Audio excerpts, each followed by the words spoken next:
Hello, take two testing. What happens if I tap this? Can you feel it? I don't know. Hi everybody, good morning. I made a big mistake. I thought I would be okay. But I heard I heard that if you try to reset your palate, so to speak, from drinking acidic coffee and stuff, it doesn't strengthen you or anything. You go back to it and you don't have the tolerance built up for it. So I've been drinking, it's it's just a vanilla latte with some coconut in it, and it just feels like I'm drinking acid. I've been, for the last 3 days, intentionally not drinking coffee because it messes up my throat pretty bad and my cough's gotten bad, but I wanted to spoil myself on my birthday. Happy birthday again to me. I tried to celebrate my birthday on my birthday, and it didn't go good. But not because of anybody else except me. So, oh my God, hi, thank you so much. Thank you. I'll be talking about the funds that we managed to raise soon, but I didn't expect that. Thank you so much. But I guess throughout the month I've been getting more worn down by all the tech issues and how much I would have the conversation of, you know what? I think that was the problem. I think we really fixed it. And then I stream and everything's okay, and then the next day it freezes. So that's been going on the entire month. And before my birthday stream at the very beginning, I did a private Discord party where it was like a community morning day, and I was playing Mario 64 and everybody was there and I was having so much fun, and then I froze and realized, it's not fixed, and I do not have the time to really do anything to try to address it. So basically I knew that I would be streaming later that day, knowing my computer could just shut off at any moment, or not shut off, freeze at any moment and crash my programs, at least not OBS. And at first I felt fine.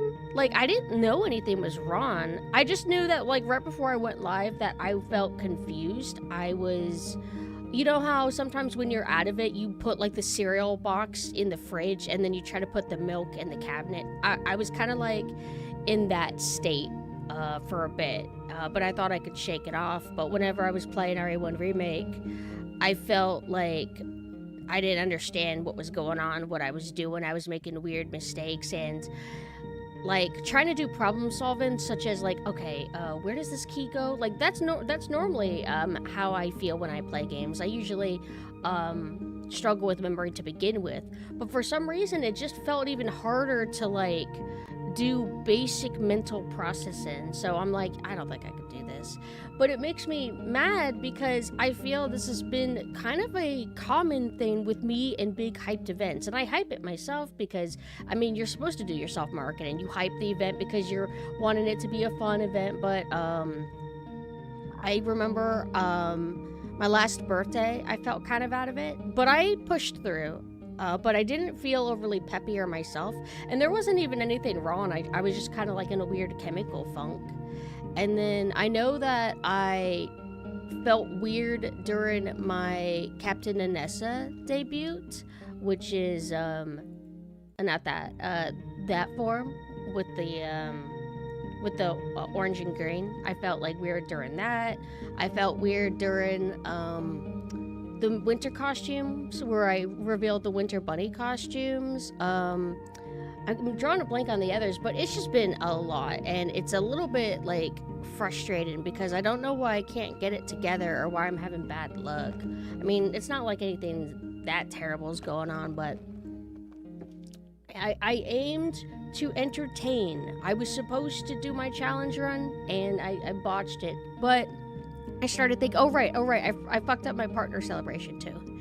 So I'm thinking, if I could fuck up my partner celebration and go into an autistic shutdown to where I'm struggling to know how to feel, and then I just try again. I could do it with a birthday. I could ruin a birthday and then just try again another day. Because I want to take control of the situation my way. Because I don't want to lose it. I don't want to lose my own celebration of my birth. I mean, I need to make it positive because I'm getting older and that's a negative. So I need to be able to like make a fun day and force myself to do a challenge run that I've been wanting to do for a while. Also, hello Vera, thank you so much. And thank you so much, Diz. I need to be up at 4 hours, go to sleep. Oh, no problem. The people could just check out the VOD if they want to. I felt like I wanted to course correct and do take 2 as soon as I can, but I don't normally prefer to stream on Saturday because I assume that people have real lives and that they don't linger around on Saturday, so maybe we'll just have like kind of like a smaller stream today. It'll be like our little secret. Hello Ark, thank you so much. I ended up having more of a birthday food outing yesterday because on my actual little birthday I kind of ate normal. I just got one of my preferred meals and yeah, I didn't go crazy, but yesterday I ate too much and I felt like horrible about it. Then I went walking up the hill, but I got Mexican food. I got the quesadilla, and then later I got what did I get? Oh! I got a burger and I got a cheesecake, but not strawberry cheesecake, just regular cheesecake. I sound like such a chubby by talking about food all the time, but it's just I don't know. It's an easy talking point. It's like a good way to break the ice because like everybody eats, and food is a very cultural, social. There's so many different kinds. It also helps me mentally stall while I try to think of better things to talk about. I feel like I talk about lattes as well too much. Hello, Dodge. Hi. Also, hello, Spaghetti. And also, hello, Lewis. Food is based. I was about to say. Food is based. But I'm not able to eat as much as I used to because I've been like eating less in general. And so I get full so quickly and I don't know what to do with the rest of it. But that's a good thing. It means my stomach shrank. I love curry. Yeah, I love fruit sushi, but there's other options that are near the fruit sushi that I could get instead, so I've been choosing that. But I say next time I go get one of my favorite curries, then I'll get the fruit sushi because that's like still my favorite thing ever. I got the toast with the peanut butter and the fruit that I told you guys about. I got that on my birthday, but I don't think they did it very well. I think they put too much honey all over it, and all the staff was like kind of rude that day, or rude or deadpan or whatever. They were probably tired because it was the morning, but it was like heckin' bad vibes. Or maybe it's my Karen DNA starting to flourish, because I do get a little bit like whenever like service workers are like kind of grouchy, but it's like I understand because I've been there, and you can't like, not everybody can fake being happy. Like I couldn't. I know I pissed a few people off because of that. I was like, I can't help it, but it's no big deal because it's only like a 1 minute interaction and then you'll probably never see that person again, maybe. Coffee is pretty based. It's too based.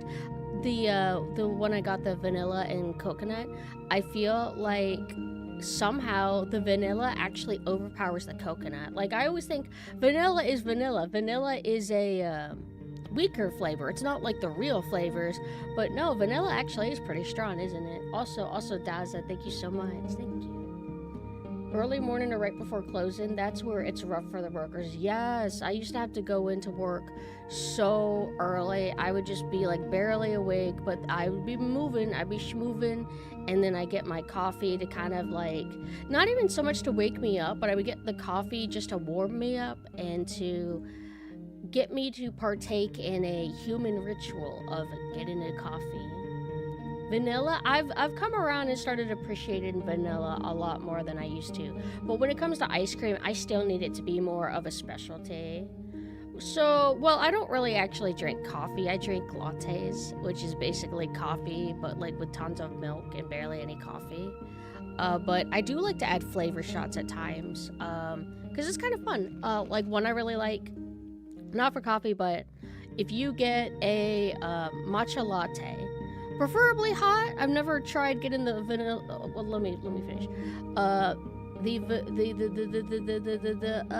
matcha latte, and you can get it with a shot of vanilla, which helps make it a little bit more desserty, kind of less planty. And you can also get a blueberry shot in it as well, and it's pretty good. But I was gonna say, wait, I don't remember. Oh, I was gonna say, I've never tried to get the matcha with blueberry as a cold drink, because when I think of blueberry, I think blueberry drinks feel like they would be pretty good hot. Oh, speaking of drinks, I want to show you this one that I got from Starbucks yesterday, because I don't really go to Starbucks anymore. Once I started actually liking Dunkin' Donuts menu, they're cheaper and they're closer to me, so I kind of completely stopped going to Starbucks, because it takes a bit for me to get there, so I'm just like, I'll just settle for closer. But I'll show you the drink that we got, because Starbucks is starting to try to have boba, not so much boba, but more like the pearls, like poppin' pearls. If they want to adapt and survive, they need to start adding that kind of thing. You need to enlarge your menu, especially because you got like youthful people going to you. So what do all the youth like? They love boba tea. They love the boba fruit tea type stuff. And I can attest that this was pretty damn good. Tropical Butterfly Energy Refresher, only 90 calories. But the barista told me that you should add flavor shots of mango. So I did, and it was really good. If you don't add flavor shots of mango, the drink is mostly just berry, and then the mango that's already in it is in these poppin' pearls. But you don't actually get to really taste it in the drink until you like suck up the pearls and pop them and break them into the drink. But you don't normally break them into the drink. You normally suck them through the straw, and then you just like separately chew them. So to me, it's just better. I would agree with the barista. It's better to actually put mango flavor in it. But I would recommend this drink, especially if you're wanting like not coffee, because I certainly don't want coffee. Sorry, this is so boring. I'm just kind of waking up now. I finished a commission also yesterday, a big one, and I feel like frustrated because I don't really know what my style is. I feel like I'm always experimenting, and I feel like I could be better, but I feel like this turned out alright. Like, this was most of my activity yesterday, I think. I'm really bad at, like, clothing folds. It's really, really difficult. But I feel like I managed to make this come out okay. But I did fuck up one thing. This looks like something an AI would make a mistake on, but some of the line near the armpit, there's like an excess line I shouldn't have done, I think. I just kind of like didn't notice it until it was too late. But I think my issue is I don't really like how I insist on drawing mouths this way. Like, it makes it look more like Western style. I do like that kind of curl like I do on the corners of the mouth, and I don't think it's bad, but it's been this habit that I've had for like a long time, and I don't know, I kind of want things to look a little bit more anime, so I really should stop doing that.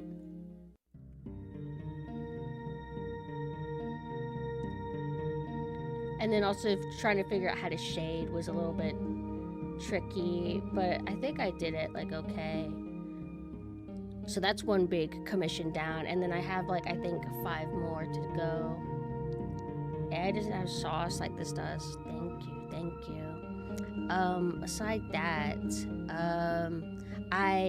I didn't have this stuff to show on my birthday, but people have been a little bit hard at work suddenly doing birthday art for me, so now I can show that stuff, which is really cool, and I'm very grateful for the people who have drawn for me, and all the birthday wishes, of course, like people who went out of their way to stop by and just say happy birthday. I was really appreciative of that. But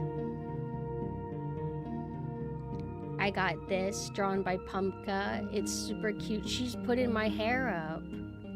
I love how she drew herself with the cute little high V mouth. And I also love Pumpka. Pumpka is a true pumpkin. She's so adorable. And then look at how cute. I think the idea of this outfit with that kind of hairstyle is super cute. Because I mean, I guess it's supposed to be called a bob. But isn't it super cute? It was drawn by Ouch. And then, let's see. I'll show this on when I stream a Sailor Synth. This was drawn by Cereza. I like how elegant she made Sailor Synth look. And she also did a really good job drawing fish. That's always been my weakness, is if I want to draw like something regarding water and whatever, it's like, and I try to draw crabs or something organic, I just can't. But she did so good. Look at how cute the fish are. I like how it's a huge variety of them too. And then Bucket drew this for me. I like that Bucket chose this costume too. It's one of my favorites. Hold on, I just got a text.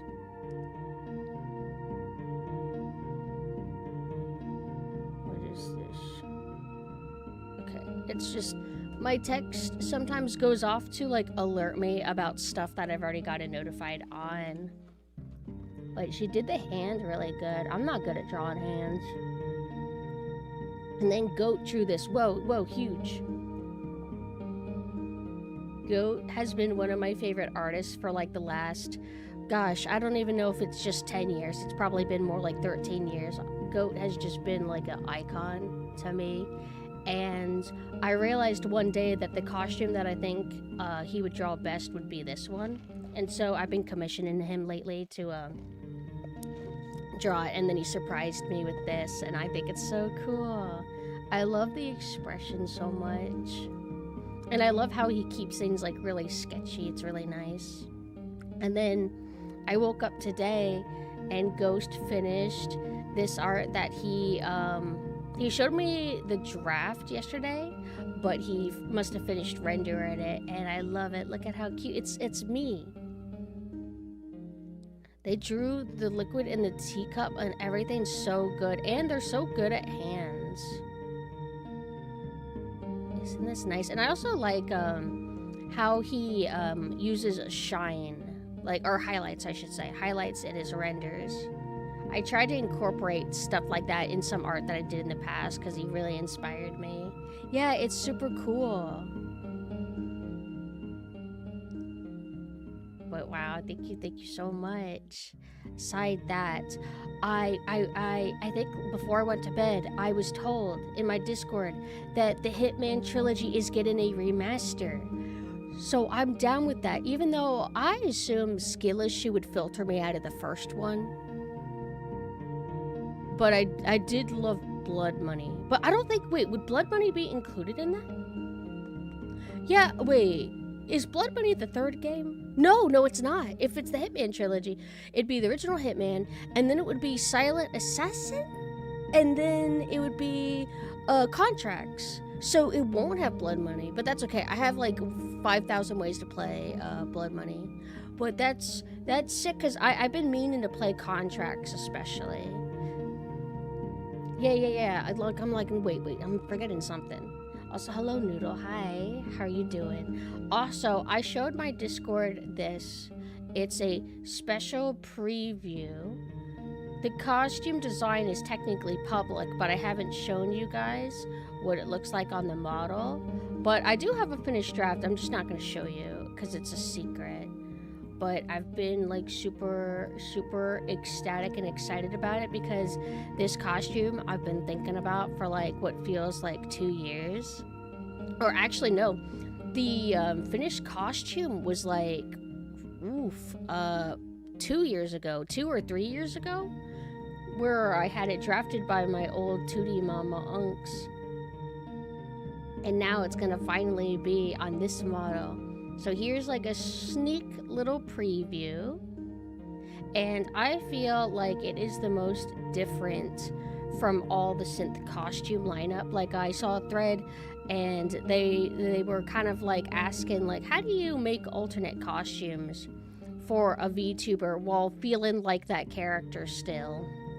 And I'm like, I feel like I'm an expert on that probably because I do 5,000,000 costumes, but it feels like the easy way to kind of play it safe and still be daring in ways is usually you just have to kind of stick with not necessarily the exact same color palette, but more so stick with maybe one of the dominant colors, and then you can switch around the other colors a little bit. Or for example, if your colors are normally neon, probably stick with neon, or if your colors are normally pastel, probably stick with pastel, but essentially stick with that kind of like as the guide. But you don't, if you're normally like black and purple, you don't always have to be black and purple. You could be black and green, sometimes black and red. Like, I feel like there's a way to keep things uniform.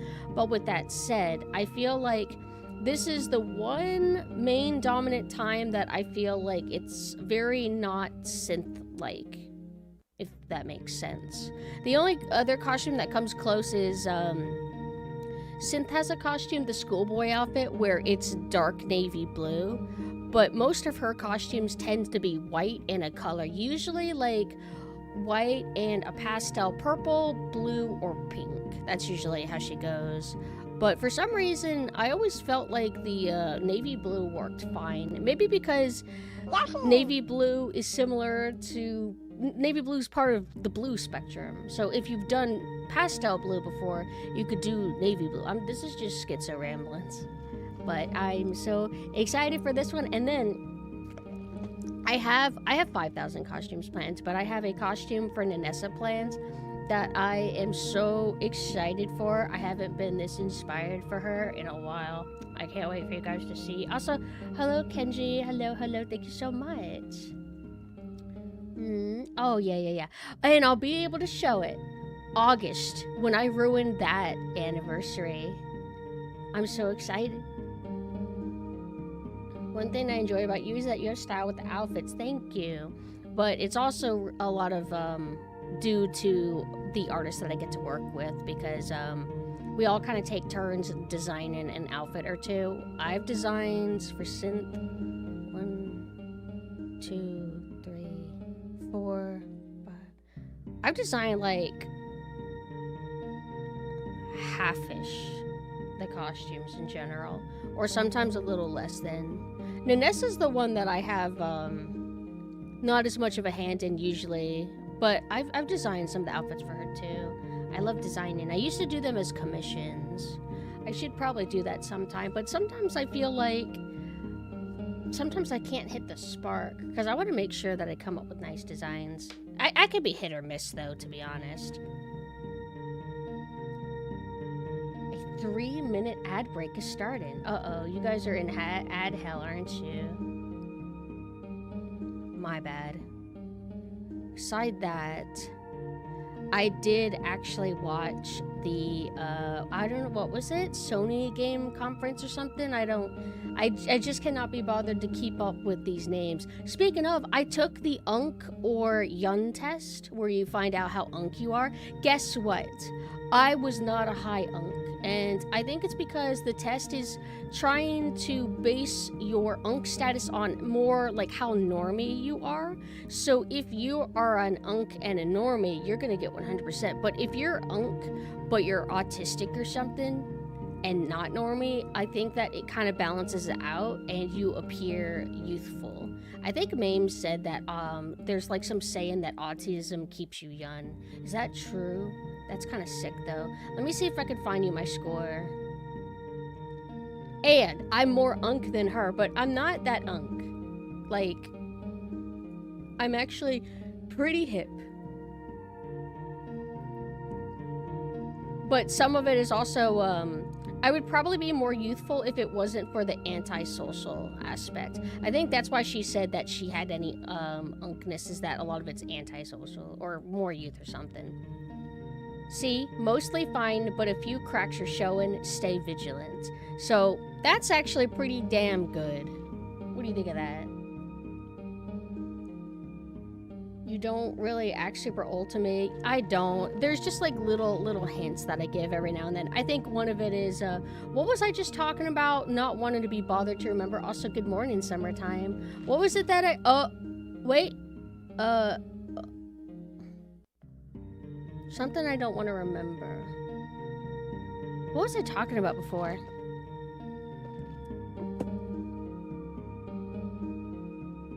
Give me a second. One moment. Oh, conference shit. Once it stopped being E3 like the good old days and they started coming up with new events, I cannot be bothered to remember any of them. Oh, state of plays, directs, this and that. I just cannot remember. Yeah, I may be an auntie, but I too play with dinosaur toys just like all the younglings. But I watched it. I watched I think it's called State of Play. And I was surprised at how quality it was. Like, it was just kind of banner after banner, and nothing seemed overly eye-roll worthy, but there is something every now and then. There's like a little bit of cringe, like, but in a good way. Like, that's kind of like why we liked E3, is we want stuff to be cringe and to like laugh at it. But they had like the Among Us skit, and speaking of Among Us, now presented by Newgrounds, because it looks like a Newgrounds ass animation, and then it has all the celebrity voices. It's like, my god. But I would rather the celebrity voices than them going for Funimation voice actors or something. You know, but still, I get irritated that those are our two options. I think back in the day, sometimes a lot of the casting that they would do wouldn't be anime voice actors, it would actually be theater actors. And theater actors will be like a step above anime actors on average, like designated anime actors, I feel. So why can't we do that again? I don't know, I'm just kind of bitter. And man, everybody keeps going for Elijah Wood. Like, Elijah Wood is the go-to for like indie projects, it seems, but I'm okay with that. I would never, ever, ever, ever dare insult Mame's husband, Elijah Wood. Summer Games Fest. Oh, is that what it was? I don't know. It's all the same thing to me. It's so confusing. But they opened up with Code Veronica, and first I want to say, why did that elderly woman sound like a 20-year-old trying to sound like an old woman? Stop. Please. Please. I hate that as much as old women trying to sound like babies. Like, I cannot deal with it. But what I don't understand is, it's in France, yet the location and interior, like, as soon as the woman opened the door and you could see the wallpaper, the colors, the flooring, I'm like, that's Requiem. So why is it the same exact texture usage, but they're not even in actually that same location? I thought Claire was coming to the asylum to look for her brother or something. I didn't even realize it was Claire at first. They tried to they confused me because they were like, oh, you're the sister of the men in the living room or whatever. It's like, well, she said men, but that might be been an English second language kind of deal. But I think one of it is they're lazy. They just wanted to reuse assets, or they wanted recognizability. I guess they're like, let's throw in something familiar, and then the truly observant will be able to key in that it's Resident Evil. Granted, you should also be able to tell because the RE engine kind of has like a distinct look to it. The other is maybe they just built this up in like, I don't know, in a week before the Game Fest, whatever. What I don't get is, could you at least have changed the accent colors or whatever, instead of going with the seafoam green that's very like iconic to Requiem? Make it red or something. But they showed Code Veronica, and I like how they fine-tuned her to make her look a little bit more Claire-like. And I don't know if it's because of criticism or if it's because now she has been shaped from a 19-year-old girl into a 25-year-old adult, or however old Claire's supposed to be in Code Veronica. I don't even think it's like that long after. I think she's probably 23 at most. But, you know, everybody knows when you're 19, suddenly your jaw structure and your nose structure radically changes and you become more adult looking. It's kind of incredible, but whatever. I saw some people say that it seems that the way she gets kidnapped based on the trailer is going to be different than how she gets captured in Code Veronica. In Code Veronica, I always thought it was silly. Code Veronica is when the series started going goofy, feeling anime right in. It doesn't really feel like old school B movie, or at least not with the type and tone that the original Resident Evils were, but she somehow, as a 20-ish year old girl looking for her brother, not in the military or anything, like her brother taught her some things, but she's still just a normal college student that, you know, went through Raccoon City and survived and everything, but she goes to a private umbrella island and infiltrates.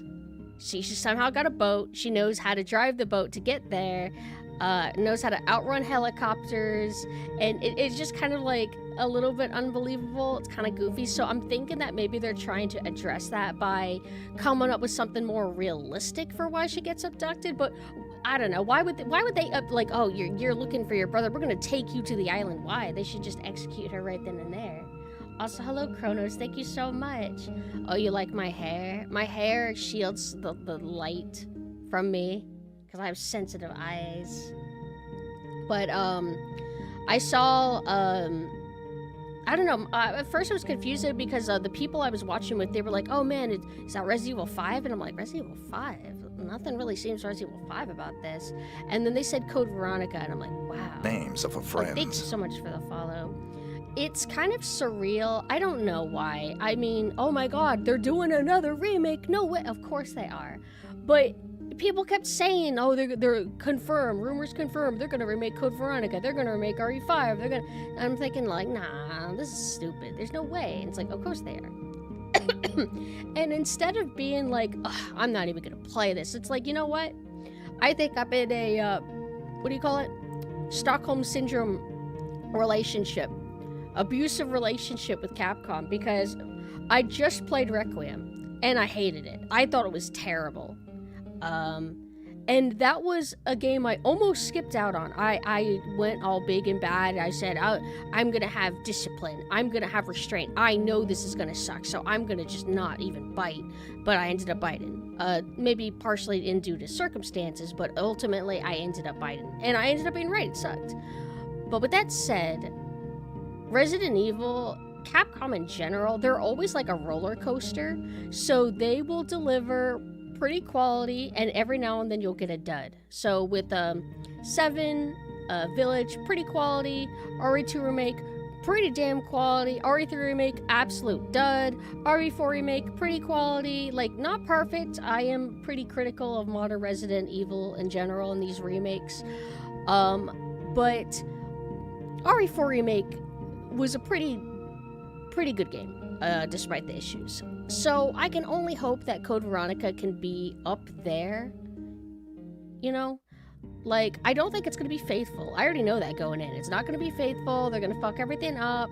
They're going to underestimate how important XYZ really was. And one thing that's annoying is, if this comparison shot is accurate, they show the main hall of the one castle, you know, it's kind of like an early area you go to in Code Veronica. In Code Veronica, it's a very warm lit area. Thank you so much for the follow. It's very warm lit in kind of red. And then in the remake, it's looking like it's going to be like a yellow filter room.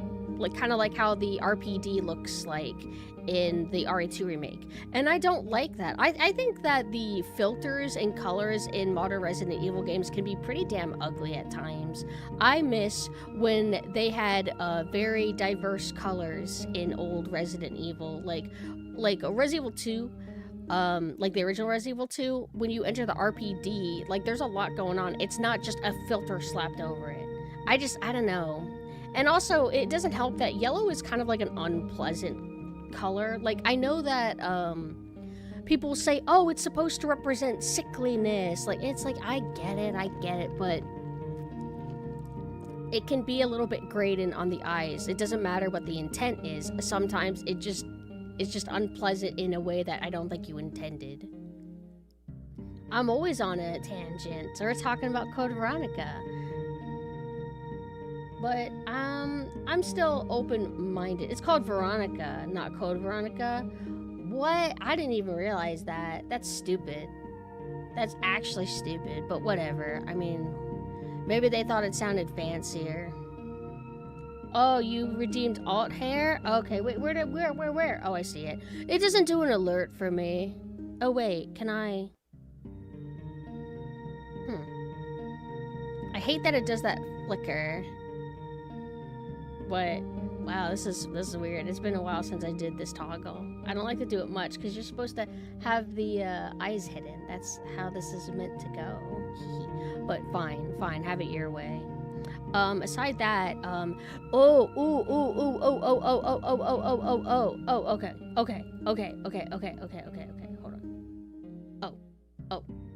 hold on. There's a Pilgrim game. This one's for the girls. But, oh my god, when I saw it, I'm like, this is like super meme-core. This looks like something that she would like. It's called, 1666 Amsterdam. And it has like a pilgrim-looking babe, and the art style is like really nice. And then she gets like a red outfit that's really lavish. And damn it, I kind of want it. But the problem is because of my computer issues, when I tried to play like modern games, like Requiem and whatever, is that I'm scared to try to play any modern game, like that's AA or AAA. So the safest thing to do for me is to just buy on PS5, but I don't feel like Amsterdam is on it. Amsterdam. Like, where is it? It's just a bunch of fucking books. I better be able to play it because it looks awesome. And then there's I don't know, I have mild interest anytime I see a new vampire game. I think the one that they showed is called The Blood of Dawnwalker. I don't know if that's the vampire game that was being worked on by ex-devs of CD Projekt Red, like Witcher people. Like, do you guys know what I'm talking about? And then, I didn't expect to be interested, but wait, you got a Mary-Kate and Ashley Sweet 16 with the girl is so true.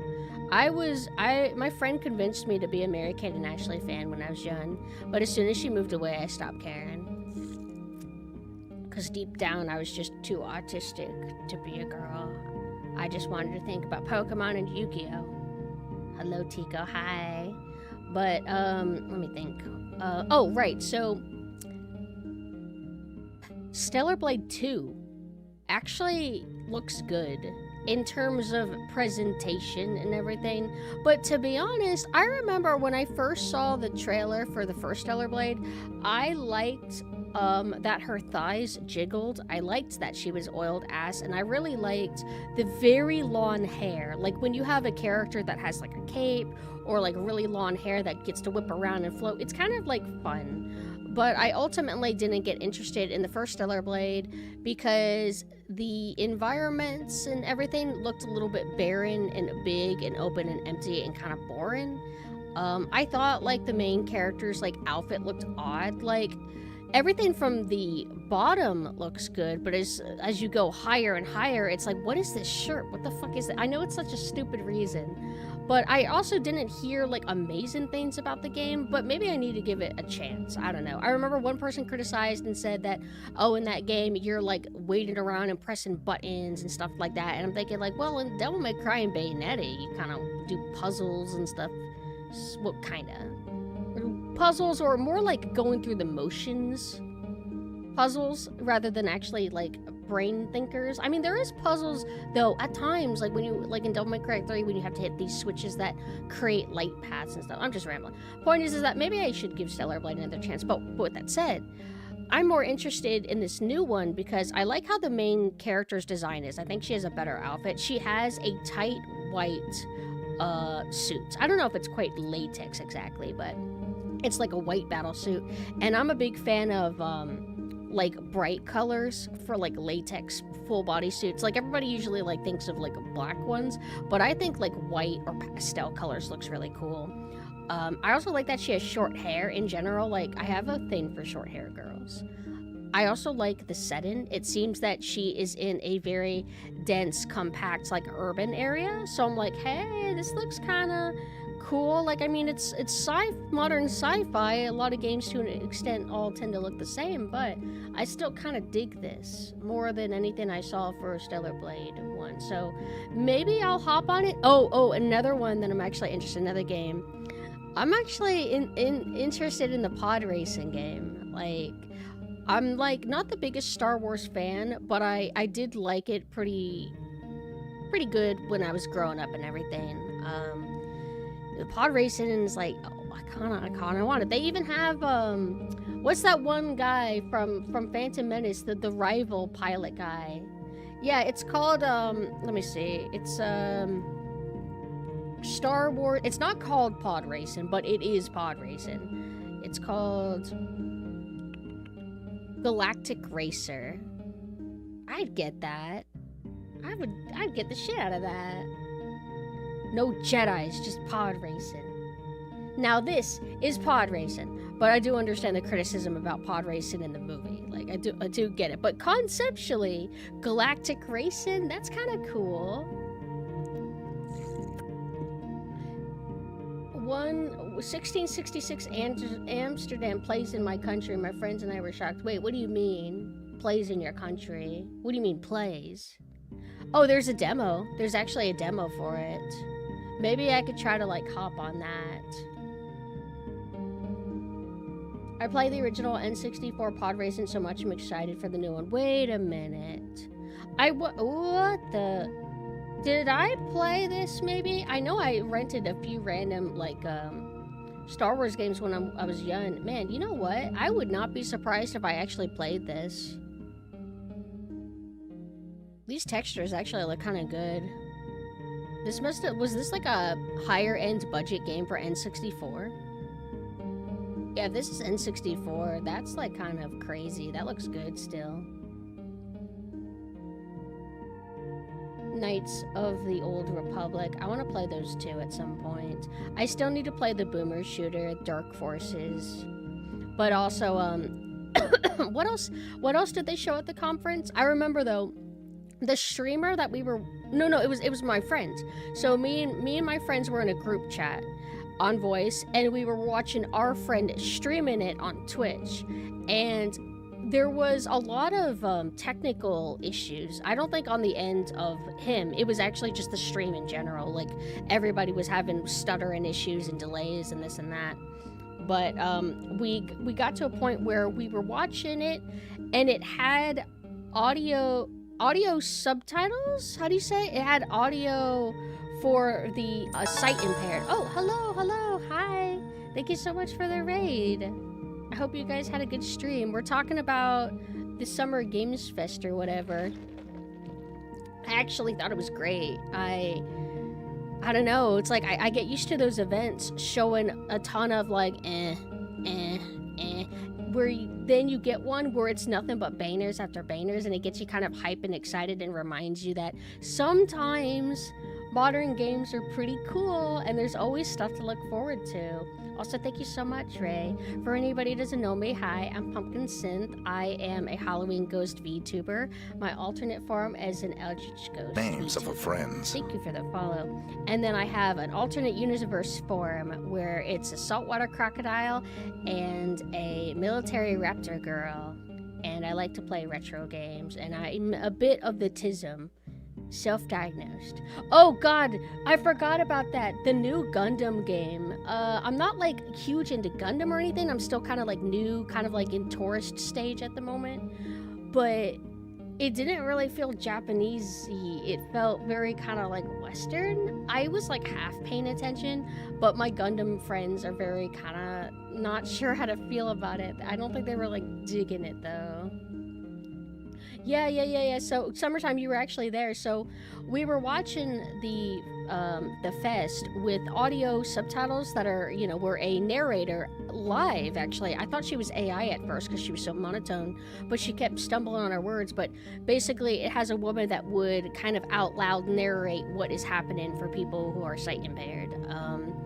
And she was fun to listen to.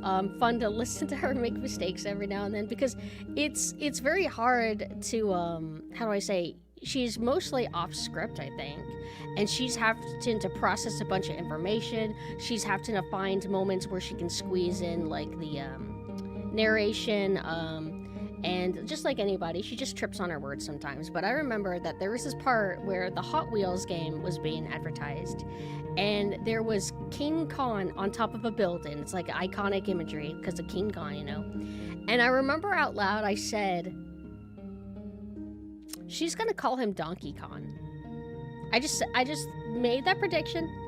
I just had this feeling she's gonna call him Donkey Kong, because Donkey Kong is a big monkey that goes on top of buildings too at times, and he's based off of King Kong. So I just said that. And then the narrator goes, and on top of the building is Donkey Kong, King Kong. I was losing my shit. I cannot believe I predicted that. It's adorable. I love her. I love narration woman. Oh, thank you, Augmented. And also, hello, Faultier. When did you get here, Faultier? Also, for the Raiders, if you guys have to head out, please do. It is kind of very early in the morning, and I do not know if you guys have been to bed. Also, this is not normally how this costume looks. Normally, it's supposed to be this. Boop. 41 minutes ago? Oh, got you. I woke up at like... I kind of slept in. I woke up like 3 hours ago, I think. What? There was, it was annoying. There was like a friend slop looking game that was 2 ducks trying to carry an egg, and I thought the game looked cute, but it had like really scripted fake, they were trying to sound like people bickering over voice chat, but it didn't really sound natural at all. So basically it sounds like how it always sounds when people fake voice chat. It was kind of cringe, but we need a little bit of cringe so we have something to laugh at. And then oh man, let me think. Let me look at I've got a fever. Oh, thank you so much for the sub. Thank you. Dead angels.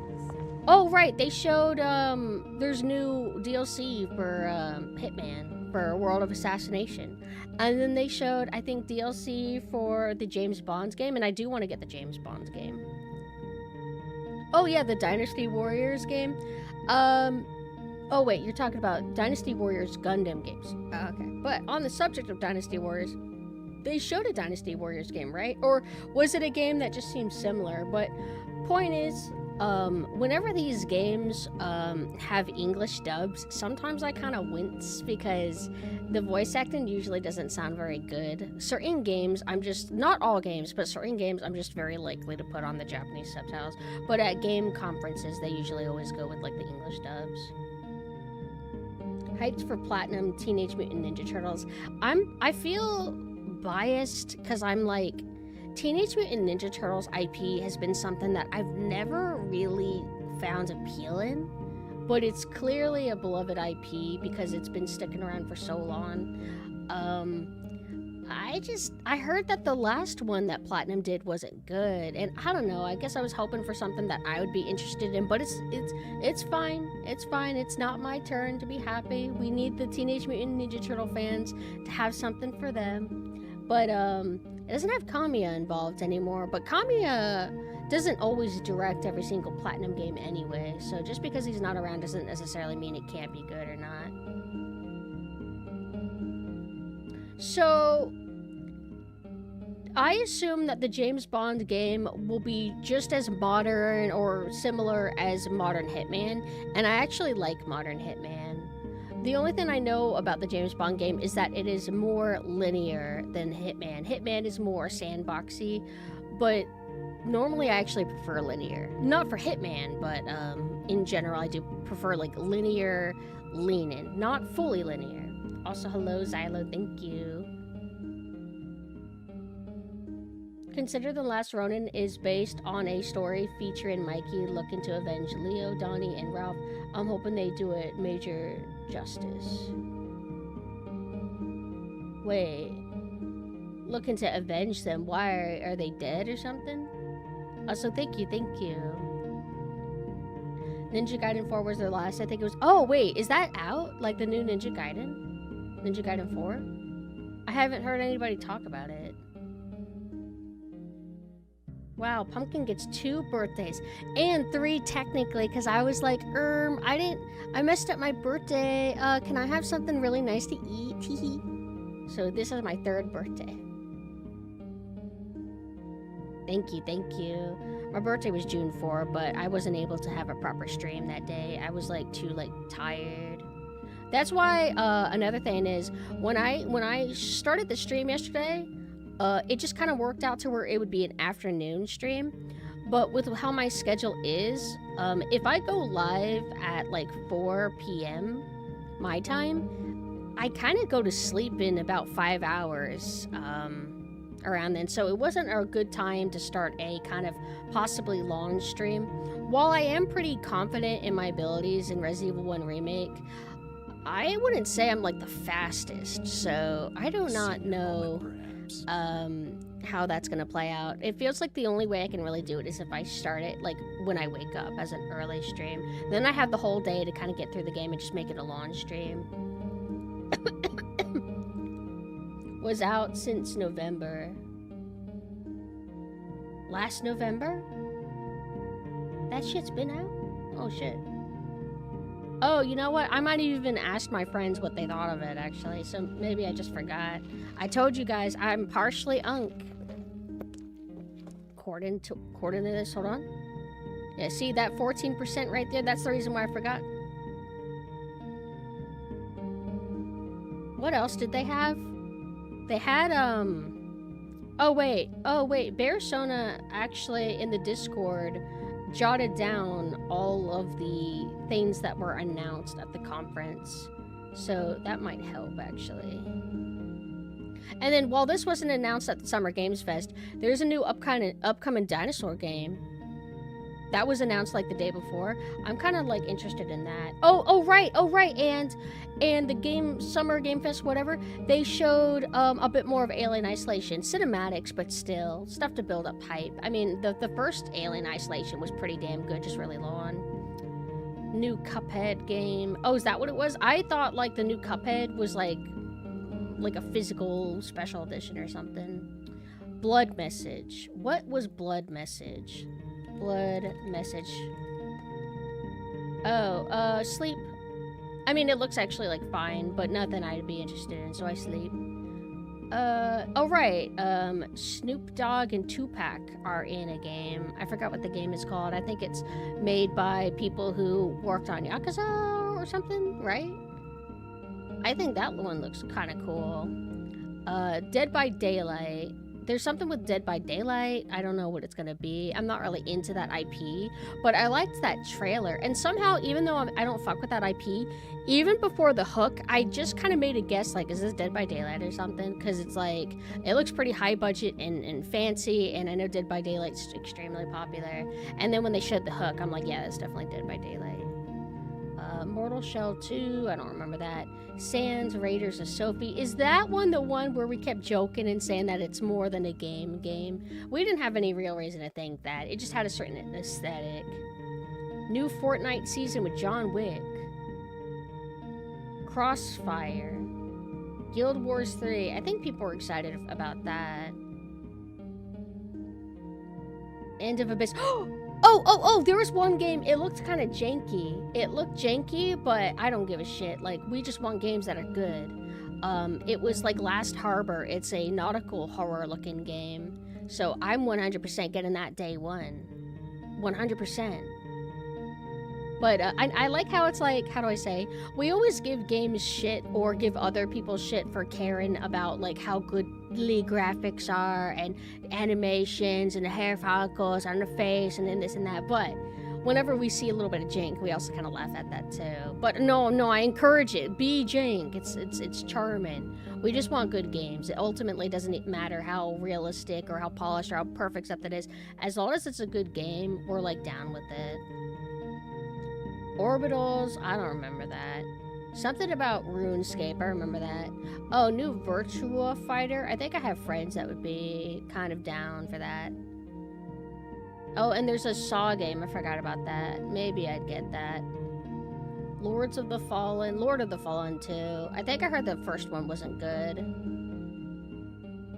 Look at all this stuff that they announced. Oh, right. Sonic, and they have Neon Genesis Evangelion. I was kind of like not fully paying attention. I didn't see Evangelion, like, in the trailer thing. Sea of Remnants. That game, I've looked into it before. It's, how do I say?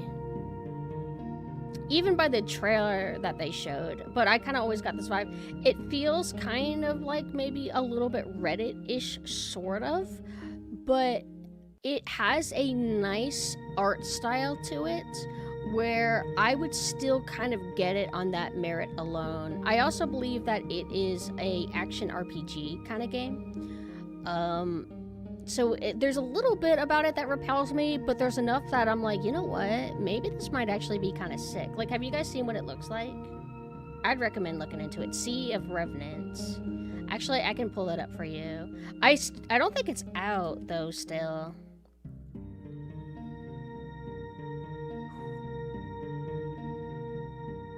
Oh yeah, they have Wolf Among Us 2, and they're also doing a remaster of the first Wolf Among Us. I thought that Wolf Among Us was actually kind of decent, but I don't really care that much about Telltale games. Oh, I also played the Walking Dead one, the first one. I thought that was good. Pal World. It is astounding to me that Pal World is still kicking around. It's so funny how blatantly, like, I mean, didn't they even officially market themselves that way? Or maybe they kind of indirectly marketed themselves that way, but it's like Pokemon with guns and crafting or something like that.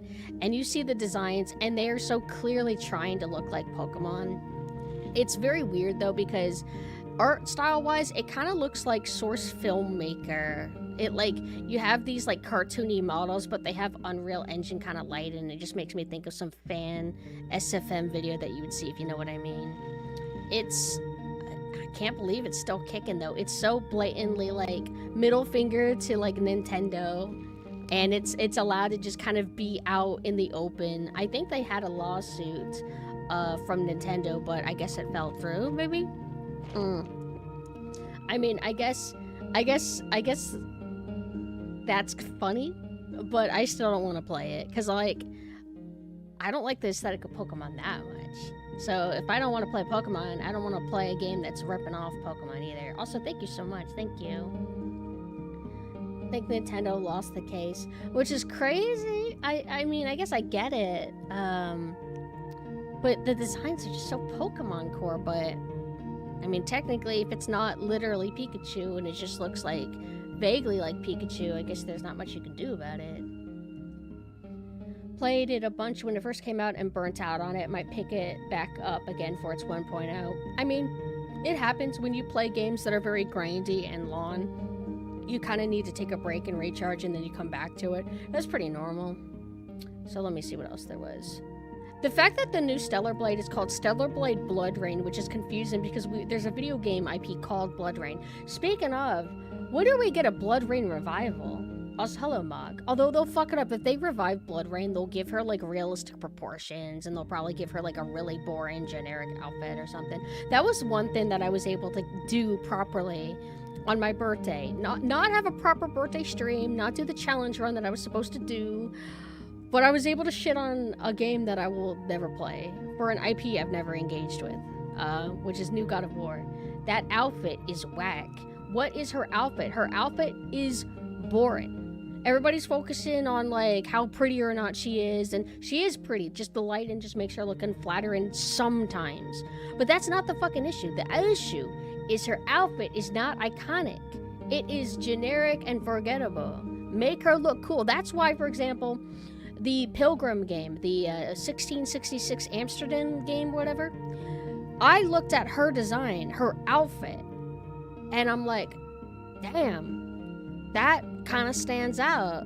I kind of want to get that game. Not obviously the environments were, like, really good too. That helps as well, but trying to create an iconic design for your video game pro tag, I think, is pretty damn important, wouldn't you say?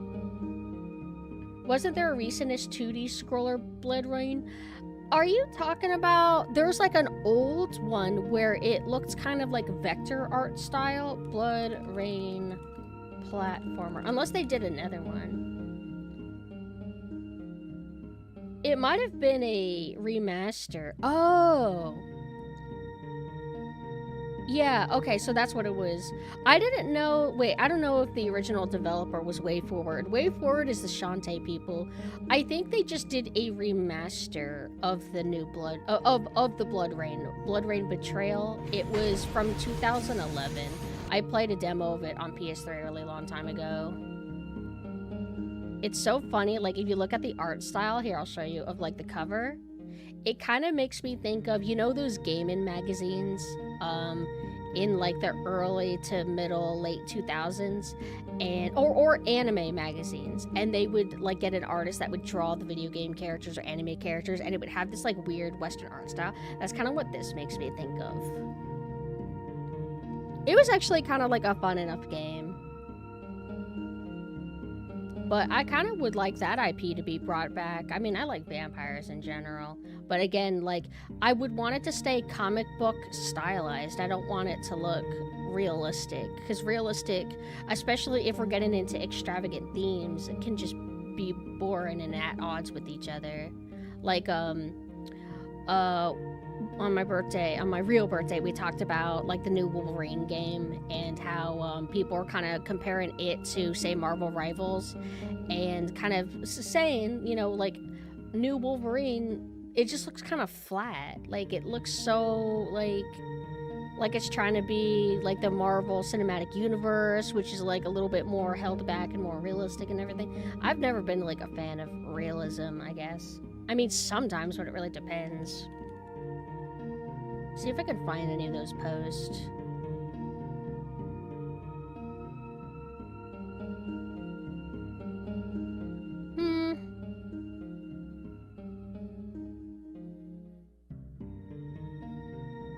I'm seeing a comparison shot, but I don't know if it's the most fair one.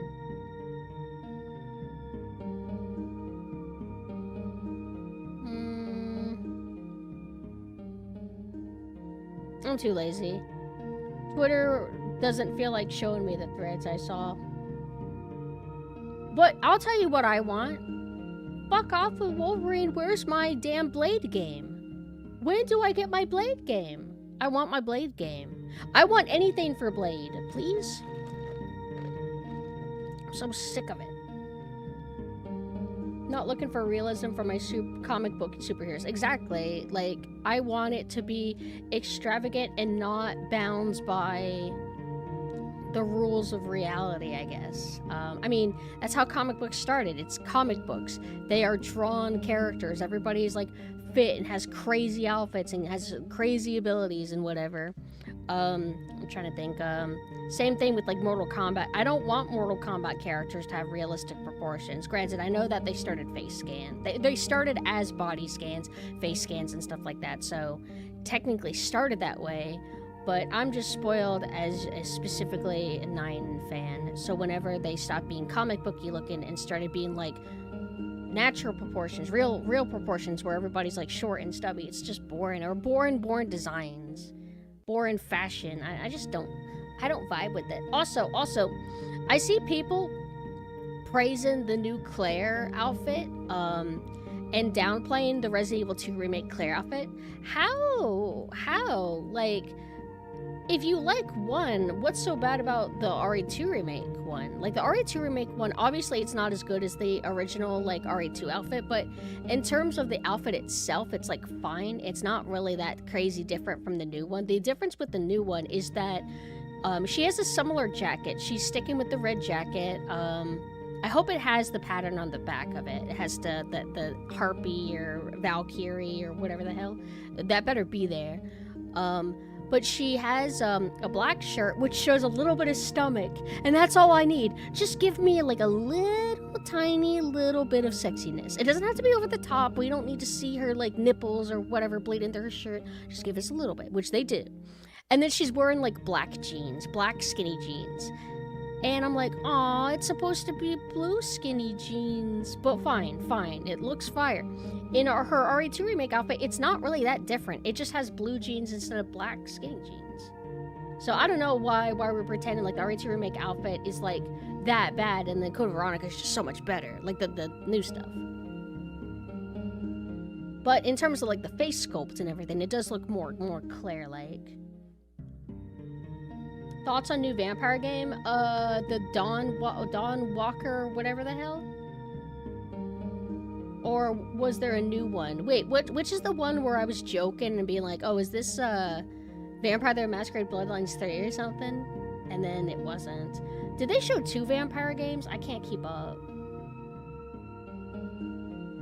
Is Arcane's Blade still alive? I heard that it's still happening. Like, I think Arcane is not going under. Like, they got picked up by somebody. Oh, just that one? It was like Vampire of Dawnwalker or something. I mean, it looks alright. I just want the Claire Code Veronica remake jacket in real life. And you can get it, probably, if they do a collector's edition thing. They did that for RE6 and Devil May Cry 5, where if you pre-ordered, like, a really expensive version of the game, you would get those, you would get, like, cosplay jackets, basically. I think they also did it for RE4 remake, but don't quote me on that. I would be wary, though, because you might be paying, like, you're paying, like, $1,000, I think, for these collections, right? And I don't know how good the quality the jackets actually are. Like, you might be paying more for the officialness, that it's officially endorsed by Capcom, more than you're paying $1,000 for a high-quality jacket, if you know what I mean.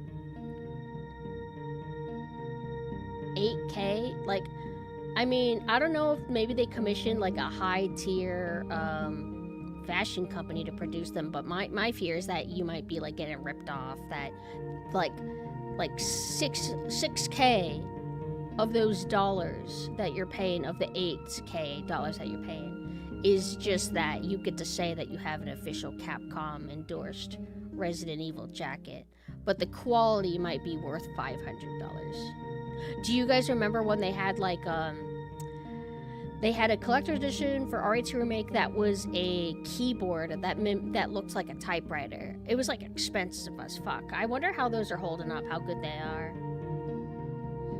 Those things are not made for wearing. Are they not? I would be too scared to, like, if you get, like, something that's that expensive and fancy, you would be scared to wear it because you would be wearing it down. It makes me think, a long time ago, I had a handmade one-piece straw hat. They did a very fancy, like, they went to, like, a fancy straw hat company to make it. And it was handmade, very beautiful quality, absolutely wonderful. And I think I saw some people be like, oh yeah, if I had that, I would wear it at a con. And I'm like, dude, no, this feels too good. This is crazy. So I would just hang it on my wall. I eventually would sell it, though. But my god, it was so beautiful. It was so beautiful. A solo tail, hi. Capcom cooked with Street Fighter, so I'm happy about that, and the models are chef's kiss to me. I will agree with you on those other games. I don't like the new Resident Evil. Capcom up and down. Capcom up and down. They're not as, like, awesome as they used to be. I don't think they ever will be, but I don't think that they're a complete lost cause, per se. It's just that everything they do that's good, there's just a few issues with it. Like, every modern Resident Evil has, like, glaring issues to me, or like the newest Monster Hunter had glaring issues. It's like what they do. But there's that new character that got added to Street Fighter. She's not, like, new. I think she's an old character. Her face looks weird at times. Like, the face is cute, but sometimes the lighting looks odd on her. Does anybody else think that? I think the RE engine tends to be hit or miss when it comes to, like, character models. Some characters will look completely fine, and then others look a little bit odd. I feel conflicted on buying merch that's too valuable to wear. Exactly. Like, I feel like if you want to, like, get that kind of thing, you should just, hang it up as a collector's item. Honestly, do not vibe with the RE engine for Street Fighter. I'm not a fan of the RE engine in general. Like, it's not the worst ever, but I'm kind of hoping that they will come up with something different soon. Please don't stick with this for the next 10 years. Come up with a sequel or something. Yeah, Street Fighter 6 characters sometimes look really good, but other times weird. Like, it's that inconsistency that makes it frustrating. Like, to obviously bring it back to Resident Evil, you have Resident Evil 2 Remake, and all the models look pretty good. Like the random, like, policemen, NPCs, the zombies look good. Leon looks good. Marvin looks good. Claire looks good. I think that some people argue that Claire sometimes looks a little bit off in certain lighting, but I think people overblow it. I think she actually looks fine most of the time. Sherry looks fine. Ada looks fine. And then randomly Annette will look weird at times. Not all the time, but she'll look kind of odd. But nothing will be as bad as Marjorie in Resident Evil 7. Marjorie looks like a creature. Leon always looks good. Bite, slip, roar, growl. Leon, most of the time, yeah. I can't really think of when he looks bad. Hello, thank you so much. I think that Leon, the best Leon ever looked, in my opinion, is Darkside Chronicles and Operation Raccoon City pre-rendered cinematic cutscenes. That is the best that Leon looks, in my opinion. He looks alright in Resident Evil 9. There's something that looks a little bit odd about him, but he do be looking good as a hag. The Monster Hunter Wilds expansion has me worried. It took them a year to get the base game in a decently playable state. I want them to have learned from their mistakes, but that's a huge ask these days. Yeah, people were wondering, like, did they fix the optimization issues? My only issue that I ran into was, why do we have to go through all these unskippable, like, scripted sequences? Why do we have to go through these cinematic scripted sequences that we cannot skip?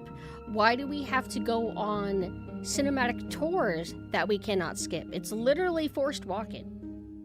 They do it like a ton through the game, and you have to go through a lot of that before you can even like unlock the ability to play with people online. And even when you do have the ability to play with people online, certain like mandatory quest stuff that you have to do, you have to deal with the forced walking. It's like a nightmare. I don't understand why games keep doing stuff like that, because it doesn't make the game fun. It doesn't make the game more artful. It just makes it more bogged down for the sake of it. Why can't they just like keep that stuff to like presentations for like E3s and shit? Why does it have to actually be in the game? But whatever. RE9 Leon looks really weird, like they aged up a 20-year-old model to be like 55. But I mean, I kind of dig it in that they are kind of curating a character face instead of just finding an old man and scanning him.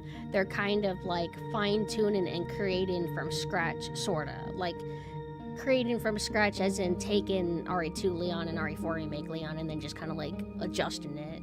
But he does look a little bit like odd, I guess. But maybe it just stands out to us because it's based off a guy that we know is like 25 years old at most right now. Or however old he is. Feels birthday man, thank you.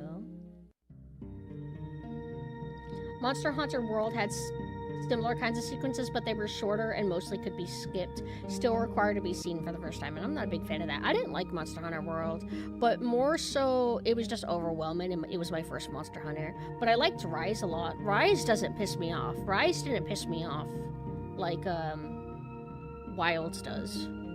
Also, Rise looked better. Wilds, a lot of its environments were kind of like boring to look at. I remember Monster Hunter World and Rise's environments like looked way cooler on average most of the time.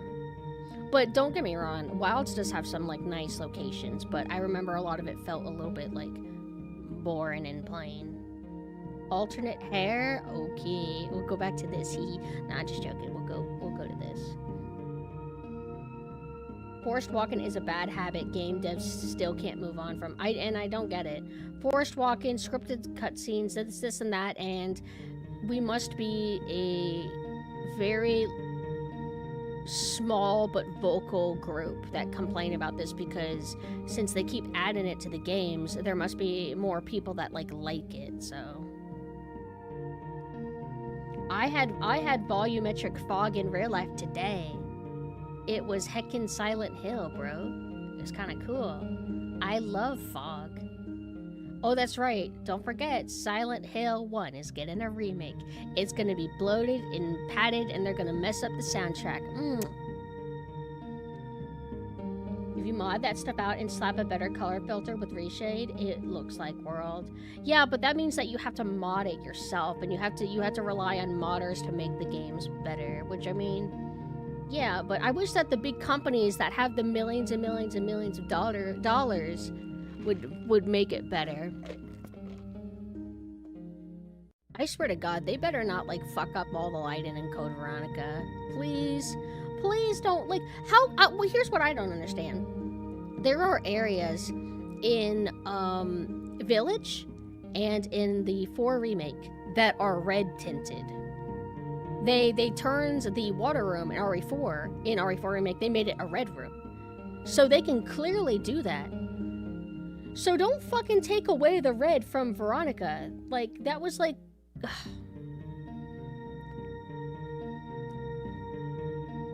How do I say? These garbage remakes... And I'm saying garbage to be edgy. But I also kind of mean it, but also not. These remakes are going to happen whether we like it or not. These remakes are going to keep coming out.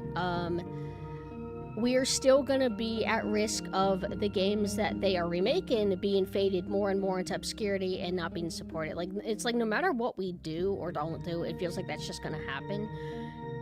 So there's a part of me that's like, fine, just give me the slop. Just, fine, give me another remake because, I mean, this is the only way I'm going to get anything that even remotely appeals to me, right? Because, like, a lot of modern games, like, they're not bad looking, but they usually don't appeal to me, but... You're telling me we're going to get a new game and it's going to be set on a military island. It's going to have a weird castle and there's going to be a flamboyant guy in a suit laughing at you. Like, okay, fine.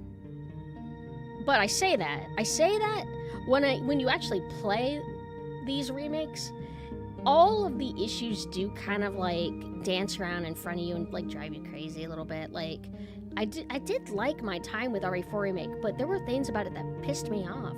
I hope that we've really learned from the yellow paint thing. Like, Requiem has yellow paint, but it felt like restrained, and within reason. If Resident Evil 4 remake's yellow paint was similar to how Requiem did it, people wouldn't have been as mad. Because, like, Requiem has it to where the ladder is yellow. It's like kind of ugly, but there you go. What Resident Evil 4 remake would have done is the ladder would be yellow, and then there would be an implied 10 buckets of paint that also got thrown at the wall where the ladder is. So as long as it doesn't do that, whatever. What I'm actually surprised about is that we didn't get anything for the Hellraiser game. Oh, that's right. I'm kind of down with that. It's going to be a narrative game, right? Thank God it's going to be a narrative and it's not going to be like a Dead by Daylight, like a slop kind of game. I mean, not that those are bad or whatever. Like, I played the Friday the 13th one. I had a really great time with it. It was fucking hard. You weren't actually going to win in that game ever, but I want a narrative single player games. Yeah, we talked about the Summer Game Fest so far. Hi Maple, hello. I was actually mostly positive. Of all the game conferences that we've seen, this is probably one of the better ones in terms of how much I was interested in what I saw. And even if I saw a game that I wasn't personally interested in, it wasn't ever bad looking. However, I will say, I don't remember what it was. It was one of the medieval setting games where the game itself looked cool, but they were playing a pretentious cover of some radio song, and I just wanted to roll my eyes. I really, really hate music that keeps getting used for trailers, modern video game trailers. It's really corny. Code Veronica remake is a yay nay. I'll get it. I'll get the slop. All I want is just don't be as bad as RE3 remake and don't be as bad as Requiem. If you can at least be better than those two games, I'm happy enough. yellow ladder, paint leading to the ladder, and paint in the shape of the ladder, and a sign where somebody drew a ladder in yellow and has an arrow pointing to it, and then it has the word ladder next to it. That's RE4 remake for you. Although it's not always that bad, but it does have a spot that literally does that. But you're gonna get your remakes and you're gonna fucking like it. And what is it? Like we talked about it 2 days ago in the last stream. RE1make is getting a remake of a game, and the devs are like, by the way, if you want a chance at seeing RE1make 4, you need to make sure that you buy this remake.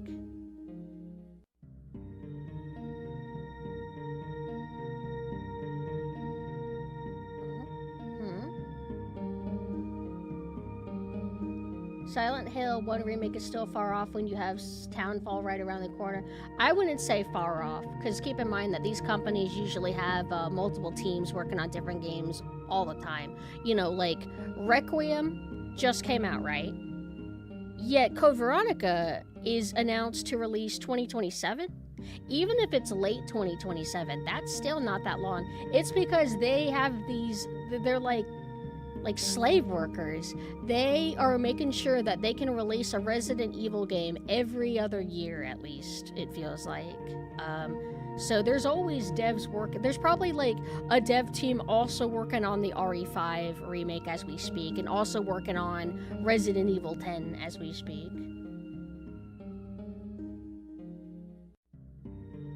I wonder how they're gonna make Chris look in the Code Veronica remake, because we see old Chris, like, well, we saw young Chris. No, he was old too. We saw kind of like an old Chris in RE7, and it was weird because he didn't look like Chris at all. He was like a ginger guy with a totally different face structure and aura. He didn't even like try to look like any other previous Chris, like not even like pre-writed Chris, right? Then they have Chris in Village. I have Chris in Village, and he's like an old man. When else have they had Chris? Like, recently. He's not in Requiem. Yeah, he's not in Requiem. So, basically, we don't really know what, like, Chris is gonna look like in Code Veronica. I'm just curious. RE1make before the revival was not looking good in that animation where he's doing drugs. I hope the new one is fun for fans. Wait, was he doing drugs? It was probably something that one of the devs did as a shitpost, though, right?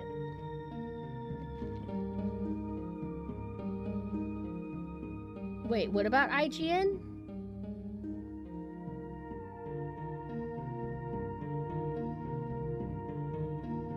I think it's all rumors, though. I don't think anybody really knows. It was official is the funny part. Okay. The only one who should be doing drugs and then getting a revival is Conquer. When do we get a new Conquer? I still need to actually play Conquer. I want to play the uncensored. If they're doing Veronica, then it definitely seems they're going to do 5 remake afterwards, since that game basically leads into what we know about why Chris became the person he is in that game. Yeah, it'll be kind of neat, because I guess we haven't had a co-op Resident Evil in a while, right? The last one that we got, it was like Revelations 2, but it was local only if you wanted to play co-op. And then Resident Evil 6 was kind of like the last big one that they did. It just felt like every Resident Evil was going to be like co-op games. I personally don't want Resident Evil to be co-op.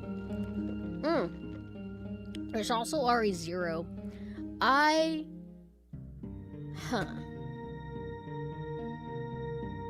wonder how they would do a 0 remake. I always thought about how they would change the story and everything, but they would have to change the story, make it less stupid.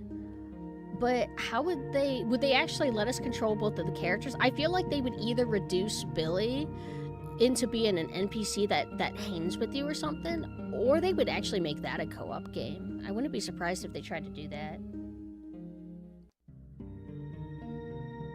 It is true, people say that 5 is an unintuitive single-player game, but great co-op game.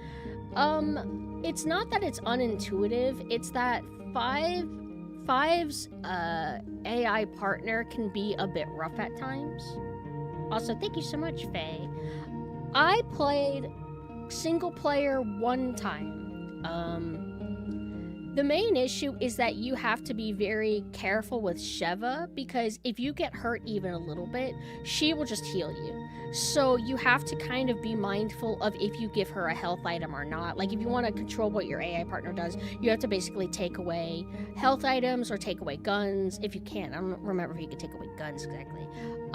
Which is it's a little bit of management. Some people might be turned off by that. Personally, I don't mind that too much. I liked how RE0 did it, to where RE0 has it to where you can control your NPC partner pretty thoroughly. You can make it to where they will, well, they're not able to heal you. They can only, like, shoot, but you can make them disengage if you want. You can make them, like, just, like, run and follow you. Because if you're running a kite around zombies and you don't want to actually commit to fighting them, you need to do that to make sure your NPC partner doesn't just stop in front of a zombie and start shooting them. But the main issue I had with RE5 was that Sheva's AI sometimes would get stuck, but only in, like, you know, the conveyor belt area, where the conveyor belt is, like, trying to lead you into a fiery pit, and you had to, like, run against it and, like, swerve around boxes and whatever. Sheva would just keep getting stuck around that area and wouldn't progress, so I ended up giving up around that point. But beside that, like, I mean, it was fine. But it's more fun to play with another person, because ideally you want to play with somebody who is as aggressive and competent as you are. And not to mention, it's like a good co-op game. It's a narrative game. It's like a well-designed game. It has issues, don't get me wrong, but it's a well-designed, big-budget Capcom co-op game. It's not like we have, like, a ton of those exactly. So it's a easy go-to of playing something with a friend.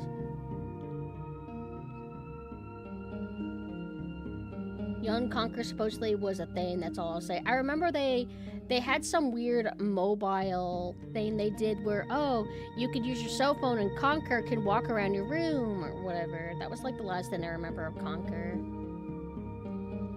Isn't the original Code, like... Yeah, Code Veronica is, like, notorious for soft locks. On average, it feels like anytime I talk to somebody about Code Veronica, they always tell me, oh yeah, I soft locked in that game. The main issue, there's two main issues.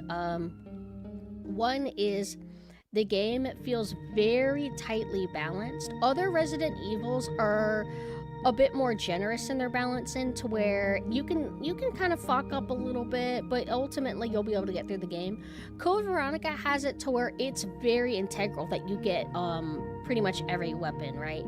There is a metal detector room that kind of can throw you off. You have to put stuff in a box, and I don't remember all the details, but essentially if you miss the bowgun weapon, you are able to miss the bowgun weapon, I guess pretty easily, because I did it. If you miss it, you don't really have enough ammo in the game, in my opinion. And there is very few health resources, so if you don't have enough ammo in the game, you're going to be taking more physical hits, right? Which means that you run out of health items, and then you might get to an area to where you just can't progress because you don't have the ammo or the health amount to get through it. That's kind of what happened with me. The other issue is there is this transition point where you go from playing as Claire to Chris, then back to Claire, something, depending on how you do your saves or whatever. You can make it to where one character has absolutely not enough resources to get through the game, something like that. That's what happened to Mina. You'd have to ask Mina for details on that, but you basically, if you're gonna play Code Veronica for the first time, or if it's just been a while, you should pretty much, like, use a guide or just look up tips on how to avoid the soft lock. But I like it. I like Code Veronica's difficulty. In the other ways it's difficult. The soft lock and stuff's really annoying, and it kind of seems like a lack of polish to me. Code Veronica is still a fantastic game, just a little bit rough. But it does, like, some mean things at times. Not all the time, but it will have mean enemy placements to where as soon as you walk past a corner, there's a zombie that just immediately grabs you. Like, it doesn't give you a lot of time to react like a older Resident Evil. It, like, does little things like that. a bit. And again, tighter resources. It makes it a harder experience, but it makes it kind of exciting and fun because if you're used to Resident Evil 1, 2, 3, etc., they're pretty, like, on the easier end. So then you could play Code Veronica and it's like, oh, are you upset that it's too easy? Here's a challenge for you. It feels kind of nice. You can put resources on Claire during a boss fight, which then makes you not have them on Chris. It's just a bit awkward on the first playthrough when you don't know when the character swaps happen. Yeah, like you have no way of knowing, and it's kind of like an issue. I remember, didn't Beryl Arsenal say that she had that issue? But I'll be right back, actually, everybody. I'm going to go to the bathroom, and then we can kind of get started in the game.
Well, there's been ports to Code Veronica, and then of course there's emulation, but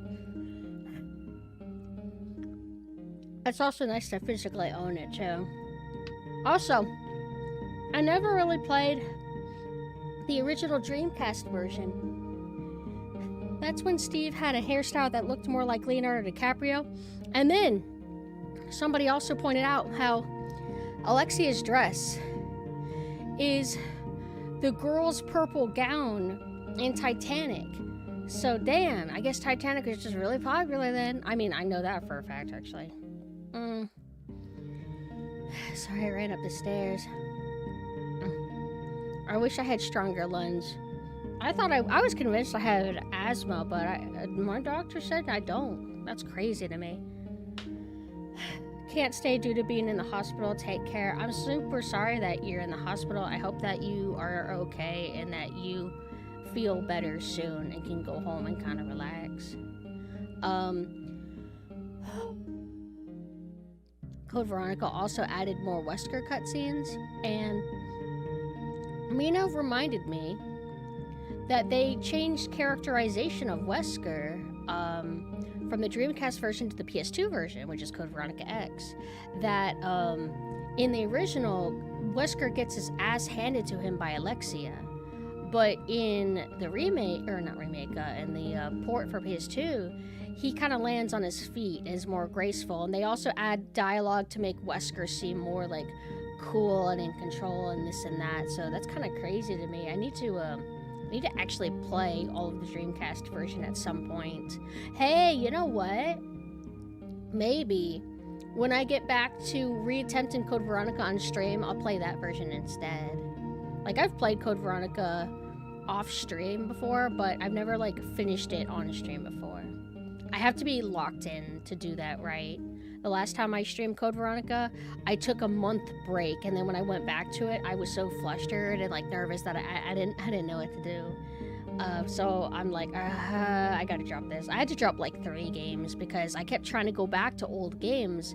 I had OCD about finishing games on stream. But sometimes it's just hard to go back to something. You really shouldn't take breaks from certain types of games. I guess they decided to, they changed their mind about how they wanted to take a character and their direction. But, I also wanted to say, I really appreciate everybody who came on my birthday, which was June 4th. I really appreciate the people that have helped crowdfund the Switch 2, and also we're currently working towards getting the 3DO, and people have donated to that too, and I'm very, very grateful. Thank you very much for the gifts and the art. I really appreciate it. And so, I'm gonna give back by doing a proper stream today. We're gonna play Resident Evil 1 Remake. No save run. Chill. Normal. But the fun, exciting element is that my computer likes to freeze up, and it will crash VTube Studio, and it will crash whatever game I'm playing pretty consistently. If I deal with a crash, I basically like lose the game. Mina said that I could do save states, but I am disgusted at that idea. I think I would rather the run be a complete failure. Not due to any decision I make, but just my computer hating my guts. I would rather, like, if my computer shuts off during this attempt, I would rather try again later when my computer's fixed. Currently, the only thing we've done differently since I last streamed was changed one thing in the BIOS, like added one little update to the BIOS. If it's still not fixed, which I have a feeling it's not, we're gonna have to open up the computer and take a little look-see inside. Speedrun attempt? No. I'm gonna be playing cautiously. I'm gonna play kind of like how I normally do, where I take my time. I do lots of backtracking to make sure I get all the herbs and everything that I want. I like to stockpile resources. The only challenge is no, not saving, which is kind of like enough, you know. And speedrunning, like, I kind of generally know what to do in these games, but I kind of, my brain scrambles details a lot. So even though I've played this game 8 million times, I will still be like, wait, which key does this door open? So I'm never fully too cracked at anything. It's my built-in features to nerf me. I would be too strong otherwise. Alright, I want to have my classic hair. Also, thank you. So,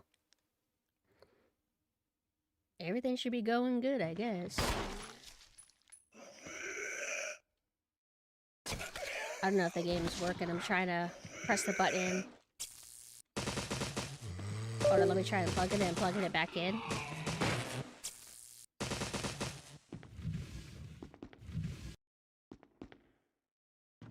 Okay, here we go. Alright, so I'm gonna be a little bit locked in. I don't feel the fog right now. Also, thank you so much, 90. I don't feel the mental fog. Also, hello, grandfather. Hello. Resident Evil. I also was gonna say, my usual fear of what can end a no-save run in Resident Evil 1, or more the remake, I guess, is the Lisa instant kill move. But I also used to be afraid of the boulders, because the boulders are instant kill in RE1 and in RE1 remake, but it'll be fine. Okay, and remember, this is very easy. This is easy, and then this is normal. We do not, for some reason, have hard unlocked on my computer, and I do not know why. That's kind of weird.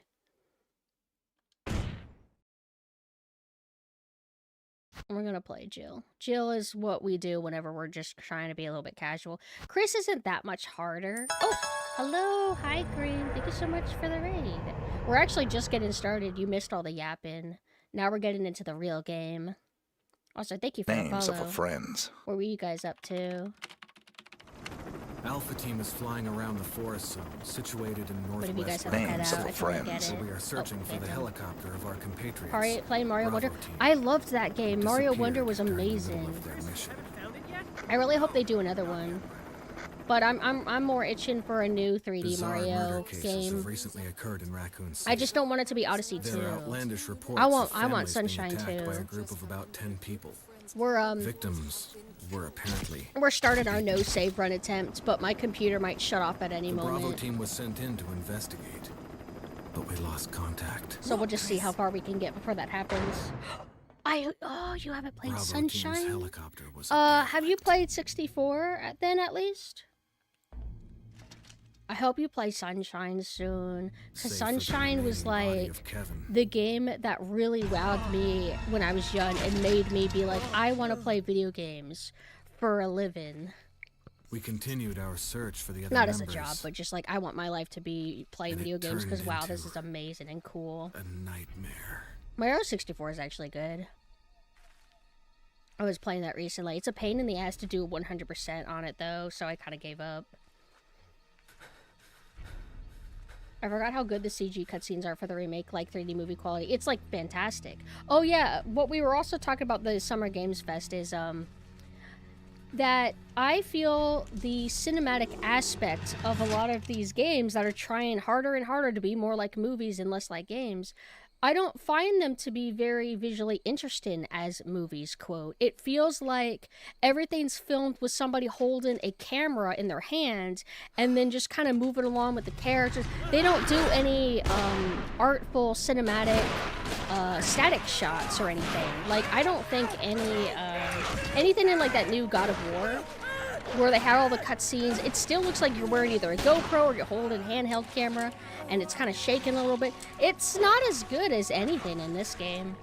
And that sounds so unk. Like, oh, of course you're praising old thing over new thing. But it's like, no, I do feel like a lot of stuff looks boring in the movie aspect of a lot of modern games, or at least for the trailers.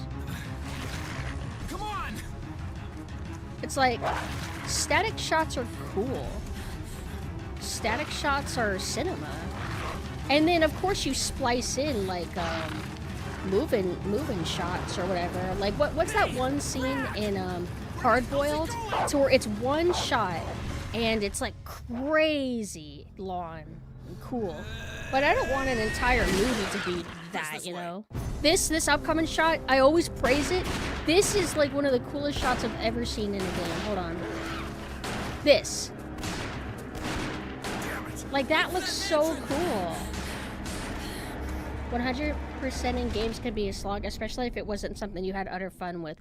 True. The only one that I really ever 100%ed, I think, is Mario Kart Double Dash and 3 stars Kirby members left 64 now. Captain Wesker, and Barry, Banjo-Kazooie. and myself. Banjo-Kazooie We don't kind know of where like Chris is. rewards you very heavily though and makes the final boss easier because I've is beaten the this final place? boss 2 times. Not That quite your shit's ordinary hard house, even if you that's have for sure. everything unlocked. Hey, Like Wesker, where's Chris? your ammo count, Jill, no. this and that. You don't want to go back out there.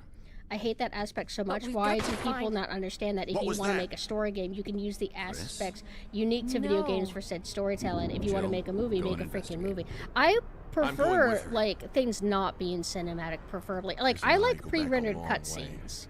Like right. the cutscene that we just saw, You I two thought was go. cool. This I'll is secure also this area. well, this isn't exactly a pre-rendered Stay cutscene. I sharp. think that's an in-game cutscene, but you're not like walking during the cutscene. You're not controlling your character to a minimal extent or whatever. You're watching a really cool like movie shot, and it's very brief.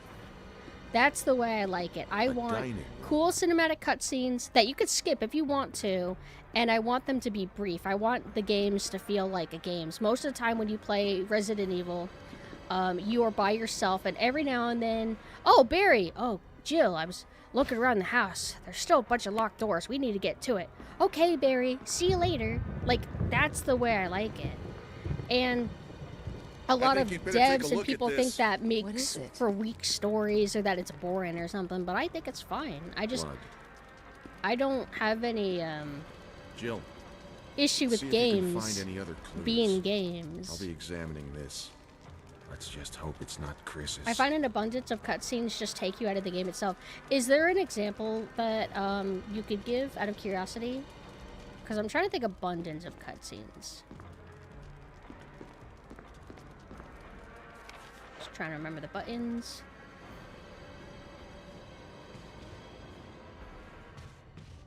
Names Oh, of a thank you for the friend. follow. A lot of modern games, they do cinematic cutscenes as well, but they also like the in-game cutscenes, like the Half-Life 2 style, where, I mean, Half-Life 1 did it as well, but where you can interact with the cutscene. They're doing scripted dialogue, they're walking around the room, this and that, but all you can do is just walk around in circles and you're kind of trapped in a room waiting for it to end because you're not allowed to skip it. Or it's like a forced walk-in segment or something. What the hell is this thing? I found Kenneth. I don't find that killed by this compelling. thing. Let's report this to Wesker.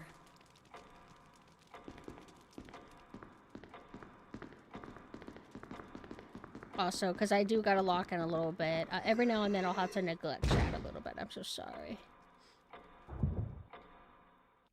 Yeah, this is the remaster. This is Resident Evil 1 Remake Remaster that they did around in 2011. They added widescreen. They added alternate control style if you don't like the tank controls. They touched up the models. They added some new lighting in spots. It's a baked-in lighting game, but there's some areas where I think they add real lighting, I think. They also retouch up some they retouch the environments, like sharpening them mainly, and it's kind of mixed bag. Sometimes it looks bad, sometimes it looks fine. Sometimes they will redo things like, there's one shot, a cinematic shot where there will be a tree branch in, I think you say, the foreground, where they like remodeled that to make it look nice. They also changed the lighting at times, which I did not remember because it's been so long since I played the GameCube version. Hello, Rack. You like RE1? Do you like RE1 and the remake, or do you just mean like in this one? I love original RE1 and the remake so much. They're in my top 3 favorite games. Barry. Any luck, Jill? People were complaining about tank controls even in 1998. RE2 and 64 port has normal control option. I didn't know that. I haven't fucked with the N64 RE2 much. I only played it once, and it has like more compressed audio for like the music tracks, which I mean, everybody always praises the fact that they were able to fit RE2 on a Nintendo 64 cartridge, but I don't want the music to be like of a lower quality. I think RE2 music is just so good. Thanks. I may need it. Listen. Didn't play original RE1 because I couldn't find a physical copy of it. Got you. They've actually recently ported it to GOG and on Steam. It's also on like PlayStation Store and probably the Xbox as well. But yeah, so for example, this room, they made this room more cold colored. It feels a little bit more blue, but in the original GameCube version, it's brown. It's like more like a brown tinted room. So what's neat is, I would say in the original RE1, this room is actually cold colored. They have like blue wallpaper. I don't think they have blue wallpaper here though, but it kind of makes it feel more like how it looked in RE1 in a way. Obviously transformed and everything, but it does beg the question, like, oh wait, does that mean that what usually got hailed as a really good remaster is actually an unfaithful one? Should they have done that? Should they have fucked with the colors? I have mixed feelings about it. But I do like color variety in games. I don't want to play a game that's just all one color, you know? You're the master of unlock and jail. True. There's a map of the mansion. Now, it hasn't been that long since I played this, but, trying to think. Maybe it's been a year. Which isn't that long. I still have a lot of muscle memory for most things, but to do a no-save run and not, like, have just recently done a casual playthrough is, like, a little bit scary. It's not, like, the biggest deal, but... It's like, there's no point in doing this. Like, if you go into that room, you get a self-defense item, but then you kind of need to immediately use it on a zombie, or you need to use up your ammo, so it just feels like a beginner's trap. Like, it's kind of pointless. It's mainly a tutorial room, which, I mean, that's fine and all. Colors or vibes. As a colorblind person, they aren't super important, at least. Got you. Like, I remember there was a Twitter thread, and people got really mad because to try and praise this game, which is my favorite game of all time, to try and praise Resident Evil 1 Remake, people have taken a liking to shitting on the original Resident Evil 1. And it's really frustrating because Resident Evil 1 is also one of my favorite games. But I saw somebody that was saying that they actually liked how vibrant and colorful the original Resident Evil 1 was. And that they don't like that the remake went more of a desaturated, kind of, like, grungy look. And I feel like that's actually, like, a fair, like, preference-based criticism. Personally, I like both of them a lot. I can't really say that I prefer either their art style more than the other. They're just kind of different from each other.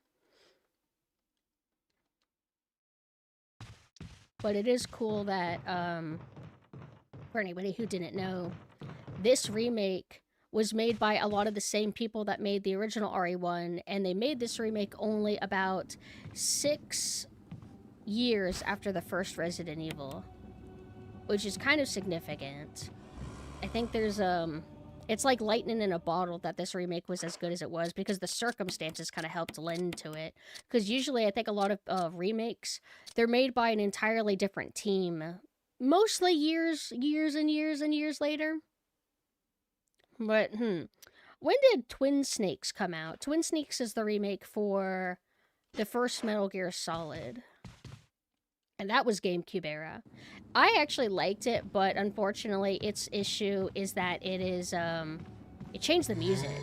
That's one of the biggest issues, is that they took a perfect soundtrack and kind of made it, like, mid. I might get grabbed by this guy. I did get grabbed by him yesterday, and I was really salty about that. Trying to bait out a grab. Oh! Oh! I got so salty when I did this last stream because I got grabbed by him, and I don't, even when I'm on the top of my game, I'll still get grabbed by that zombie every now and then. But it is a little bit of a blow to the ego. It makes me want to, like, restart, but I think that is a sign that this playthrough might go okay. At least if my computer doesn't freeze. I remember, like, when I first played RE2 Remake, I'm like, I need to see what they did with this game so I can partake in discussion with it. So I know what they did, so I can have more clear, fair criticisms. So I played it with its original intended soundtrack, and it was dull.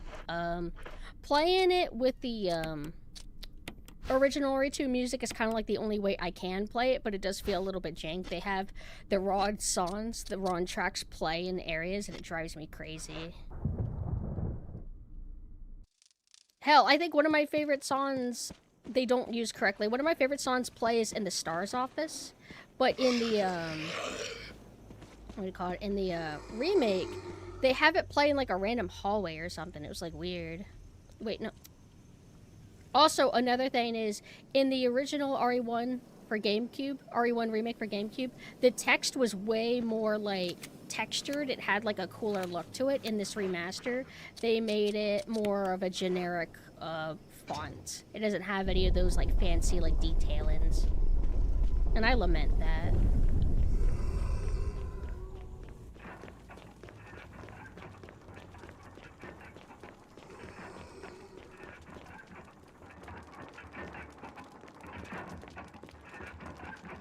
And then this is the crazy room. What purpose does it serve? I don't know. What is that mechanism? I don't know. Why are there gears? I don't know. It's just cool. I don't give a shit if it's not realistic. It is cool. And this is what I mean.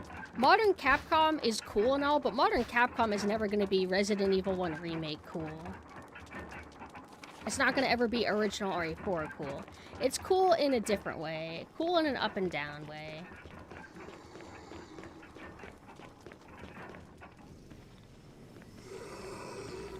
I might get grabbed, but audio-wise, yeah, he sounded like I could do that. Hell yeah.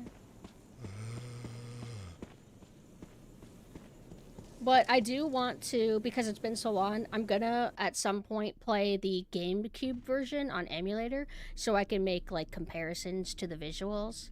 And I'll, of course, like, play with the old school ratio. Okay, so... Okay. I have a new key. I think it opens this door.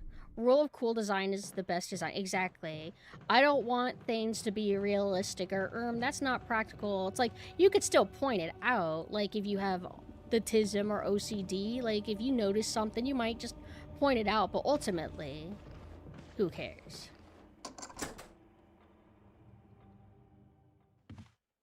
I didn't go this way the last time. But this isn't the way I want to go. I usually go a different way. Oh, I know what's going on. Wait. Sorry, I'm not dealing with the brain fog. Now I'm just dealing with my usual, like, memory issues. This is the way it's supposed to be. I still feel, like, kind of good. I mainly wanted to go to, because I usually just have a certain order that I do things. I want to go to where the first save room is. So that'll be this way.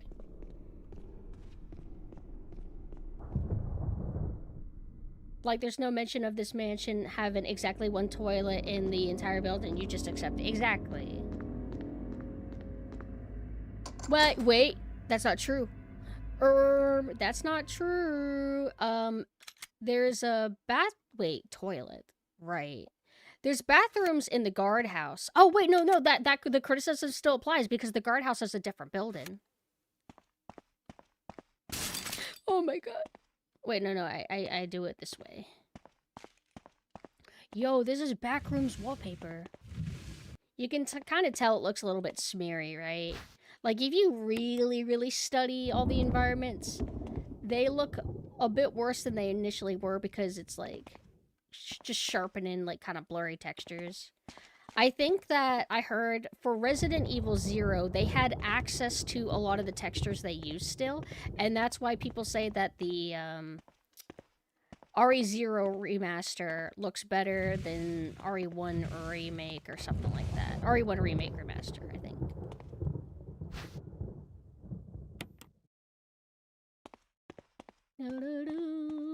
Look at that good reflection. So this is where we go when I want to stockpile on herbs, but as you can see, I'm like too full to do that now. This, I think, gives me a self-defense weapon. I love how, like, cool that shot is. The power of fixed camera is, like, you have this, like, cool fan.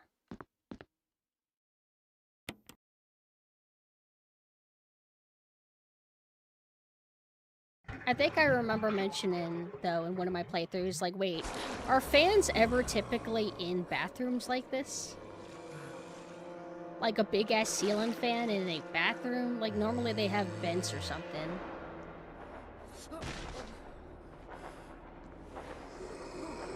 I'm doing pretty good.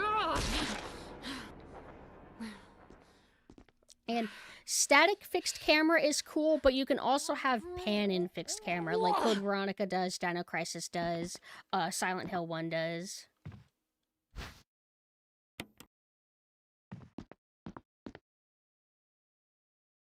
And Devil May Cry does pan-in fixed camera at times, too.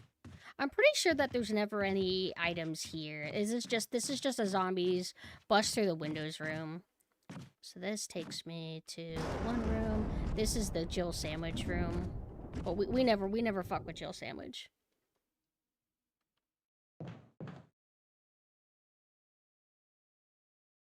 But I remember when I played it and I was kind of like mentally out of it, I like made like a crazy mistake of like, is there zombie here? But I actually didn't really get grabbed by any zombie except the one in that one spooky hallway. I got anxiety at the idea of like wasting ammo. So I was a little bit passive with my shooting. I don't like wasting.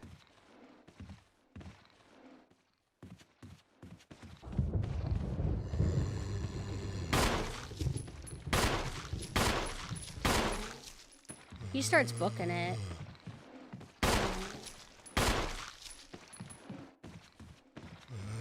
And I don't want to reset their health because I think it's like it's either confirmed or a superstition that if you leave the room that their health resets. Oh, I don't know. Get grabbed. Oh shit.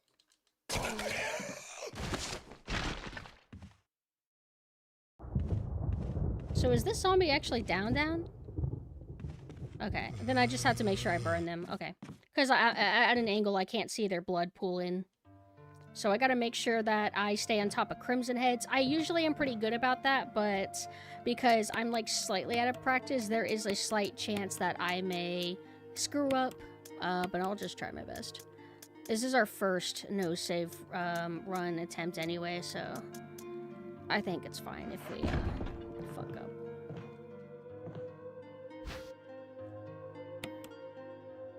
Also, I might have to go to the bathroom again really quick. Usually when I drink a full coffee, I will empty, and then it fills up one more time. It's like, oh wait, hold on, you still have work to do. And I'm like, oh shit, sorry. Game's been going good. I made one mistake, which I don't normally do, which is I let myself get grabbed by one of these zombies, and it was like a little bit of a blow to the pride because I'm not used to that. Oh my god! Normally they don't go down in one hit. So even though I wasted ammo, I'll just pretend like he needed 5 shots or something like normal.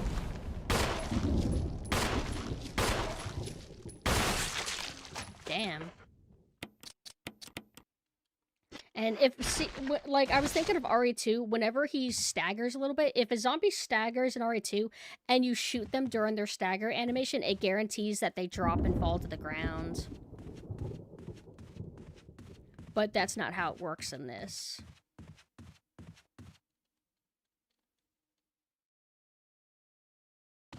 Up until I believe 5, Devil May Cry is majorly fixed camera angles.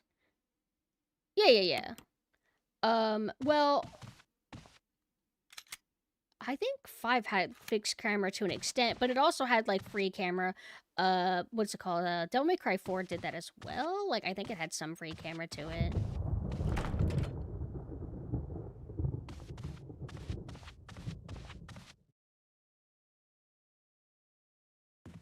We need to get on top of these Crimson Heads.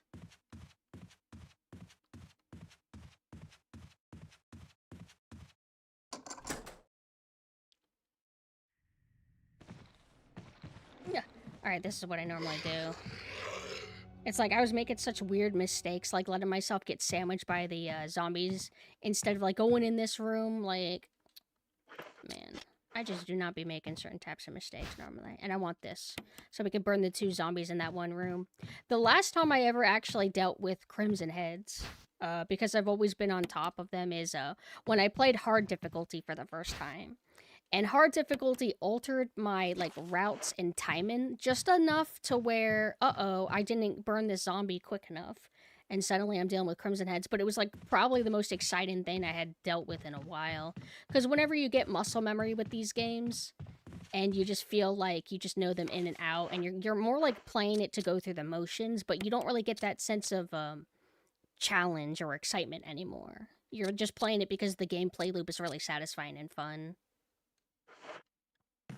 So being able to have wrenches kind of thrown in is exciting. That's why, like, I value Code Veronica and Resident Evil 3 because those are the ones I've played the least. And so I don't feel like I've mastered them yet. So whenever I go back and play them, I always feel like I'm, like, a little bit rough. Especially Code Veronica for being, like, mean.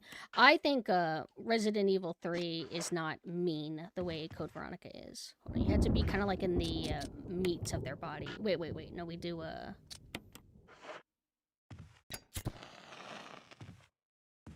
There we go. And then we fill this up.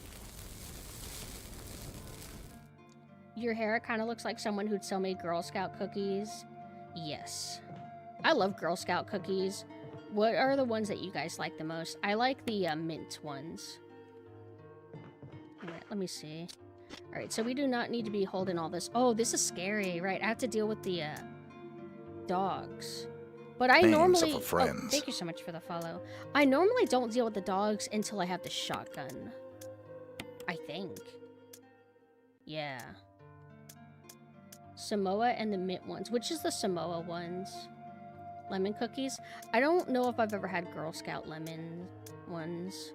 Alright, so... we are going to be going to the medicine safe room. Let me think. I don't want to, like, use this until I have the shotgun, so I'm just going to go ahead and preemptively put that away. I do want to carry, like, one herb around. No, we don't have anything to worry about. I need to carry herbs whenever we're dealing with the dogs, but we also have, what do you call them? We have free 3 herbs that are in the dog whistle area. But I'll be right back. I gotta go to the bathroom.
Hello, I have returned.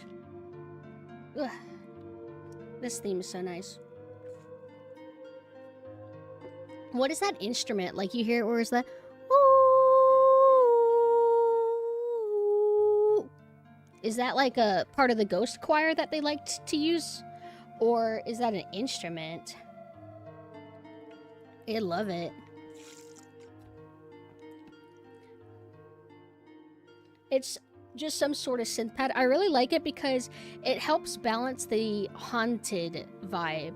Like, it has the instrumental melody that do, which kind of like makes it feel safe. But then you have the ooh kind of helping you feel more like it's still haunting, you know? And then the Resident Evil 1 one is like this. Oh, it's actually there too. I never realized it. It does the same thing. It basically has a high-pitched string that serves as the ooh, like I like that. The high-pitched string basically makes it it's like horror kind of. High-pitched string is pretty common in horror, yeah.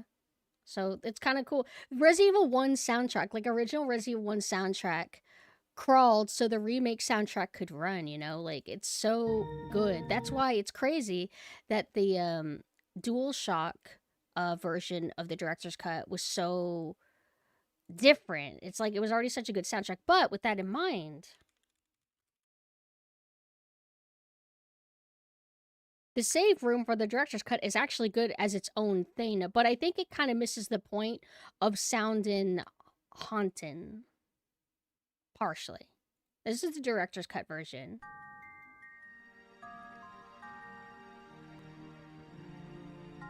Well, it has a little bit of high pitch string going a little bit. I guess it does add a little bit of...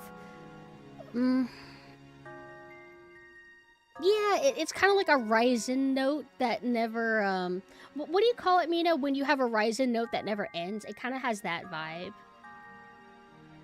I think that's actually, like, a good track. Like, don't let people fool you. The soundtrack for the DualShock Director's Cut is actually pretty good. People hyperfixate on the basement theme, but there are other bad tracks besides that one, and overall as a whole, it has a lot of good tracks. It's just obviously not as good as the original soundtrack. Now let me go ahead and go back to the game. Let's lock in. Let's lock in. All right. So we are going.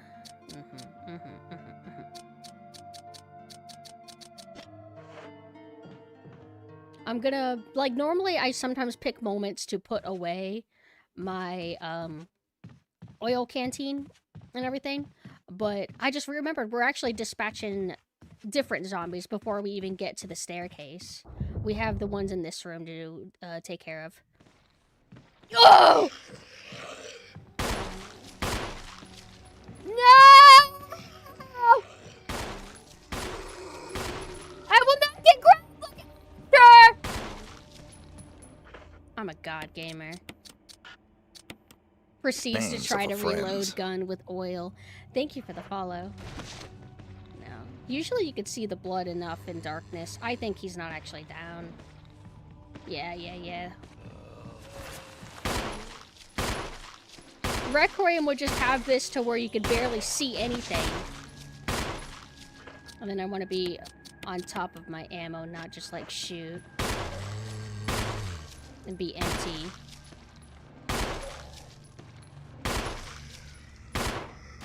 The excitement that modern Resident Evil is not able to replicate. Hey, wait. No. If that one zombie is not down, it won't burn both of them, I don't think. I think they both have to be in a down state. Because I believe if you try to use oil on a zombie that's not, like, blood pooled, that's actually not ready to be downed for a bit, it will use up your oil, but they will get up, like, immediately. Kind of find out now. Oh, nope, they're both doing it. They're on top of each other close enough. I might be able to get them in one hit. And you get a trophy for that. And luckily, there's like a clear visual indicator if they're both burns. Nope. Unlucky. They weren't close enough.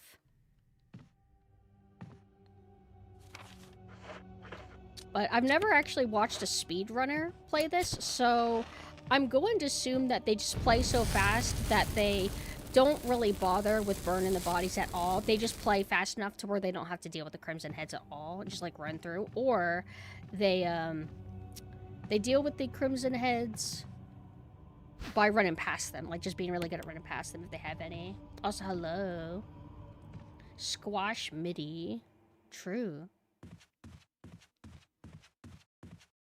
Well, this is usually how I play. It's very rewarding to stay on top of the Crimson Heads, because if they combo you, it's pretty rough.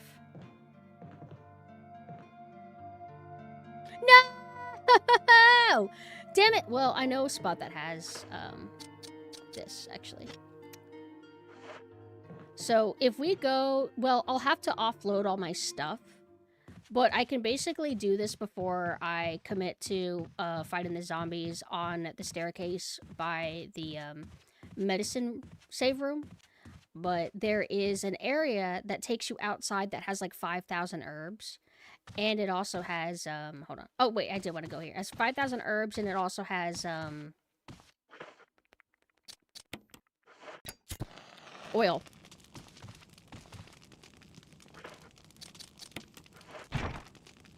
My first time playing through this game, I had no idea, like, what this wooden board thing is. It drove me crazy.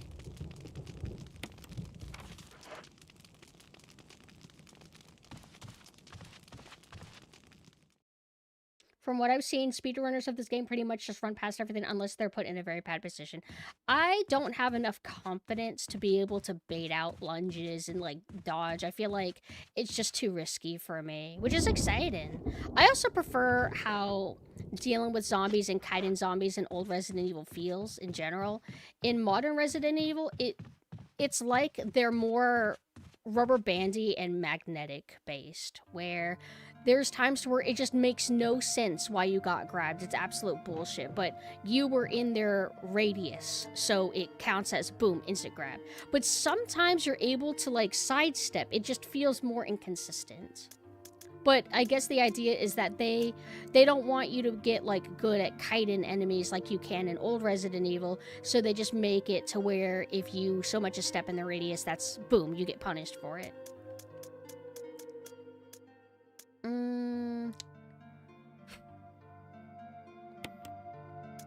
I want to put this away. I need to put this away. And our goal is to not shoot any dogs, any heckin' good boys at all. If I'm remembering my routing correctly. Because, like, it was, like, the first area we went to, right? Yeah, like, wait. No, the one zombie followed me from the hallway. It should be completely open now. And I'm pretty sure in this, if you have no weapon, you run faster, right? Like, normally there's a zombie down here. What about...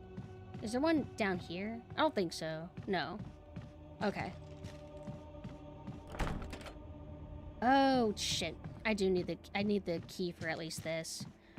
Alright, this is a little bit of a run back, but I don't mind. This is the heckin' backtracking that people hate. Like, some people would be so mad, like, oh my god, I have to run back to the... Oh my fucking god. I love it. Oh, hi, Ghost. Ghost, I love you. I saw the trailer for Code Veronica, if that's what you mean. No, no, no, no, no! Yes. Yes, yes, yes, yes. Actually, my rhythm is a little bit off, but normally I don't actually refill my canteen here. Normally I only ever run in and run out to get all the herbs. So I'm probably worrying too soon, because there's also a canteen of oil in the room with the fake shotgun. That's normally where I get my stuff from.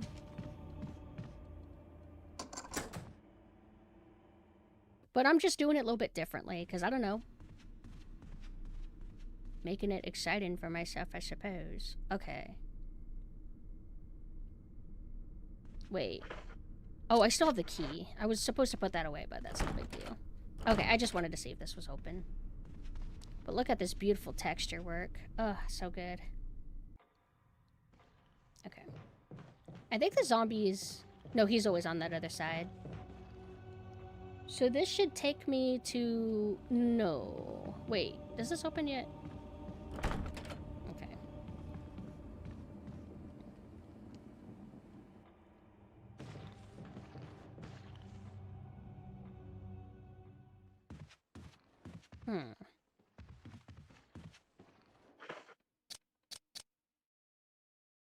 There's another room that I'm thinking of. But this should take me, yeah. This takes me to the balcony. Wait. No, this doesn't take me where I think. Oh, this is the route I usually go when I try to save Richard. I don't have, Call me? Wait, Oh, it's, no, it's not here. It's, let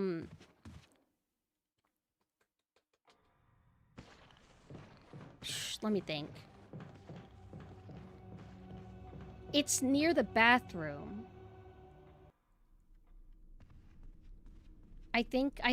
Yeah, I was there earlier. I have to go to the dog hallway. And you go to the dog hallway, and there shouldn't be any threats. The thing that we just have to make sure we don't do is go through this hallway from the reverse. That's what makes the dogs jump through. So as long as we never do that, there will never be dogs. And even if you do get the dogs and you just run past them, later they get respawned with hunters. Okay, this is where I wanted to actually go. So this is like a time-based... See those plants that were in front? That's something that got remodeled. I saw it in like one of the devlog things. Alright, I'm just mashing. And it's like you have this like risk period to where when you go to pick up an item, she crouches down, you have to wait for the animation to finish, which is like really stressful because you can get interrupted during that animation. Hold on. Oh my god, it's been so long since I've actually gotten everything out here. I think there's more stuff here in RE1. Okay. Yeah, see those plants? Those are new. Hey, I did it! Woo! Okay. So we can't go back the other way. We can't go back through there. At the bathroom. I think zombies bust through here now. Oh, nope, it must be later. Okay. Go through here. And then we go here. And then we're back at the save room.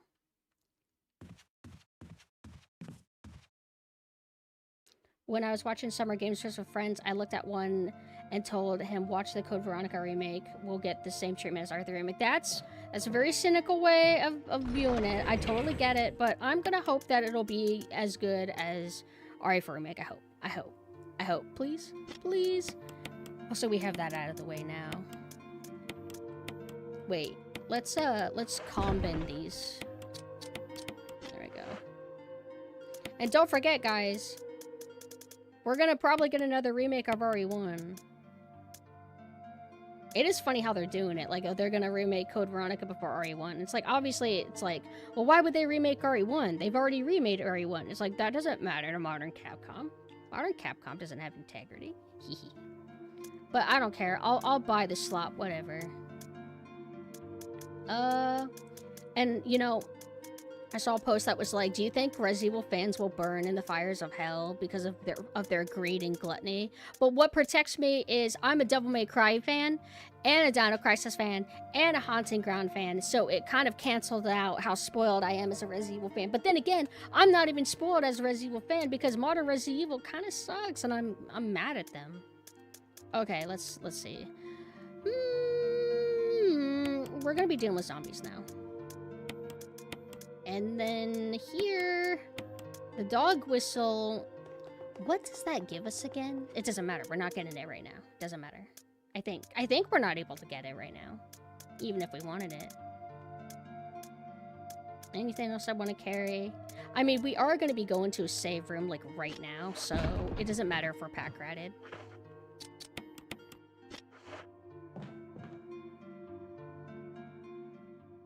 I love Haunting Ground, but I'm like, I don't want to remake. Please do not ever remake Haunting Ground. You're just going to make it look ugly and generic and lame. But please port it. That's all I want. I just want a port. That's all I've ever wanted. The game still looks amazing. You don't really need to do much. You don't even need to add widescreen support. I don't need widescreen support. Please just make it. Just give it a port. You've never done it before. Okay. This is where we're going.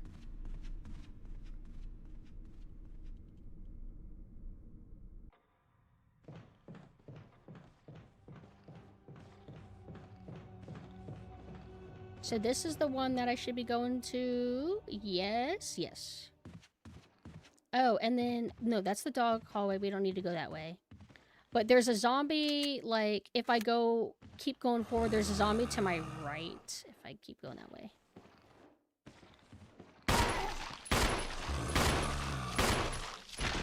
Now, are you actually dead, or are you immediately gonna get up? I'll just wait. Yep, told you. Hey! Hey! Hold on. I think I missed one shot. I don't know if... I thought the auto-aim was locked on. If you want to be double sure when it comes to verticality, like zombies going upstairs or like geometry, like in between, usually I turn around and then I hold the aim and then I'm sure that I'm locked on.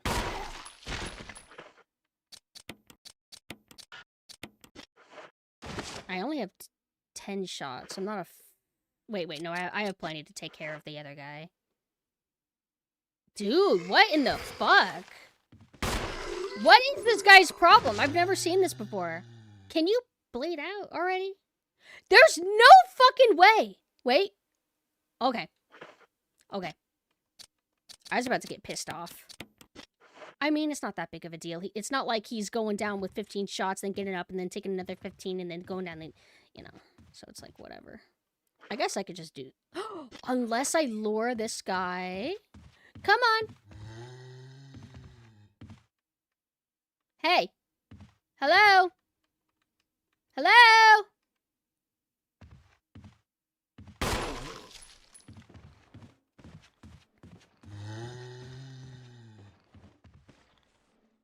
Gotta turn around.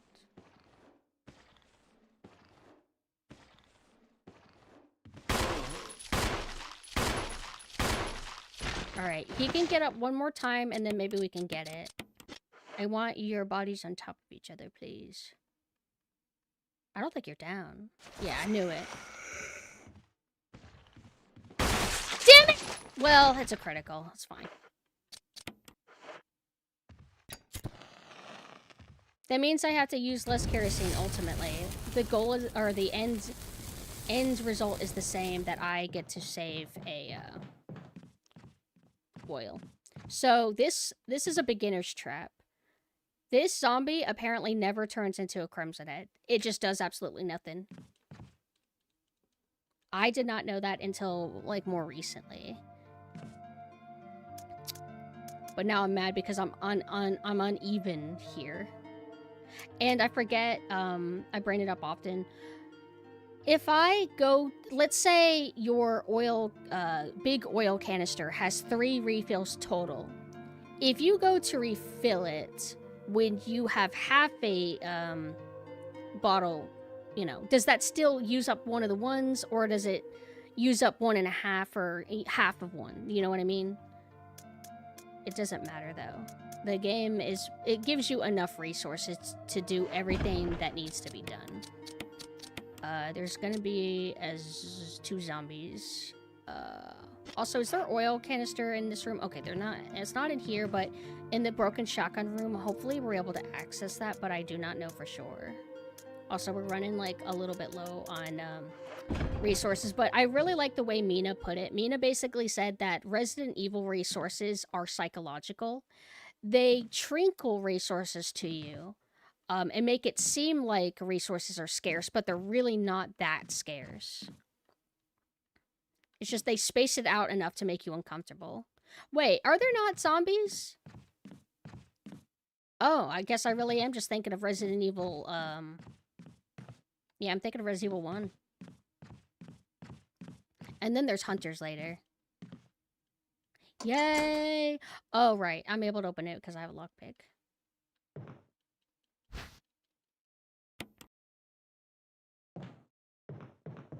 It's like what I should do is I shouldn't refill the canister. I should use it on a body and then refill both at refill both slots at once. Okay.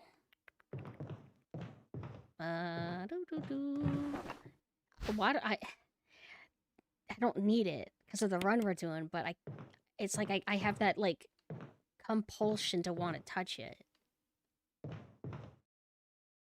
Let's take out the zombie that'll be in here. No! Okay.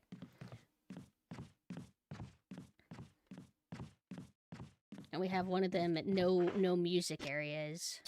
Not my favorite kinds, but I'll be fine.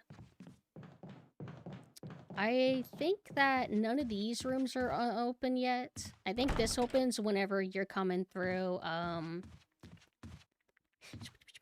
after the guardhouse. This takes us to the yellow room, which is my favorite room.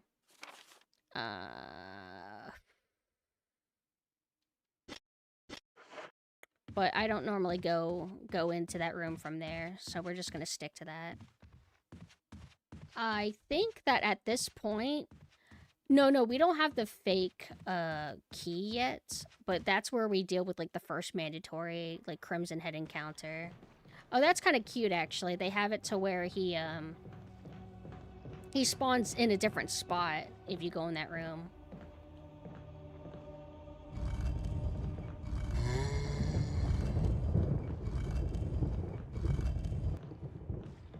How close are you to me? Can I engage in a push animation? Oh! Okay. Now this part sucks. I basically need to lure him away. Come on. Also, hello, Warnado. How are you doing?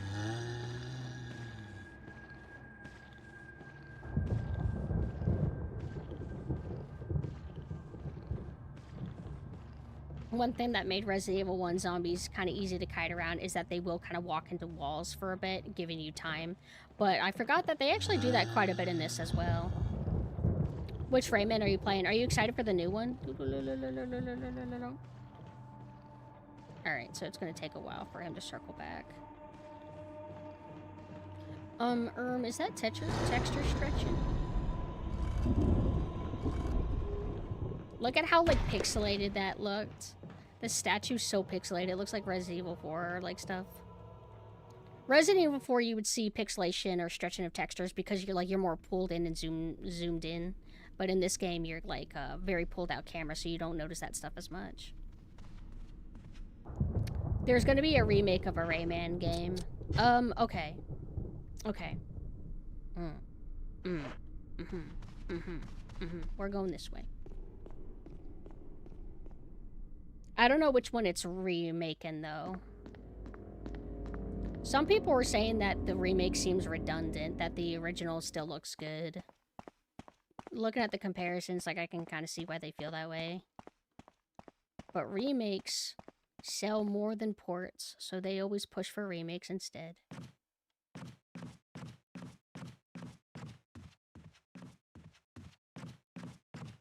Yeah. Oh, yes. We're good. I worried if you have, I think if I had only one slot available, I don't know if I would have been able to pick up the shotgun. Or is that more of a RE2 and RE1 thing? Sometimes they have it to where, big items take up 2 slots, but I don't think it works that way in this. Wait. Yeah, if I only had 1 slot, how is it that I screw myself sometimes? Never mind. I just know that there's sometimes, like, I'm like, oh, I'm too full, I'm not able to do the swap. So now I have the good shotgun. Well, the intermediate shotgun. The one that you get after it is, like, way better.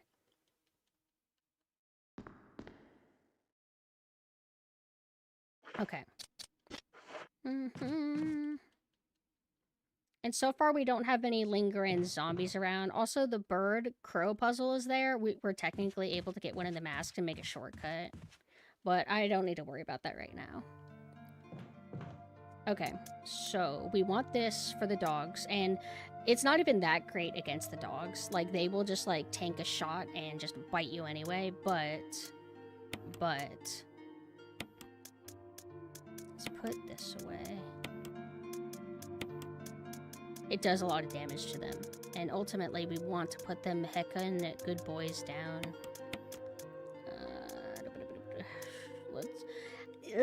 I have free herbs, but just in case something happens and I'm not able to get to it, like... I usually, like, huddle around. You also gotta remember that, using herbs is instant in this. Whereas, like, if you try to use the herb from the, little garden, you have to wait for your crouching animation, so you can get interrupted out of that, so that's something that you'll want to kind of factor in. So I'm just gonna have this just in case. Like, worst case scenario, I have to, like, do a little run back. I wonder if the Code Veronica remake will still have a broken knife to spam at the dogs in that game. Everybody always says that the Code Veronica knife is cracked, but I've never been good with it.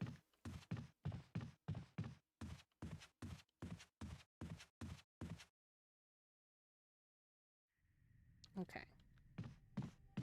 And I have no new keys. No new keys.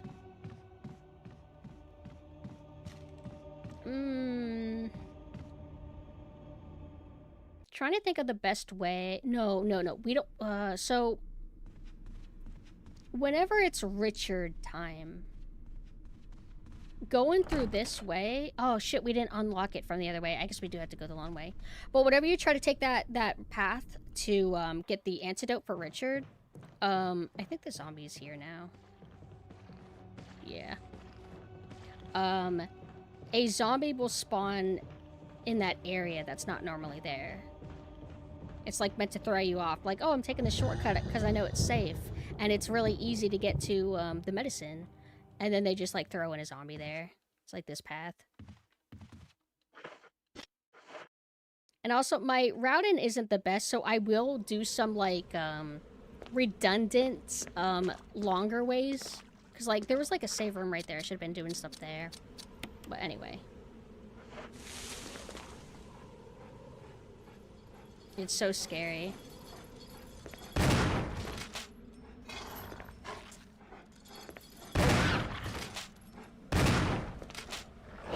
Ugh.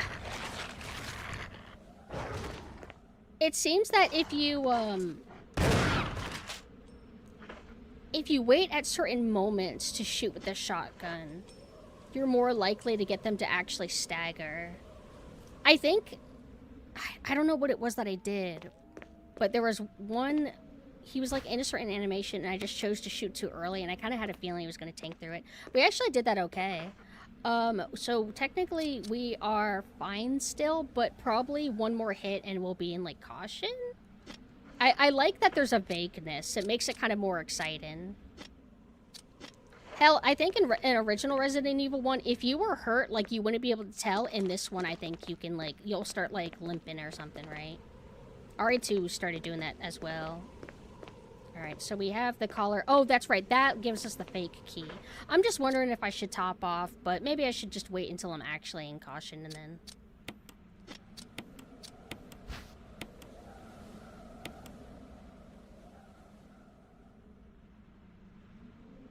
Retold at least doesn't try to cut, remove stuff unlike cough, RE2 remake, RE3 remake, RE4 remake. The reason for why I accept RE1 remake, because the father of Resident Evil was there for it and made sure they didn't destroy its legacy. Yeah, like, not even just him returning, but they had a lot of the same team in general.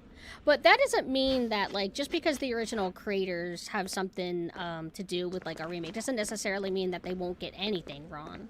Or in terms of, they might, like, change things that you actually liked about the original. But ultimately, I guess you do have a stronger chance of it being, like, a good, faithful remake than, like, another team entirely getting a hold of a game to remake it, if that makes sense. Yeah, like, RE2 remake, it's like... RE2 remake and RE4 remake, I think, are fine as games. They do some things that irritate me, like, modern gamey stuff like, oh, you have to do the scripted segment where you're holding Ashley. Ashley's unconscious and you have to like hold forward while absolutely nothing happens and you just slowly meander towards like the light or whatever. It is like little things that annoy me, but like as games they're fine, but they change the art direction a lot or they simplify things in ways, and they do cut content, which is a bit annoying.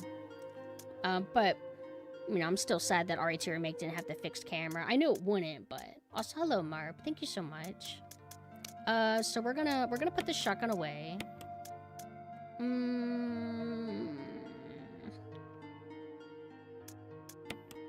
don't know if I really wanna. I'll carry like a herb around. Yeah. Okay. So this part's easy.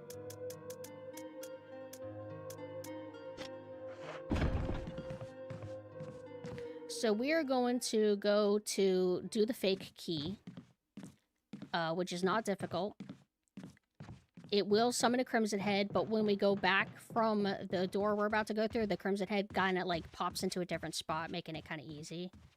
And you never even have to deal with him, as long as you don't, like, the only time you deal with that Crimson Head, like, you actually have to deal with him, is if you choose to go that shortcut. If you go through here, that's the spot where the Crimson Head moves to.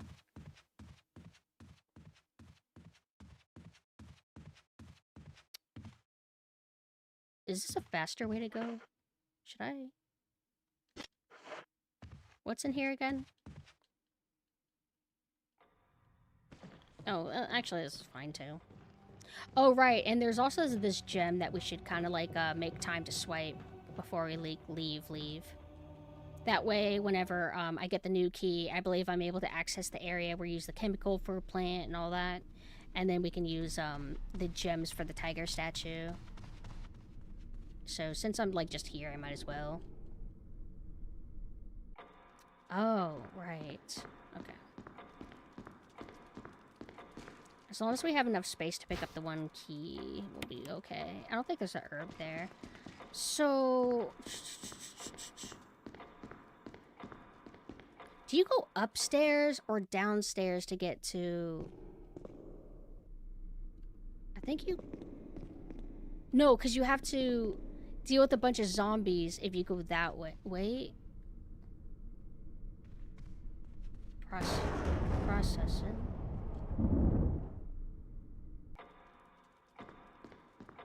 Let me think. I'll be able to know immediately.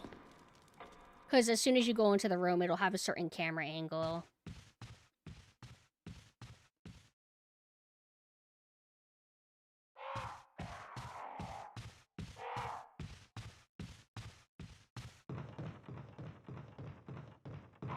God, if you're real, spawn 5,000 tyrants on their location. Amen. They'll be easy to avoid. Alright, this is where we need to go. It's easy. And I already picked up that herb, so we're good to go. Oh. Easy. And then we got like a RE4 trap.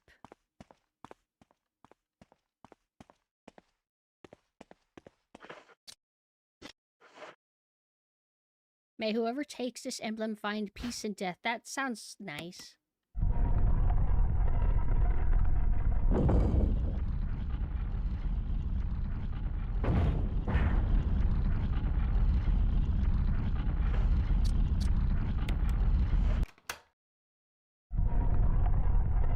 And now we have a free key. And then we don't do anything with this area until we're ready to fight Yawn. For real, for real. They made the second Yawn encounter really cool. In original RE1, you fight him for realsies in this like compact, cramped room with a fireplace. In the remake, they like have you fight him in the library, and it's like kind of cool, kind of sick.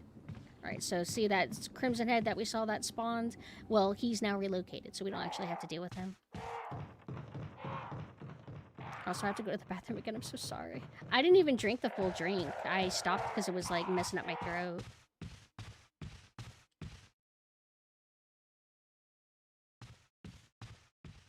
And we're not going to pick up that videotape because we don't need it.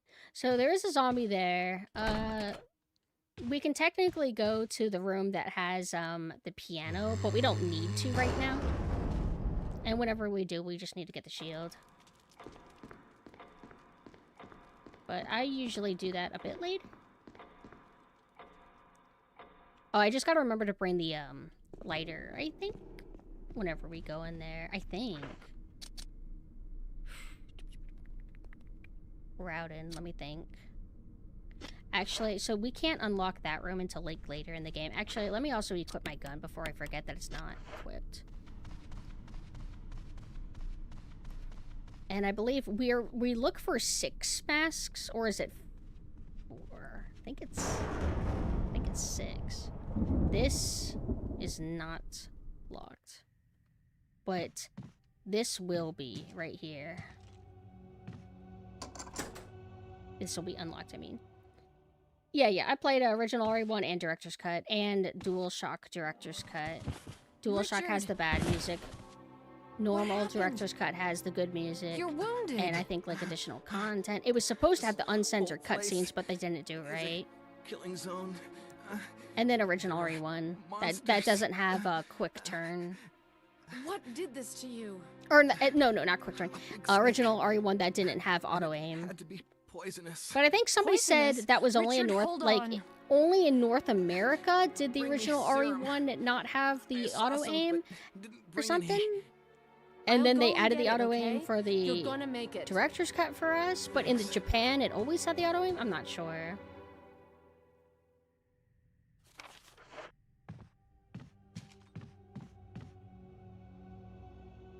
Also, hello, Cooper. Hi. Sorry, I've just been a little bit locked in. I'm at my strongest. Oh no, I never unlocked it. I keep forgetting to do that. Oh, why are you here? Damn it. Normally, I don't let Richard die, but we might actually fuck this up.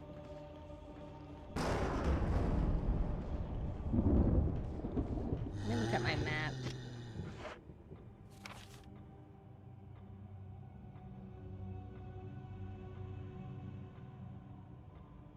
Oh, I fucked up. What's a quick way to get to the dog area again? Nope, not here. That's another way you can deal with the... Oh my god. Okay, we're fine, we're fine, we're fine, we're fine, we're fine. Oh, right, now we have a zombie here.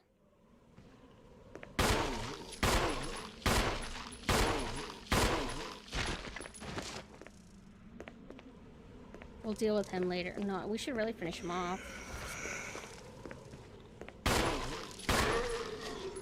I'm just worried that I'm gonna deal with him as a Crimson Head. Which makes this like an inaccessible shortcut. I do think that, like, it's fine, though, because it will eventually turn into a... He'll be a hunter. Well, he won't turn into one, but he'll be swapped with one. Oh, my God! Oh, my God! Oh, my God! What am I thinking? What am I thinking? Oh! I'm so sorry, Richard. Shit! I want his gun! I was going through the motions because I wanted to unlock the shortcut. But, you have 15 in-game minutes, I think.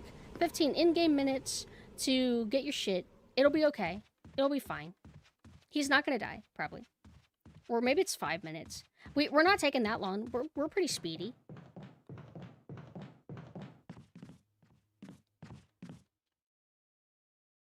It's like I really want his shotgun because it's stronger. Okay. I'm gonna hold this actually. And I'm also... Oh, okay. Hold on. I'm gonna put this away. And then we're gonna get this because we're gonna burn that zombie so it never turns. Oh. And this. It's gonna be fine.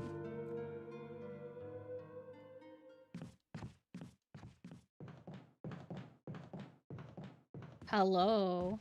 What makes you think I'm old? I took the test. It said that I'm more youth than Unk, so that means I'm young. Wait. It's not. Motherfucker.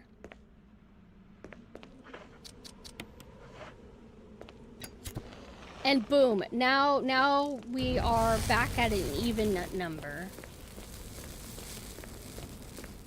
I told you guys I'm a pro. Why are the residents in this game so evil? They were good whenever this game was originally called Biohazard. All the residents were actually like really nice. It wasn't even a horror game. This should take us to Richard, right? This should not take us to Richard. Where does this take me? I don't recognize that area. I'll go in a second.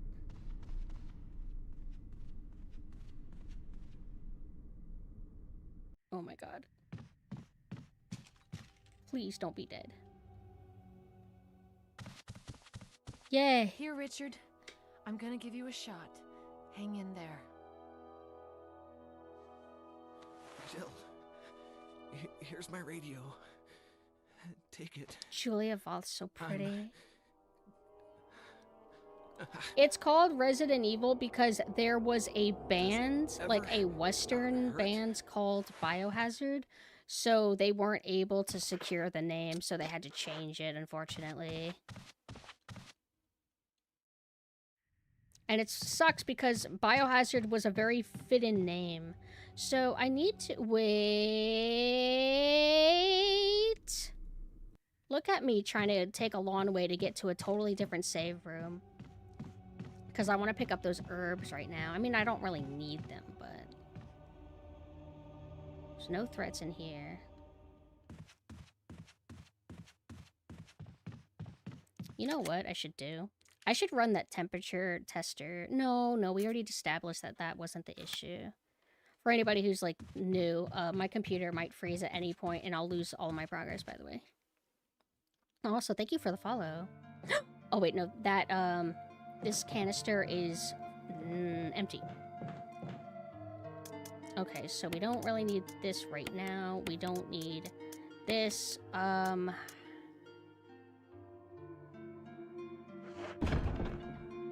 Whenever we go into the one area where Richard was, we'll need the lighter. We just need the lighter. Resident Evil, it's like a really, like, iconic, memorable name, I'll say. So, like, it works out.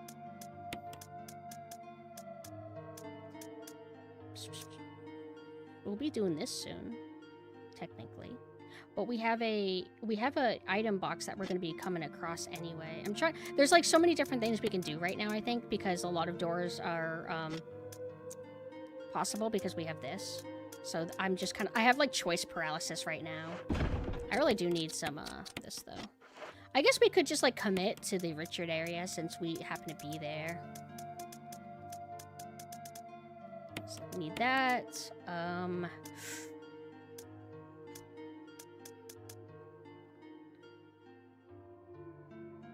You don't need to fight the zombie in that room. You can kind of, like, kite. So I might do that. And I don't think there's a fuel canteen in there. So I'm gonna go to the bathroom for the 500th time. I'll be right back. Also, hello. Thank you so much. Maybe that's why Devil May Cry is called Dante in other countries. True.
They don't have enough PN.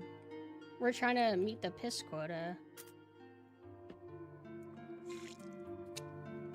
I have a very sensitive bladder, possibly due to sensory OCD, so everyone calls themselves piss girl because they gotta piss a lot and this and that, but what my problem is I basically feel my bladder's existence 24/7.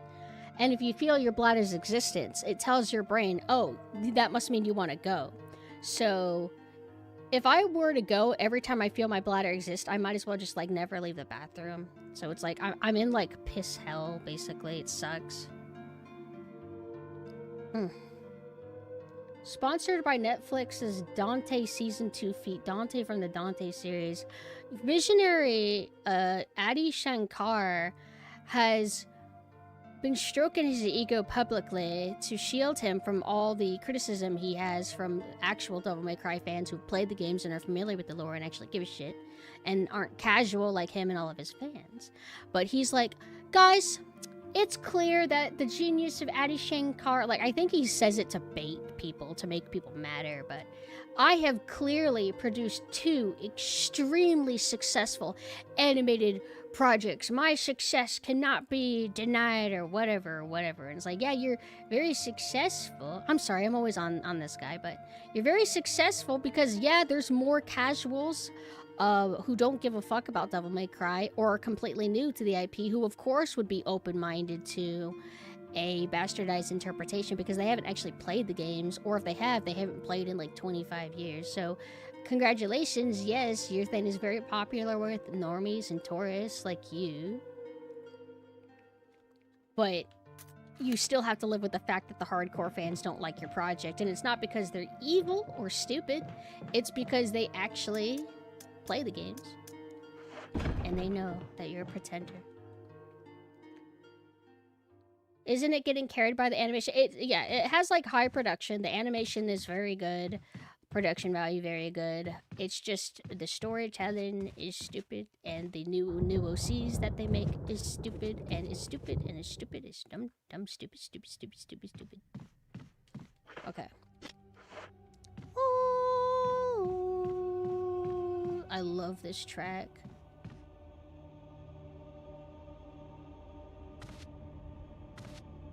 So we're gonna pick up these. And then we're gonna merge them just so we can save space. Normally I like to leave them singular so I can combine them with red, but there's not enough red to pair up with every single green in the game, so it's not a big deal. So stretch? Okay. Oh, right. There should be a zombie in here as well.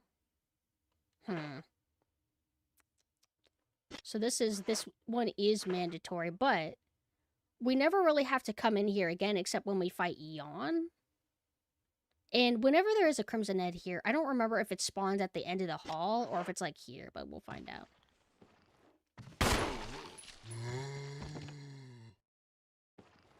Oh! Oh, I forgot. Oh, God. Oh! Oh, you're a vomit one. You're more dangerous as you are now. You're not dead. Yeah, I was about to say. No!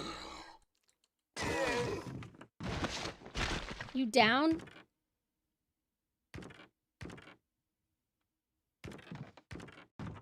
You down? Okay. Shake my head. Also, thank you so much. Yay!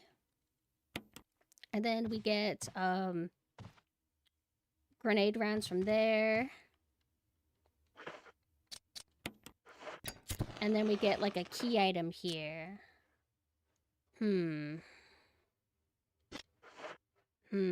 I don't really want to come back here until like I really need to. Oh, it's not grenade rounds. Okay, that's our RE1 thing. Perfect. Perfect. This is like such a clever little scare. If that was Code Veronica, he would have just guaranteed grabbed me. Almost. Okay, we need to make sure that he's like leaning to like going this path. I didn't want him to turn around and go the shorter way. Oh yeah, baby. Alright, keep following me.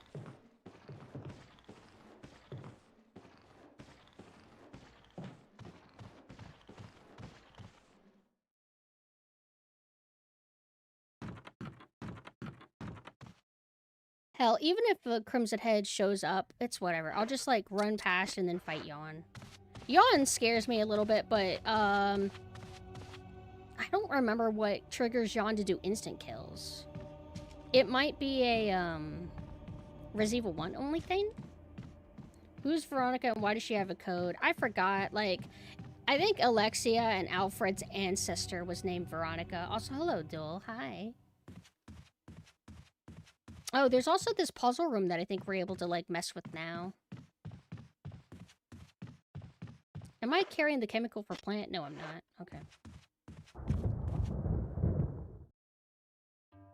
And then that's a note from Barry. Okay. We don't need that.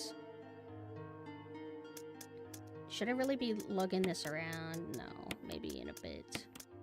Yeah, like, let's put this away because we're about to do, like, optional puzzle stuff. Well, actually, it's not optional. You get the mask from there. Let's put this away. Like, I am pretty sure that we're able to go in here. Like, I don't even think we need the gun. I don't think there's, like, a monster. A zombie.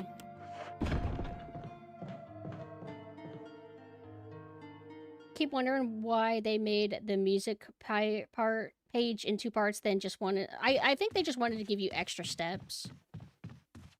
Trying to complexify things, because they kind of did that, like, I think RE1, if I remember, RE1 stuff is a bit more simple than RE1 Remake puzzles. It's kind of like how, apparently, Silent Hill 2 Remake splits everything into, like, every puzzle is, like, split into 3 different puzzles, if that makes sense.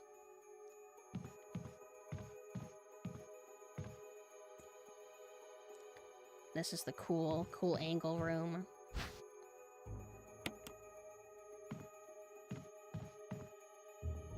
I think on the other side it's either an herb or it's an ink ribbon. Nope.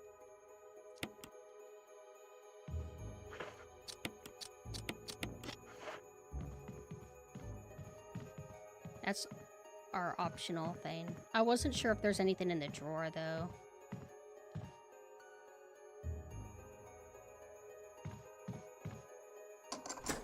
So from best to worst, how would you rate the current 3 universes of Devil May Cry? I'm assuming that you're referring to Netflix, original Devil May Cry timeline, and then the reboot that they tried. I mean, it's no contest that the Netflix one is the worst. I think that I genuinely like the reboot as its own, like, separate universe thing. It just shouldn't have been called Devil May Cry, yada yada yada. But for its own thing, for its style and presentation and everything, I think it's more interesting. I prefer it more also because while it also bastardized the characterization of the characters, this and that, it at least redesigns the characters, it redesigns everything. The universe doesn't even, like, look Devil May Cry-esque. Whereas Adi Shankar's Netflix Devil May Cry, it looks like normal Dante. Like, has the red coat and this and that, but it's so, like, butchered and, like, different. What do you make of it? And lame Well, and Western in like the bad ways quite unnatural. that I would have preferred understatements. them had adapted the reboot. Where's the part that's torn off? Well, my only guess is Well, that it's it was the most Western, like important Adi part, Shankar and likes, somebody so didn't want anyone to boom, see it should have been easier for you to work with. Let's continue our investigation. But I think most Devil May Cry fans would always agree that the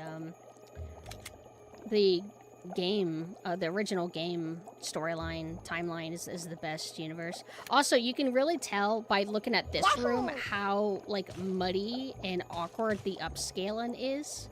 Like, if you look at this alone, like, obviously it looks a little bit better when you can see it more clearly when you're, like, further away, but it kind of looks like a smeary, awkward mess, and it's amazing because it's not even the era of AI upscaling. This is, like, way before that. But I still think, ultimately, it's a good-looking remaster. Just, if they don't have the resources and assets for certain things, they're just not going to be able to upscale it properly. Like, maybe they could have remade it from scratch, but I'm not sure if they would have been able to make it look uniform with the texture work and modeling that they did, like, 20 years ago. Also, thank you so much for the sub. It's so weird how RE1 Remake looks worse than RE0, despite both being made in the same year. So you gotta remember that this is the remaster of RE1 Remake. But if you're implying that even original GameCube version of this game looked worse than RE0, I don't remember that. But I did hear RE0's remaster looks better than this, and it's because they say that they had access to all the assets and textures that they used for RE0, whereas with RE1 Remake, they didn't have them anymore. So that's why RE0's remaster is able to look better.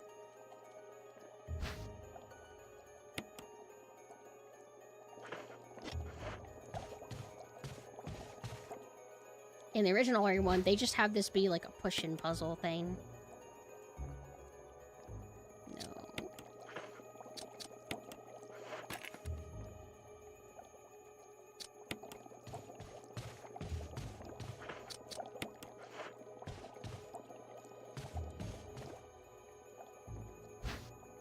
No. No, I want to press the switch.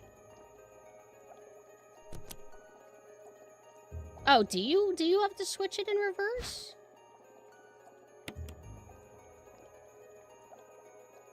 No. I'm confused.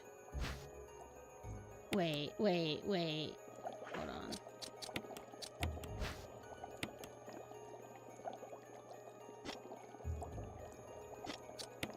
I'm confused because I'm pretty sure that you're supposed to, yeah, you don't put the gold here. What am I doing wrong? Hold on, I've never actually fucked this up. Lure without a hook. It's like, there's nothing to push here. And there's no hook. Hold on.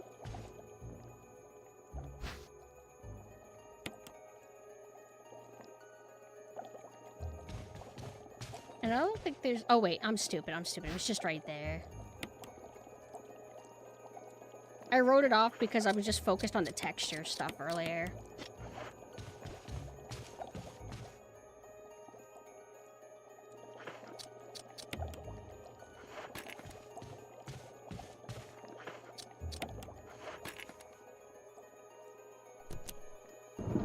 Give me that. Nope. This guy can poison me. And I don't want to be.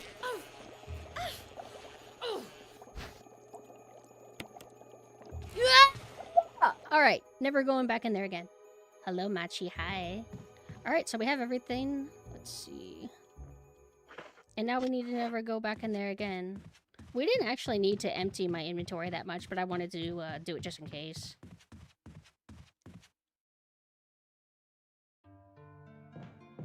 Okay, so we're gonna put this away.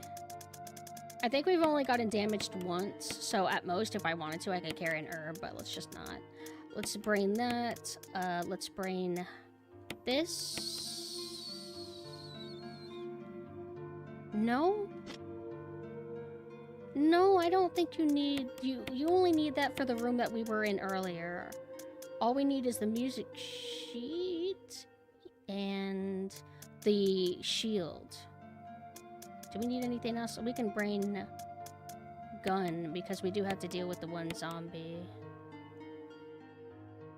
And the wind crest, we don't need that right now. We'll put that here.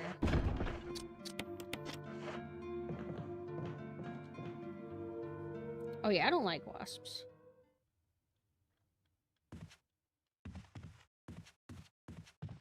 It's like I could take a shortcut and go through that one room, but I don't want to use it. Oh, no. I'm like thinking, like, can we go open that one door? I think that door leads to the crushing room. That room could be a run ender if I, like, screw up. It's kind of scary. Since we do happen to be here. Oh, I hate this puzzle, actually.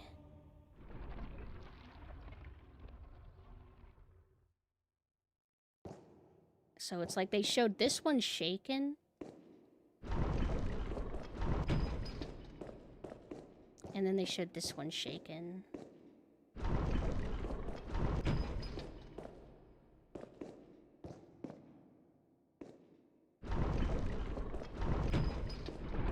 Hold on. Wait, does it change every time you come in? Because they give you like the first two for free, but I don't know if it swaps out every time. Okay, okay. So this should be just this. At least I hope it works this way. This is one of them trial and error puzzles, but I always notice that they have the guy shake. So I think it's supposed to help. So you do this one, and then hopefully that was it. Damn it! I hate this fucking puzzle. Did you shake because you want me to push you? Sadly, I've never muscle memoried this one. Ugh.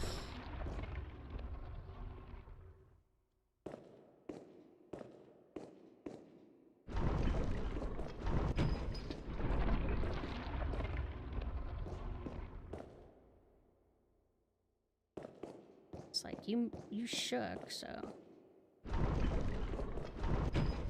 Yay! That's probably one of the quickest attempts of this I've done. And then in the original RE1, they just have it to where you push like statues onto grates on the floor or whatever you call them. And if you miss it by just a little pixel, boom, you're poisoned. But it's not instant kill at least. Alright, so we have...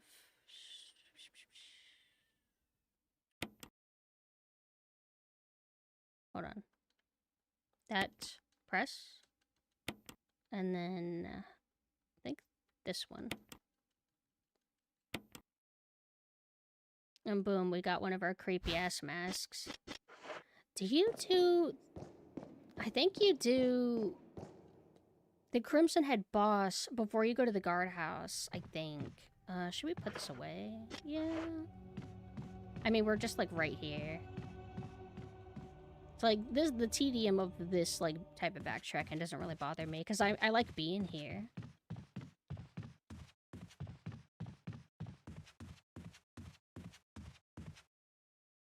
That's why Capcom dropped the comment. Capcom execs were bewildered that people might want to play original Resident Evil when GOG approached them about it. We have all those remakes. It's already the superior experience, yeah. We're not fans of Capcom here. I mean... current Capcom. If Capcom had their way, they wouldn't be porting or remastering any of their old games ever again.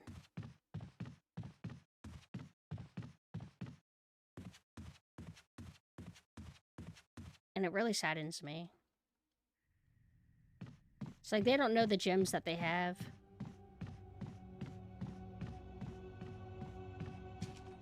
Okay, so...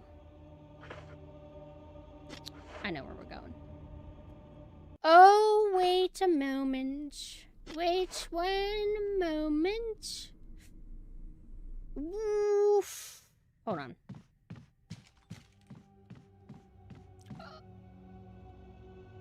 I don't have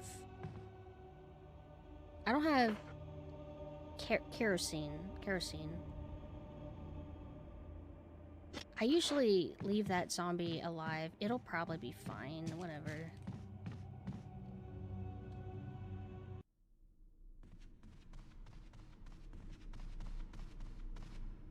It's like, as long as we're fast and we run back to him, it's not a big deal. Oh.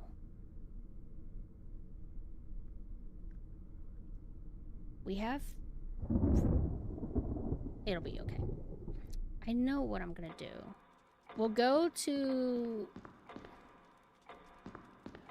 the medicine save room after this.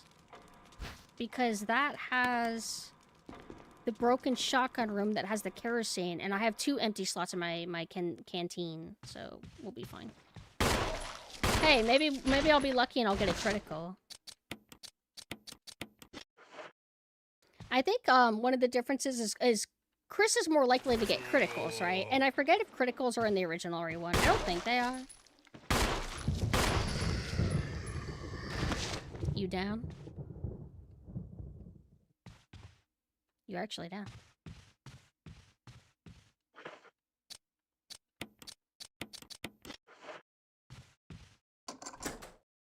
And then we can play Moonlight Sonata.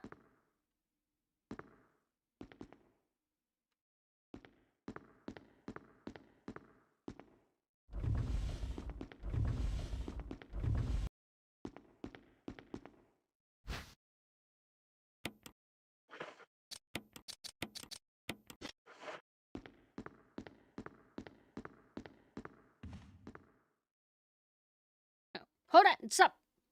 Okay.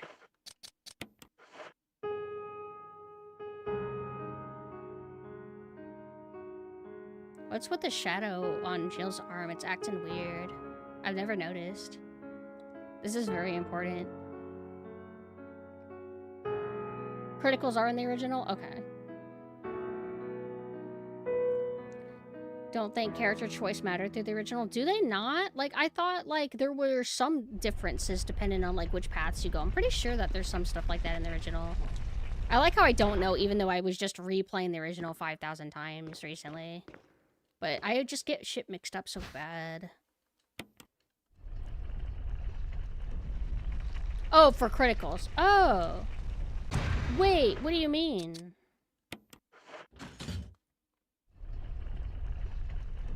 Yeah, Chris has less item slots, and there are certain doors that Chris is not able to open, that Jill is able to open for free. He has to find small keys. Also, I think Chris has, like, more health or something. Okay.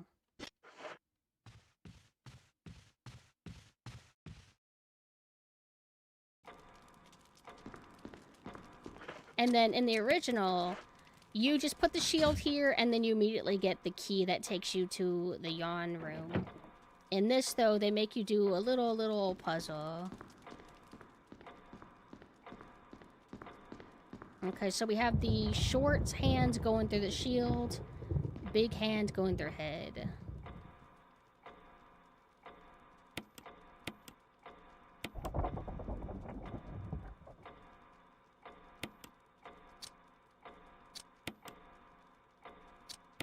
No, yeah, we want that to stay there.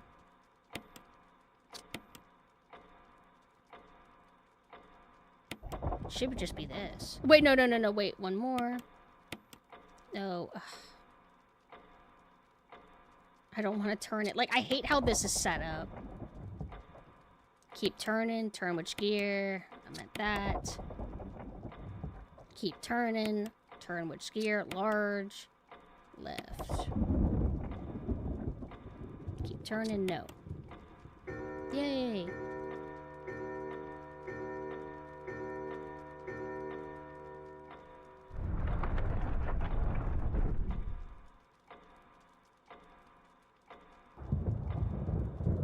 What are you talking about, Moon? Or are you just saying, like, which Resident Evils you like? Okay, so... let me think. It's like we could do the yawn, but we don't need to do it right now. What I want to do is I want to go to the, I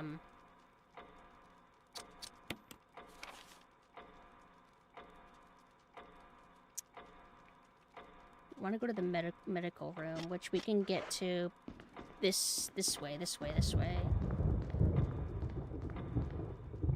And then we're going to quickly run back here and burn that zombie. I think that they turn in 30 minutes, and I believe, actually, the timer is altered based on if you're playing on hard difficulty. That might be one of the reasons why I was dealing with, like, why I dealt with a Crimson Head when I normally don't. But don't quote me on that. I just think that's how it works regarding, like, hard difficulty.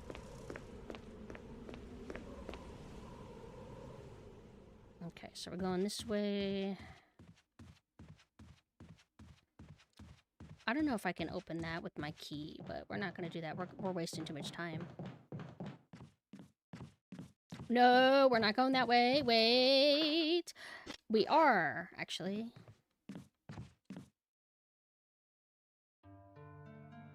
Like, there's other stuff that we can do while we're here, but I specifically just want to, address the one possible Crimson Head. So, we'll just come back to this area when I'm done.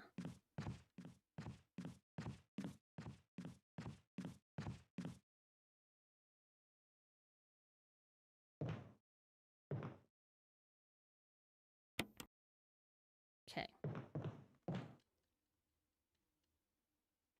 There's no, like, short... if you go this way... well, actually, let's, like, unlock it at least.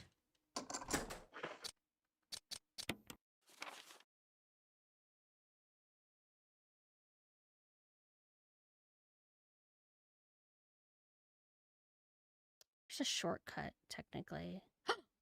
Yeah, actually. So if we go this way...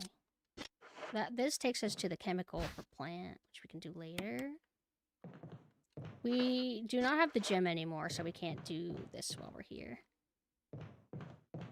Oh, there's no zombies in this area right now. Okay. Boom.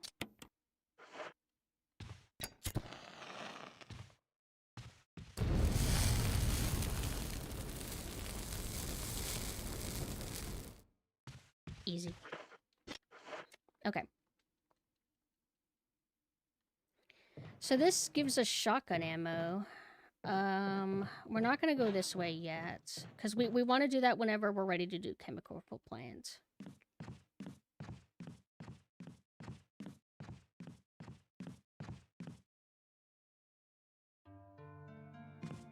Okay. We don't need this right now because we're not going to be shooting any zombies. We don't really want to like come back here. I really shouldn't be lugging this around, but it's whatever. Chemical to use on plants. Oh wait. Oh wait.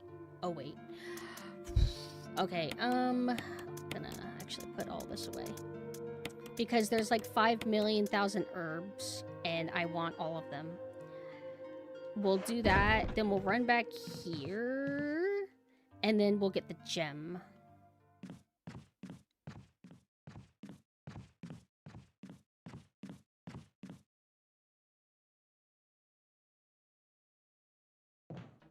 You know what? They only bust through... Wait. They only bust through when we're coming back anyway. Hold on. Did I pick up the, I did. The battery. Such a cool atmosphere. Kind of prefer it to the original. Yeah, it's definitely more overtly creepy and spooky. Like, they turned it up, like by a notch. Let's do this first, actually. Right. Because we don't want to accidentally burn all the herbs.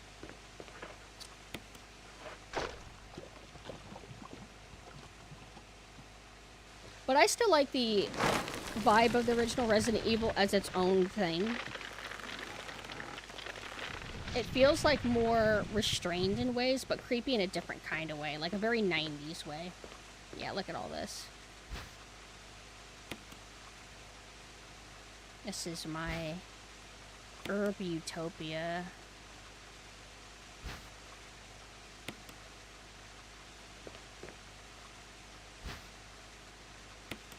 And we have so much free space that I don't have to just force combine them all.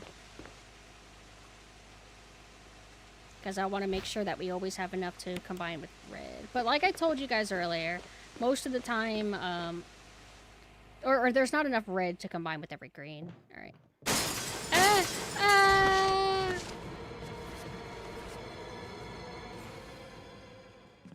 Now, if we go into the one room where I think that's where the itchy tasty file is, and you have the zombie that's hiding in the closet, I think you get shotgun shells. So that's kind of good. We want that. Maybe carry one herb. I might get grabbed. I could bring the shotgun. Yeah, maybe I should. And then we want this too. Yeah, like one shotgun, but it just feels like a waste because we're not going to commit to killing him. What I normally like to do is I like to try to kite around him because we're never going to go in that room anyway. But I don't need to like be empty because I don't want to like keep running back and forth. There's like only like one or two things. Oh yeah, there's handgun ammo in there. And also hopefully we'll use up one of these keys soon. Yeah, let's go. So I have my pistol unintentionally unequipped. I'll just do it later. Hold on.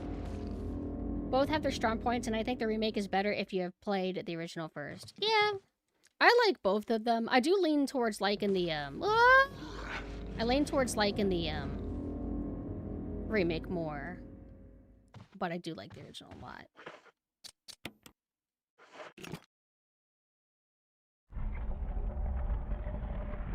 But I like overt, spooky type stuff. Oh, we get shotgun shells from here too. And then I think we get the MO disc here. Or that's RE1. Or in this, I think you get Magnum. Right? Magnum. It's either Magnum or it's the ammo disc.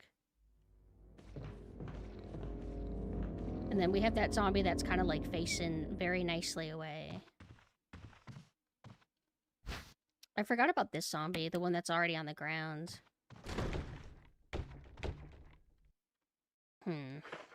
Think we can do it.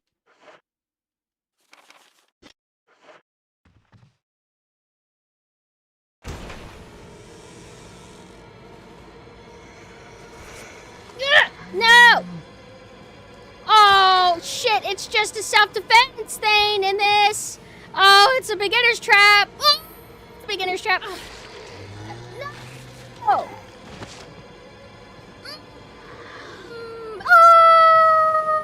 No! Woo! Okay. Bye. Oh my god. Aggressive, aggressive, aggressive, aggressive. Bye-bye.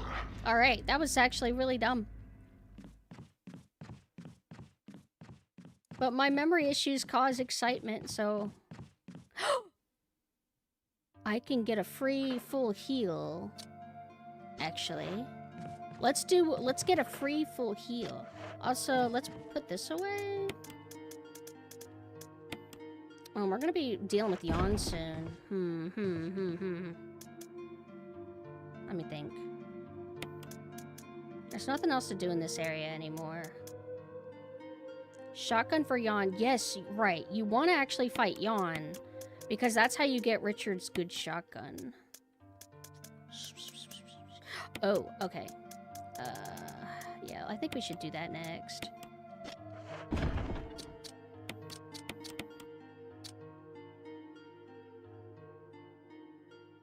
But whenever we fight Yawn, we're gonna want herbs just in case, because we don't want to get killed during it.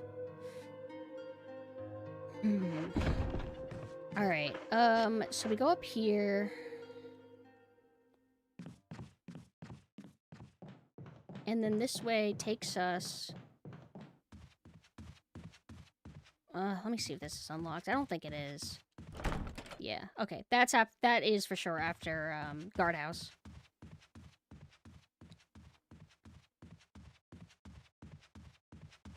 And there may be a Crimson Head. Oh yeah!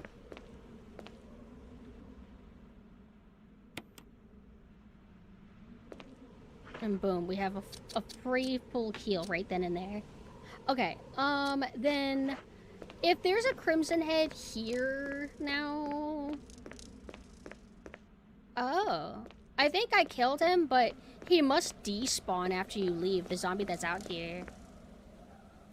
You haven't missed much. I did get bit by one zombie, and I almost was in a bad situation, but I came out of it alright. Okay. We're going to Yawn. And then, not just that, we have to fight Yawn, and whenever Richard gets eaten, we have to actually get his gun. You don't just immediately get it. Oh, right. We are kind of overly stuffed. Hold on. The key is gonna get used up.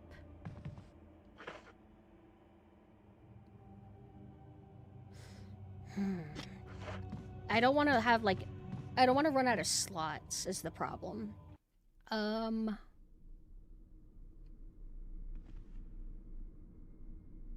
on. There's a save room right here. I need to discard one of these keys. Because the only key that we need is the Yawn room, and then we'll come back and get the other one.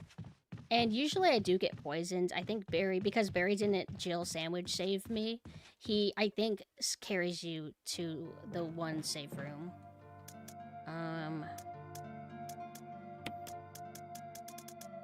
Let me just put this right here. And hell, we'll do that one too, just for the hell of it. No, I want the handgun though. We need to do enough damage to Yawn. in order to secure Richard's shotgun. And I preferably would like not to use all of my shotgun rounds, but then again, I should shoot all the ones that are in here and not reload with this one. It just depends. But usually what I like to do is, I like to do most of the damage with the shotgun, and then I like to save some of the ammo and just finish them off with like a handgun.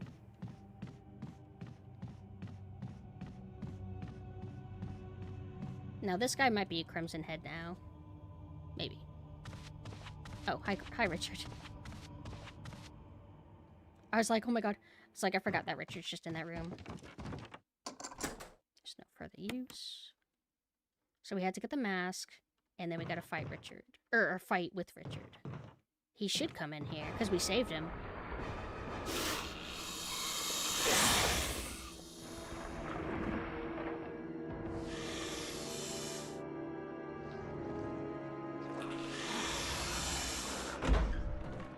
Payback time. Thanks, I'm Oh, afraid. thanks for the follow.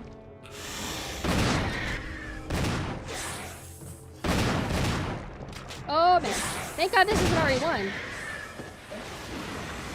If this was RE1, I would have been like wrapped around, or I would have been in his coil and then he would kill me instantly. It was scary though because like whenever the cutscene ends, like you can't actually see Jill for a second. Yawn is covering her. It's a pretty rough way to die. Alright, so don't be in a hurry to get the shotgun. We'll get it on the way out. But in the original RE1, they make it so hard to avoid taking a hit. Hold on, I think... Did I? For the first time? No way. That's not possible. That's not possible. I always get hit by Yawn. Every time I play. No way! No way. I've actually never actually avoided taking damage from him. Yo. Oh. Bye-bye.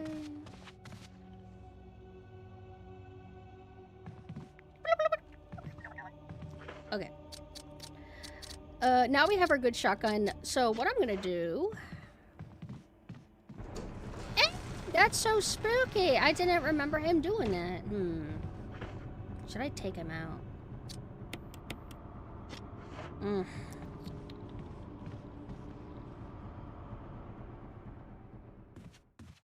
I have to make a decision because I don't want to accidentally reload my shitty shotgun. I could just worry about the shitty shotgun later. It's like, if I'm gonna carry a shotgun, I'd rather carry this one. But I don't really need a shotgun right now. In general. We have... I think you need... It's 4 death masks, not 6. Okay. Mansion key. Let me think.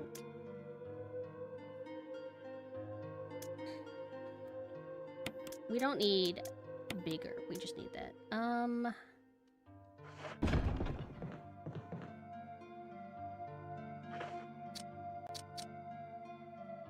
Oh! Crow. It's the crow room. That's the last thing that we need. In which case, we are pretty good to fight against, the Crimson Head boss. But should I carry around shotgun shells? Like, I don't think I... No, they give you more. Well, I don't usually get hit by the Crimson Head. He's kind of easy to deal with, but just in case, like, we'll just bring this.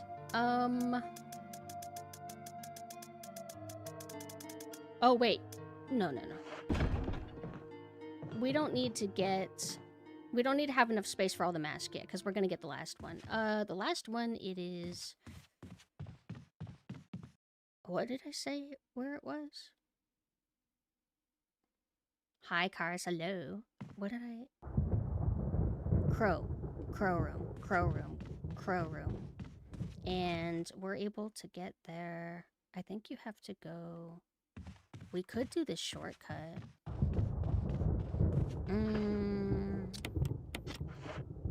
I believe... I can look at the map layout. Yes. Right here.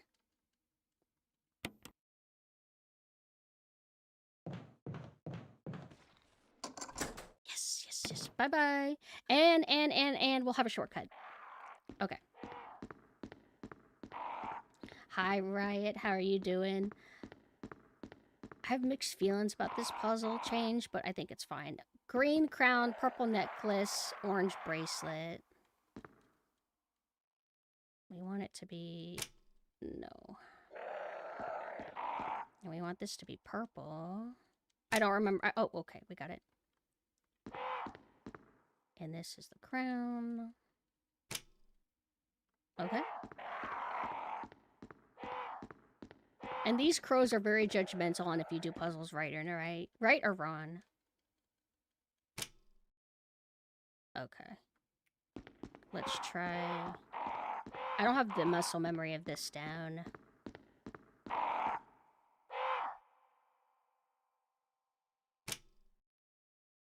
I think that's it. Oh. And then we're pretty much ready to go to the boss. We can access him from here. I don't know what I was thinking. Why would I think that there would be 6 masks? That's like overkill. Okay.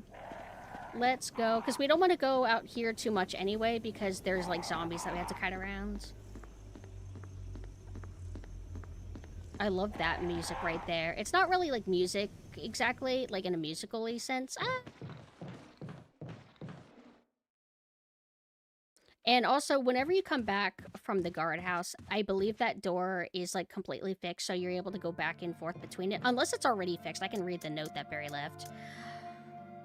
We don't need this right now. I don't think we need all of this ammo.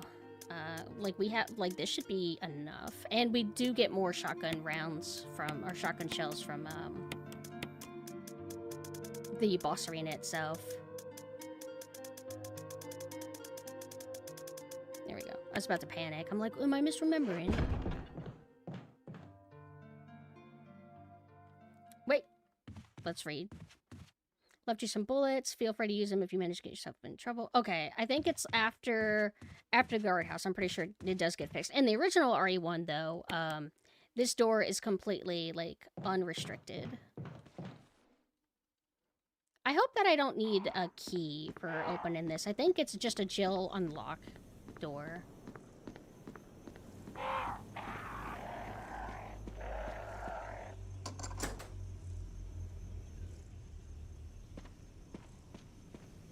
Hey, they despawn them. Oh! Oh! See how cool it is? You get, like, you kind of get rewarded for taking your time, because when you first go here, you might see the shotgun shells or just remember that they're there. And you obviously want to get them right now, right? But if you wait, everybody just fucking despawns. Also, thank you so much.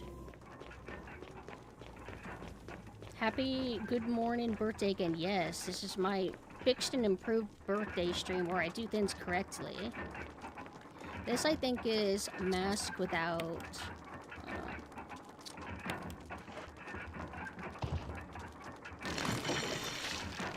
Wait, no, we don't get the shotgun shells until we're done. This should be the one without the nose. Wait.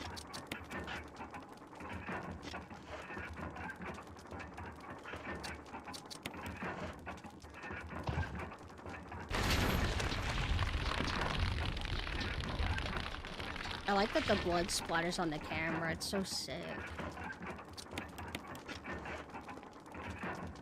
This should be this one.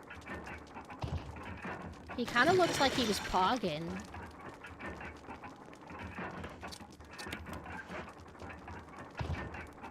Thank you. Normally I do this boss flawlessly, but because I have pressure to do well, maybe I'll, like, get hit a tiny bit.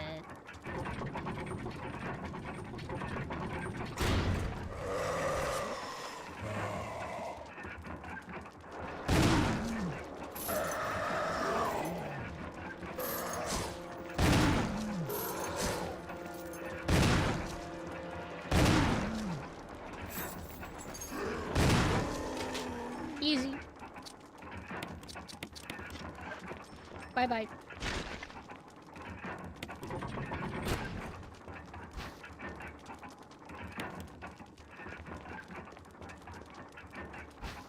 Hell, I overkilled it. I didn't even need the pistol at all, but I wasn't sure. I feel like I can make a rough guess, but how do you feel about the Code Veronica remake? I'm very mildly surprised they're finally making it, but I also feel like it'll be objectively less interesting than the original, so I don't know if I care much. I'm pretty much in the same boat, except add just a tiny bit more optimism in, at least I'm excited at seeing what they do. Like, I know they're gonna fuck it up, but I do think that the RE2 remake and RE4 remake were at least kind of interesting games in their own right. I didn't have like a miserable time playing them, and I don't regret playing them. But I know my OCD is gonna be like firing a lot, going crazy at like objectively bad changes they do. Like one thing that I was complaining about earlier is in one of the main castle halls, it's very warm and red lit, and somebody showed a comparison shot where in the remake it looks like it's going to be yellow filter, and I just think that's such a downgrade. How do you go from red lighting to yellow and think that's like cool? That seems kind of lame to me. Okay, so this takes us to the guardhouse, and then also we use this we use like this rim thing to make it the Lisa doors or something, to make it go to the Lisa door later. We have one key still. A room we haven't unlocked yet.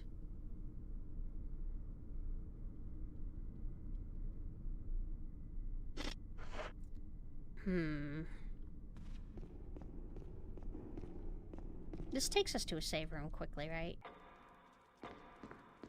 Mainly, like, I know that there's the fun and the excitement of seeing what the remake will do, but typically what happens each time is the excitement goes away very quickly when you actually like play it, and you're like, oh, they messed this up, they messed that up, like, oh, it's actually kind of like a weaker game objectively compared to the original. So I don't look forward to that, but I'm hoping to at least... I'm just wanting a survival horror game. I'm wanting a AA or AAA big budget survival horror game. But because of how lame I felt Requiem was, it's kind of like Monkey's Paw, where, man, be careful wanting more remakes. More Resident Evil. But Resident Evil is up and down, so... Oh! Hold on, I'm not thinking. Wait, actually, I need this spot. Like, you can't be barring me away from my route, dude.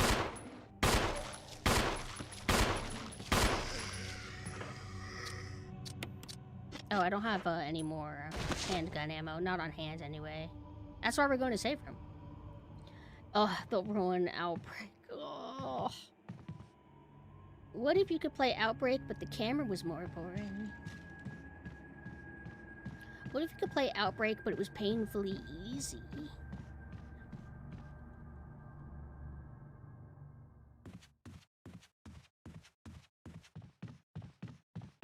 Where does this last key go to? Oh, it'll open the path that takes me to the guardhouse, but... Oh, wait. Windcrest. Do you even use this yet? I'm trying to remember. You need... Oh, wait. No, you get 3 of these, and it will unlock the tombstone that gives you the magnum. There's something that I'm forgetting. Oh, I need to bring this up, actually. I don't need this. I don't need that. I don't need this.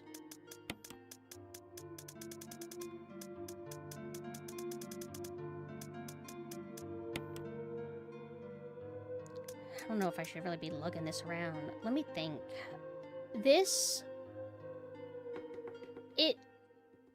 Yeah, this is how you get to the guardhouse, and then when you take the indentation, or, like, you take this, like, rim off, it takes you to a different spot. No, it's because this is multi-purpose.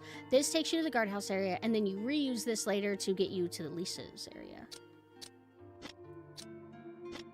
Let me just focus. Let me focus.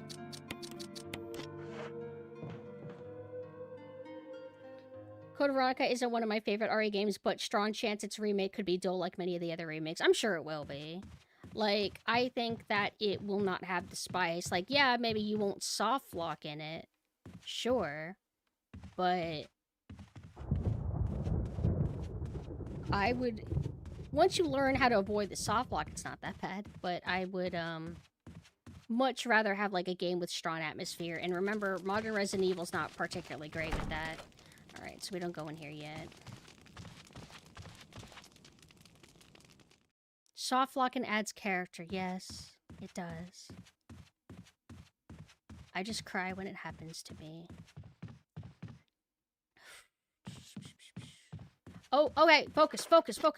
We gotta burn this Crimson Head.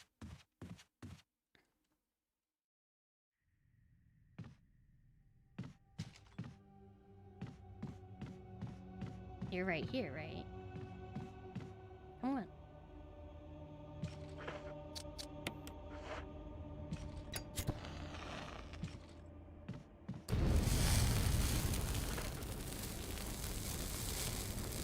Oh, that's right. And we have Lisa Trevor's little house that we go to first before anything. Before we actually go to the guardhouse.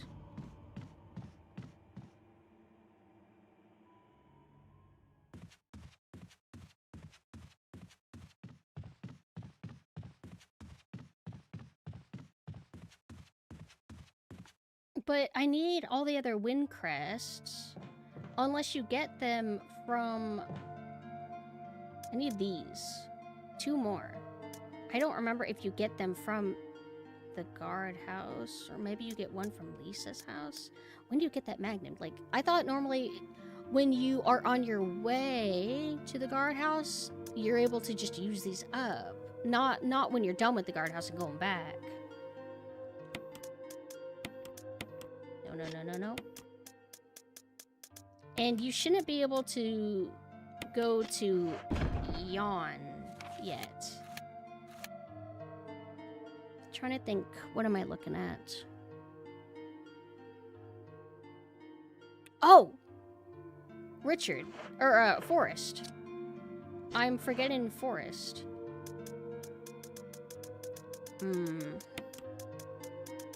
Actually, we'll use this.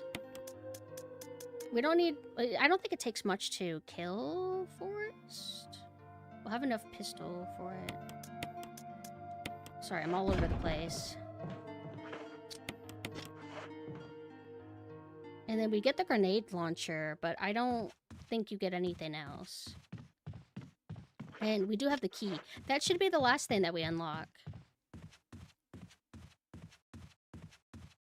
I feel like soft locking can add character, but it does feel like a bit of a failing in the series known for being pretty well balanced. Code Veronica is also kind of a really weird game in the series, though, so maybe if we could set it adds to that. I feel like the soft locking sucks. I think Code Veronica is more hard because of its tight balancing with items. It doesn't feel like it's as generous as classic Resident Evil is, because classic Resident Evil gives the illusion of being hardcore, but you can kind of kill almost everything. And you have, like, more than enough health items. But even as a veteran, like, I've played classic Resident Evil so much, and even as a veteran, resources be pretty tight for Code Veronica. And the only other survival horror where I felt that was, what's it called? Silent Hill 3. Silent Hill 3 felt kind of tight.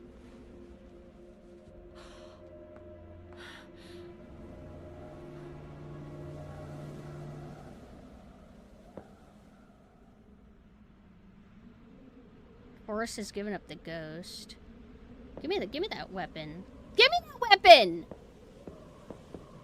How? I was about to say, what the hell? I'm not using grenade rounds on you. I need these herbs.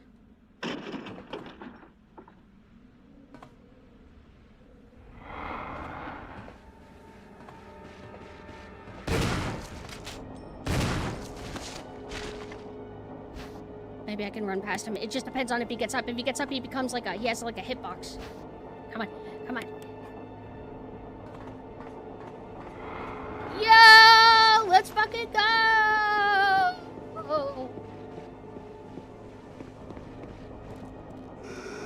What a scary man. Oh fuck! I knew I would have trouble with that angle. What? Let me in. Okay.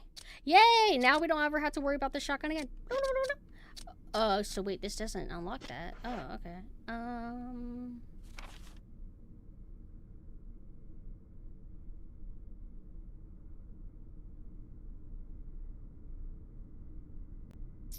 I'm looking...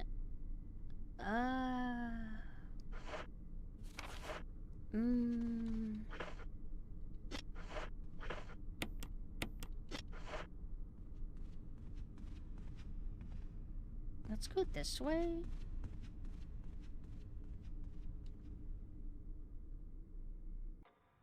It's like, let me think. Go in that room, and there's like something immediately to your right.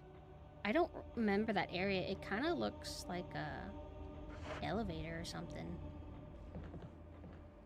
I hate that they put him here.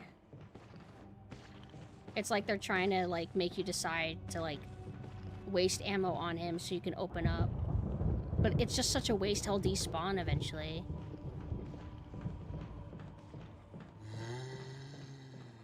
So the room we're going into, just to double check. Yeah, it's the second one.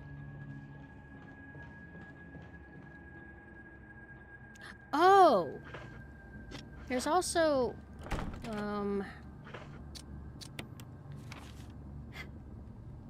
There's a path I remember that I never went through, and I don't remember what's out there. It takes you outside.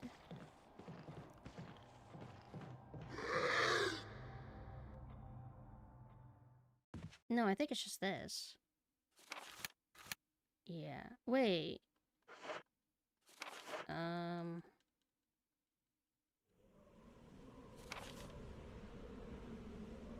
Hold on.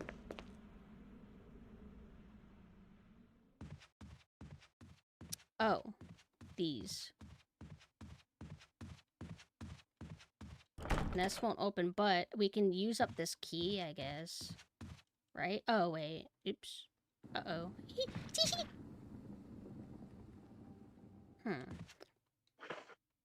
What about, in the main hall, there is a room that I thought you go to it after the guardhouse. Wait. Wait. Since I'm here. Oh, this is actually good. Let's get rid of this, you,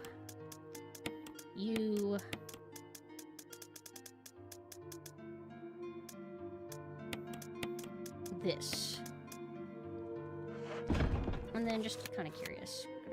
Yeah, everything's unlocked around here. Oh, wait. It's showing... Oh, I think that one room that's near me is lit up red because it has kerosene left. And aside that, wait. One hallway is lit up for some reason. I don't know why.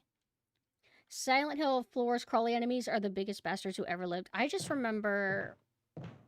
Man, I didn't want to fight anything. I wanted to run away all the time. But I loved it. I thought it was great. Modern Resident Evil be a little bit too easy, too. We're talking, like, easy. So there's no point going around this area. I think I see that one room. That's the tiger room. We need to find another gem, which we get from, like, a puzzle box thing. And we still have this key. I think it's the sword key. And the sword key doesn't unlock that one door that has the crusher room, I don't think. What should we do? Let's move the kerosene away.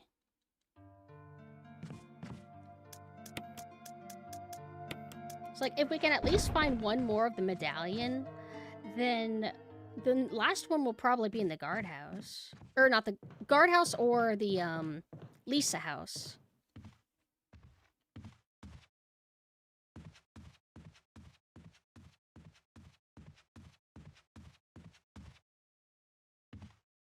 So we go this way.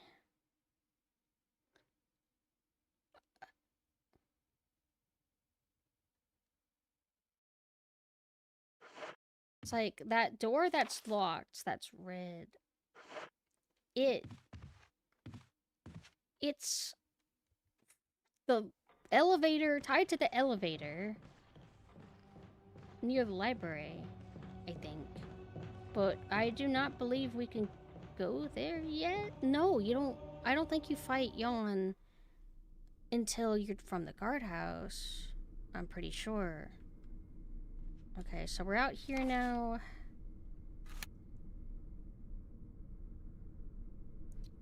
Okay, wait. This is where I wanted to go. This might be unlocked, but I'm not sure. I'm pretty sure it's unlockable early on in RE1. Damn, it's not this. Okay. And this leads to a locked room, which is a shortcut.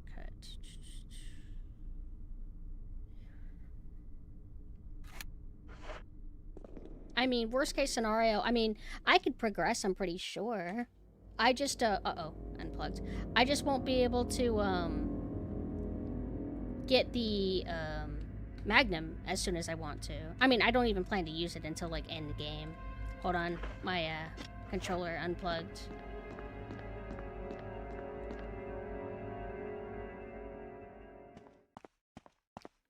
Now, since they already subverted expectations with how the dogs work in the remake of RE1, if they remake RE1 again, are they going to have dogs drop from the ceiling or something? This? Is it this? No, this takes you outside to... We've already been here. That takes you outside where the dogs are. If we go this way, zombies are going to come through and we'll never be able to come this route again. Well, I mean, we can. It'll just be spooky. Ah!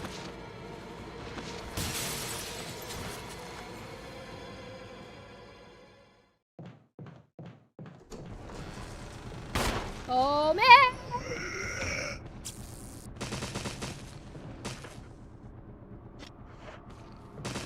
Oh, I should have really brought better stuff, shouldn't I? Okay, that's not good. Well, he's not dead. So he shouldn't be incriminated when we come back. Oh, we do deal with dog, though! I forgot to brain everything! Ah! I forgot to brain everything! Woo!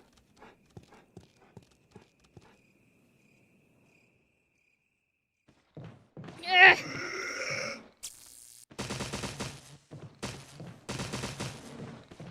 Oh, why'd you have to be on that side? All of my self-defense items. Names of a Thank you for the follow. Thank you so much. I was still in the brain of like, oh, I want to keep my inventory light because I'm trying to find the medallions. But I forgot that part of my brain has decided that I'm going to progress with the game.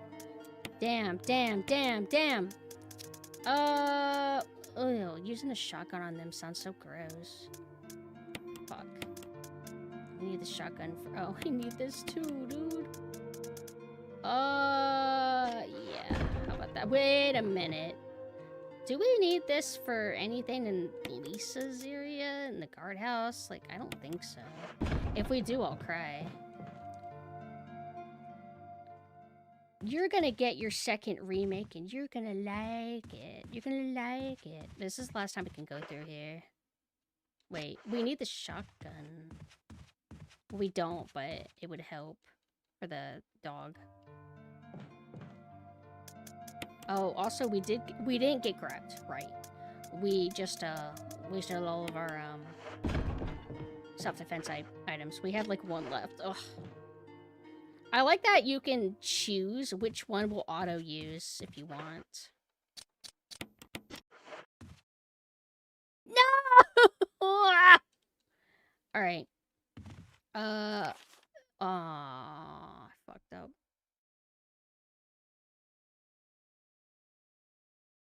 In order to get through this path, you have to You have to go through the dogs. Or no, you don't go through the dogs. You have to go through the 3 zombies. If you run, it might not be too bad. How do we get to the zombies? Yeah, I really screwed this up. It won't cause that many issues, but I'm gonna have to use up more shotgun probably than I want to. And then I have to try to never go through that path again if I can help it. At least not until we're done with the guardhouse and then everything becomes hunters, because they're gonna become crimson heads.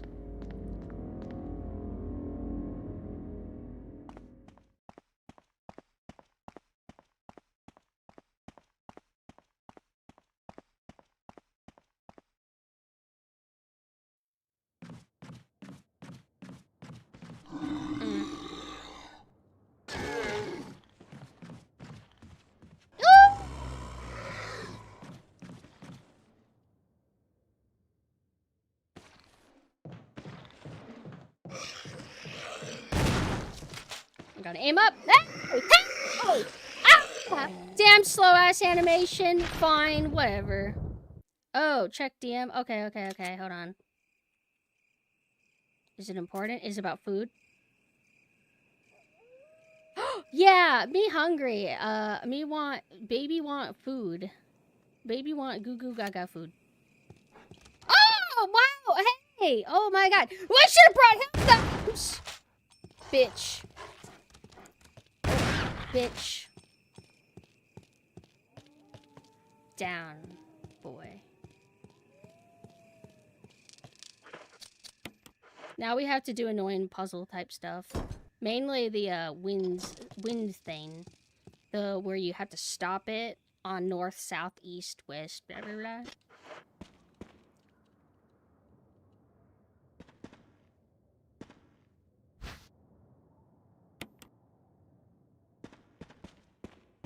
Give me that.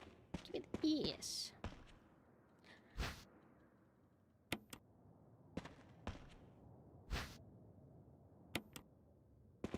It's like I really need that magnum. I really actually genuinely need that magnum. Because that will make tyrants like easy peasy. So why the fuck am I missing wind crests and shit? Why am I missing 2 of them? Ugh. I'm just gonna look this up. I always hate this puzzle. I don't want to like trial and error it and then run all the way down. What is this thing? North, south, east, west, Resident Evil 1 remake puzzle. Red needs to be west, blue is north. Okay.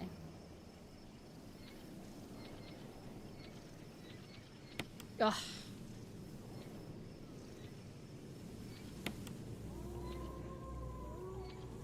Yes. Okay, and then blue is north.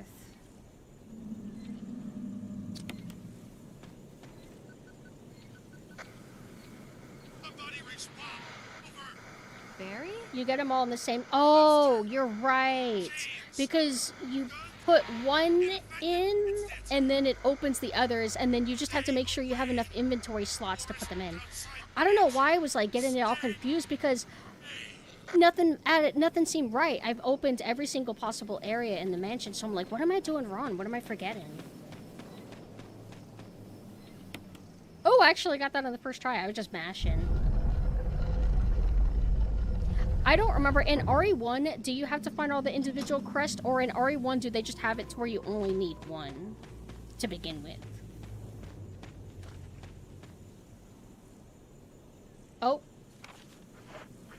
Damn. We'll get the magnum on the way out, because we don't have enough slots to do this, and we didn't bring everything we needed. Why am I holding these? Genuinely?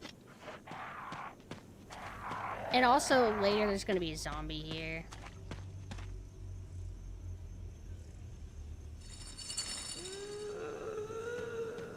But we do have to run back through here whenever it's like, we're done with Lisa. I usually can't read the camera angles here. It's like a little bit confusing. This is the only spot where it always, like, throws me off.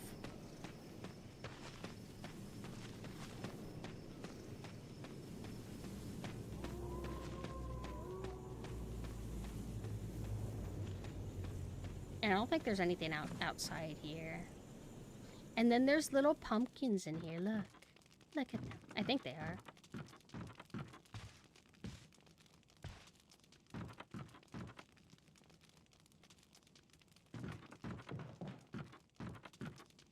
Oh no, I want that map. Can I get it now? Or do I get hit? Nope, not yet.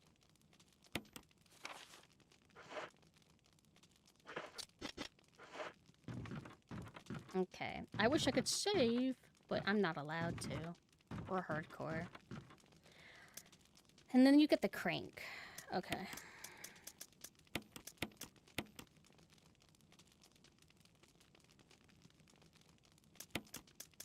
I want to top off. And then... Okay. Brain this. We need 1 slot for the crank.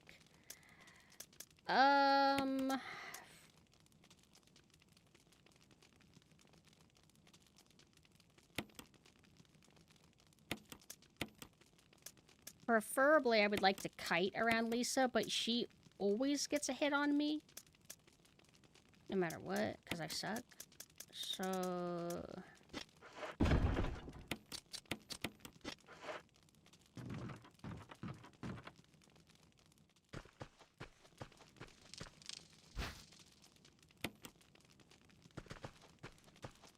I do have the good shotgun. I like it. Also, hello, King. I'm doing pretty good. We are, I think, speeding along this just fine. How long have I been taking, everybody? I don't know how long the stream's gone. I think I talked for an hour and a half, probably, before we actually started the game.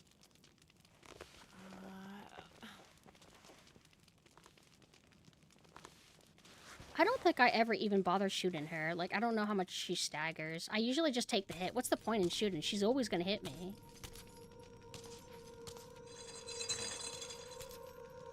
I don't know if Jill was supposed to be out of frame there. Let's see. Her arc is just so mean.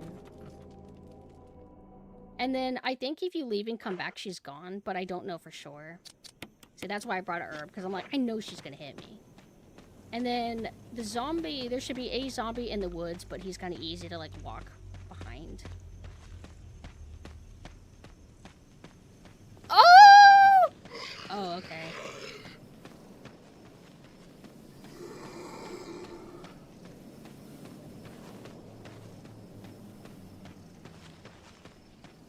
Alright, and then there's a zombie here, which I do not like.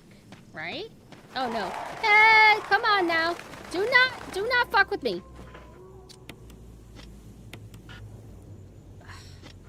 Get off of me! Do I have enough slots? Yeah, I should. Oh, wait. Oop. Oop. Oh, don't grab me. Don't grab me. This is like a little bit... This is probably the most... Maybe tedium they added to this to where it's just a bunch of busy work you have to do, because then you have to do this for each one, and I don't know why they bothered with this.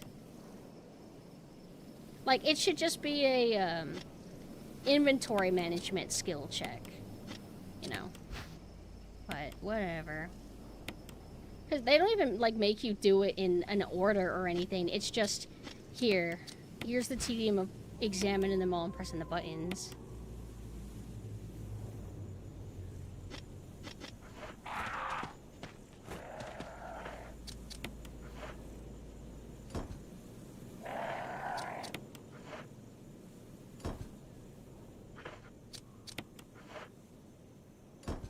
Give me that. Oh, it's so beautiful.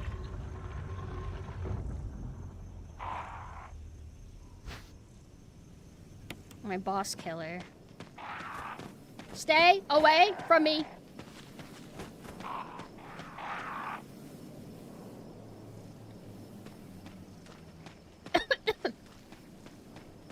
And they didn't have... That's probably the thing that I missed the most from RE2make of all the things they removed. I'm just sad that they removed the crows.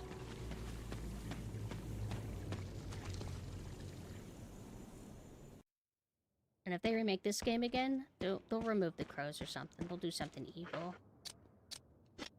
We're so back. I just hope I don't get poisoned. This is Brad. If you can hear me, just give me a sign. Anything. Jill to Brad. Can you hear me? Shit. It's broken. I forgot she curses. Normally I go and get the herbs, but I guess I'm just not gonna do that for some reason today. Alright. I guess this is the way I'm gonna do this playthrough. Different.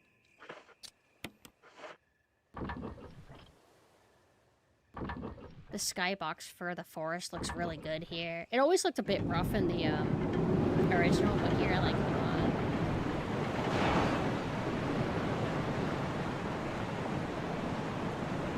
No, it's very like a jittery and pixelated kind of looking. It has like a, whenever it's in motion, it looks weird, but it probably looked good on CRTV. I haven't played the CRTV. I haven't played on a CRTV in a long time, but I do have one. My GameCube's just breaking. I love the little like splatters of water. Okay. Oh, do the snakes only come whenever we're returning? Okay.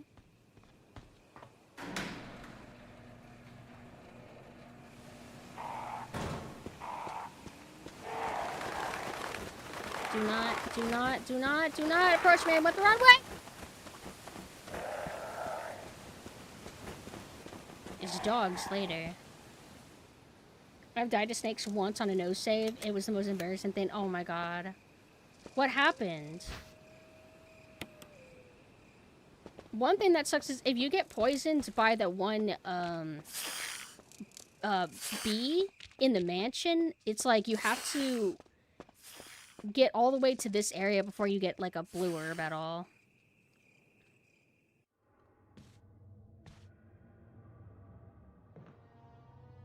Oh, jeez, I forgot.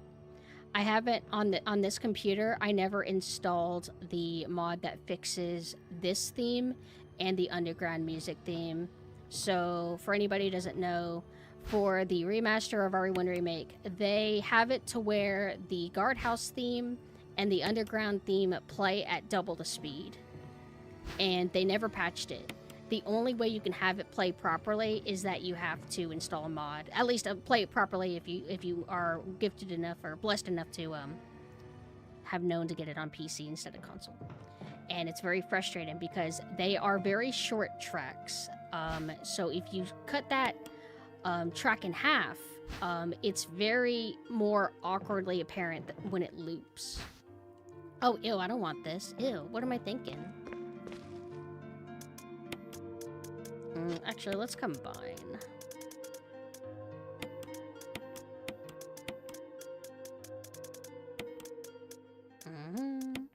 We're gonna go back to our pistol.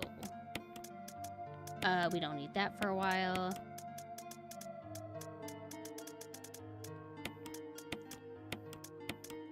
And for the record, this bug has been a thing for like ever since they released it, and I've complained. I think I've emailed Capcom, and they just ignored it.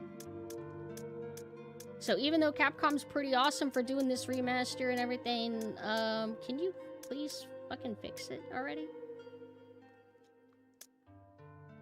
So yeah, like what? It's only in the remaster of the remake, but yeah, they've never fixed it to my knowledge. I know that they released this as a bundle with Resident Evil 0 remaster on PS4 and onward. I don't know if they fixed it on that, but at least for the PS3 version, it's kind of messed up.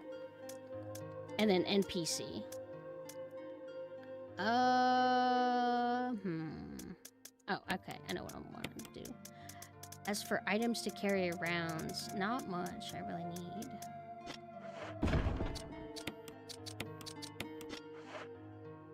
I'm gonna put this away. Did they ever fix the background in the water tank area that was upscaled poorly? No, I don't think so. I don't really think they ever did patches.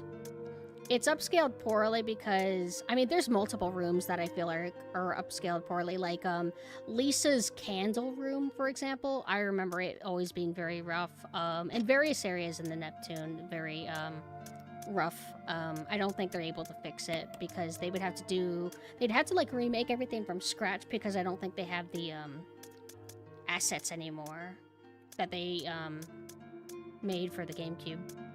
Also, thank you so much. I'm trying to think. Should I be carrying around a shotgun just in case? I don't know. I'll see how far I can get with just this.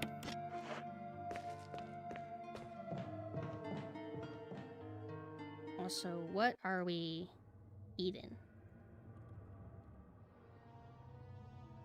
Ugh, it sounds so bad. Mina tries to cope and be like, oh, it kind of is cool because it sounds more like how the RE1 guardhouse theme is.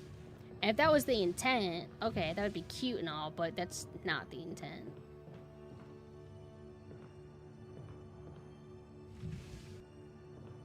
This. And then we're able to go in the room near us. That's how you get, like, the answers to, what's it called?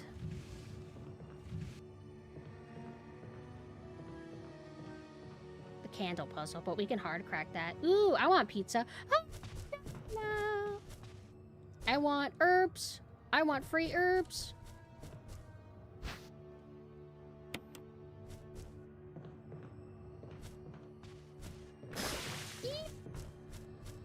Oh, scary.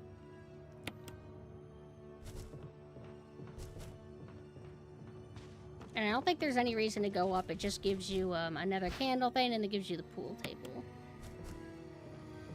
Oh, you actually do need to go in here. Oh, okay. Never mind.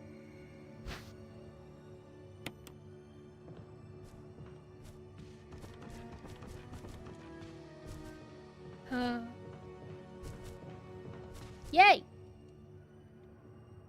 Okay, and also, since you've had time to hear the fucked up version of the song, I will now show you what it is supposed to sound like.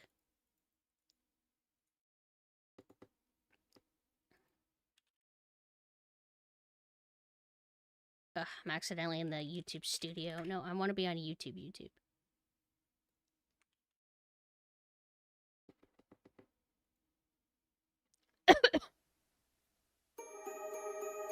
That is Guardhouse 1. Is it Guardhouse 2 then?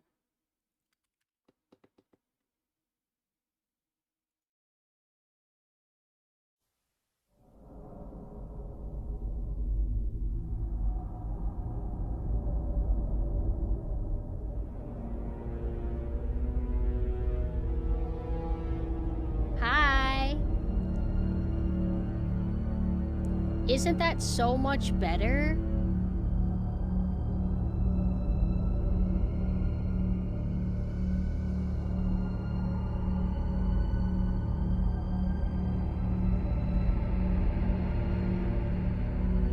Thank you so much. Thank you so much.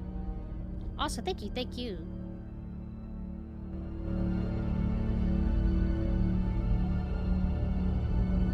So that's the guardhouse too. And then the other song that they fucked up, I mean, I don't want to get ahead of myself. I usually like to get ahead of myself because I like to think 10 steps ahead sometimes. But I'm gonna I'll play the proper underground theme when we get to underground so we can do immediate comparison.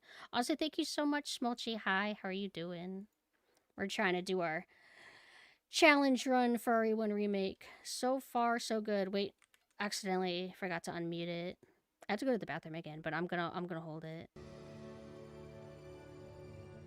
I love RE1remake. This is my favorite game of all time. And then my second favorite game is Resident Evil 2 original, and then my third favorite game is original Resident Evil 1. But it definitely can be confusing for your first time playing. No basement theme. No basement theme. So they say that the rumor is they accidentally swapped out the proper synth pads or something. And that's why the basement theme sounds bad. But if you replace it with different pads, it actually sounds good or something like that. We have this. I'll bring this around, but I don't need to lug the, I don't need to lug the excess shells. I like the director cut DualShock soundtrack. I just don't care about the basement theme. Because it's kind of a meme, but I think a lot of people haven't given the soundtrack a chance. I think that there's a lot of good tracks that people overlook. Or a lot of other bad tracks that people overlook. Like, I think Plant 42 is, like, notoriously, like, bad in that one.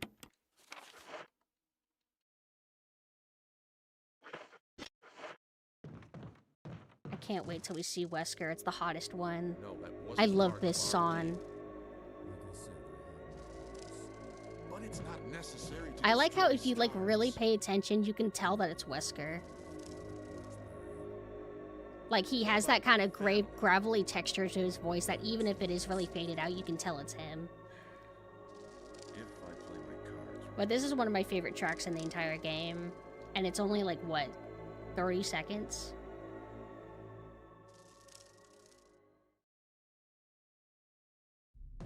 Oh, Barry! Jill.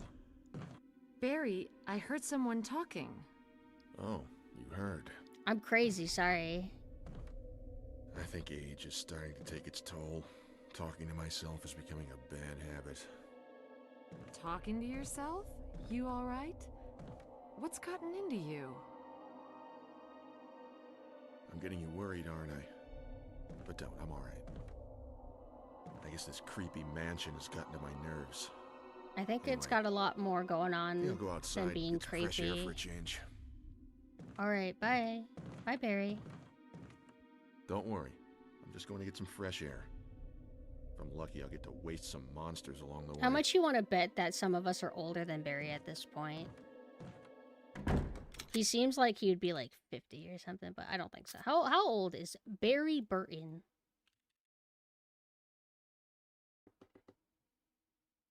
Barry Burton is 38 years old. He's not even 40?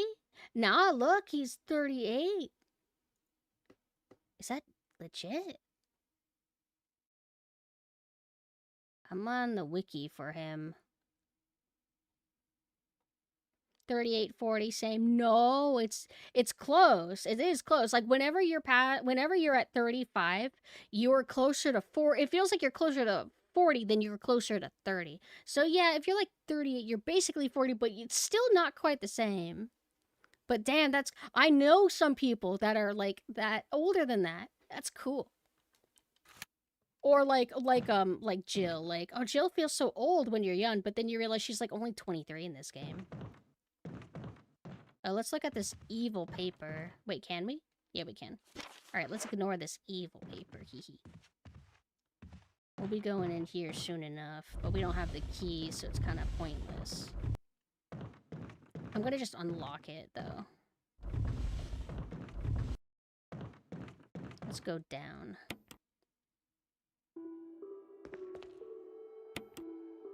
No one here is that old, right? Oh, ah!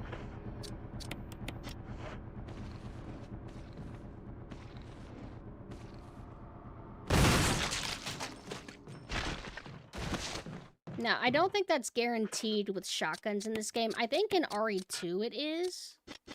But in this, no. There should be a zombie... No, there's not. Okay, it's another bathroom.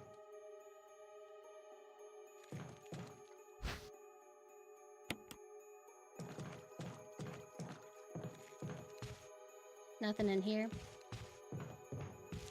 What did I pick up from here again? Oh, I got the key. Okay. This key takes us to another room. Also, hello, Fox. Hi. I think we have... What is this, number 3 key? Oh, it's number 1.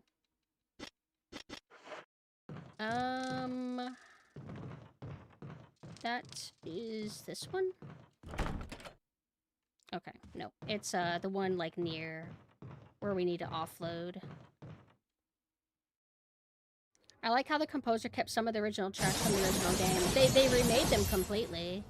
Check your Like, pretty balls. much every track is based off of the score of the original RE1. They just made it, like, more, like, dark ambient version, and it's really cool. Also, hello, Sin. I'm winning pretty good.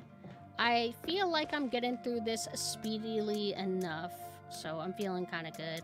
Wait. What's our... Okay, our fuel canteen's at 2. Whenever I play, I almost never use this. I think. Do you mind if I go to the bathroom really quick, though? I'll be right back, sorry. I also want to get a second drink, but I should be good.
Twitch really tell me tired of the ads. Ads over now, though. You know what? If Twitch really cared, they would give you subs for free. Which they don't, because they don't care about you. Okay, I'm so ready. Okay, let me think. Okay, we got a new key.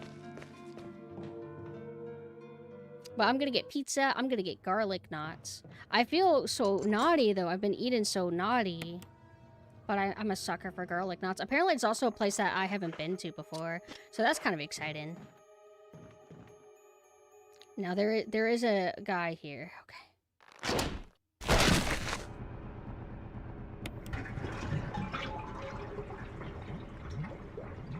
Hold on. Key. And there should also be something in the sink!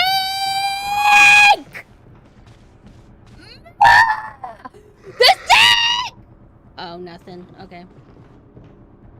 Hey, I actually came out of that okay.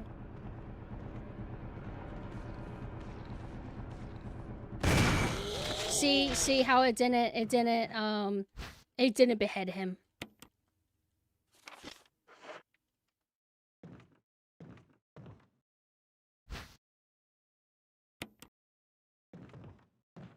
Anything in here? And now we don't ever have to go in here. This is why I don't use the oil canister, because, I mean, why would you burn bodies? Like, you're not going to be here for long. But, obviously, if you're playing for, like, the first time, you're not going to know.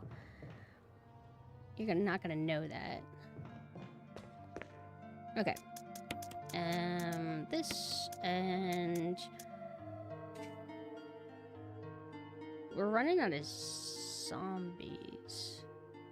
I don't know if we really deal with another one anytime soon.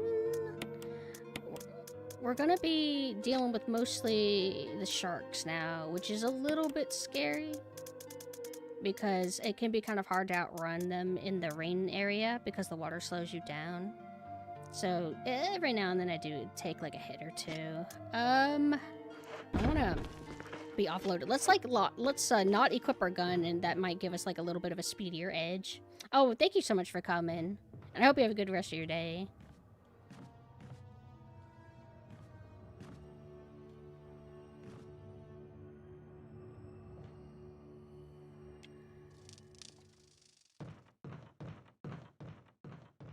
But look at this game. This entire game you've seen me playing, plenty of visual clarity. It's not like what modern Resident Evil did, especially in Requiem. Where Requiem's like, let's just make everything so dark that you can't see anything unless a zombie is specifically within 1 centimeter of you. And you see them with a flashlight.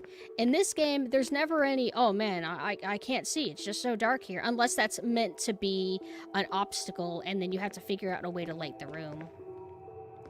It's like, I feel like I prefer the visual clarity as long as you do cool, moody lighting.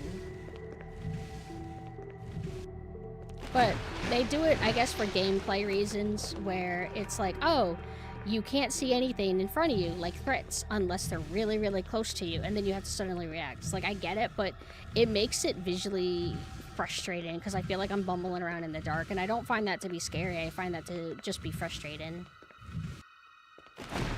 Resident Evil box pushing puzzles. Oh, so...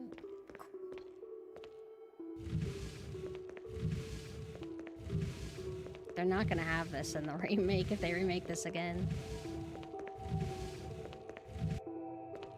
Wait.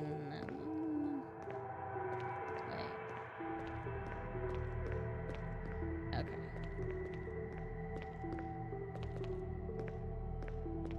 Wait, didn't like Resident Evil 1 have it to where you can accidentally soft lock or something? Not like soft lock as in you can just restart the puzzle. And leaving the room and coming back, but it's because they won't think it's compelling, and they'll probably think that modern gamers would complain about stuff like this. I'm not gonna lie, there's other stuff that I think is integral to classic Resident Evil that if you remove the box pushing stuff, I don't really care that much. There's like way more important stuff, like fixed camera, and I don't even get that. It's like I don't want to combine them, but I don't want to run back.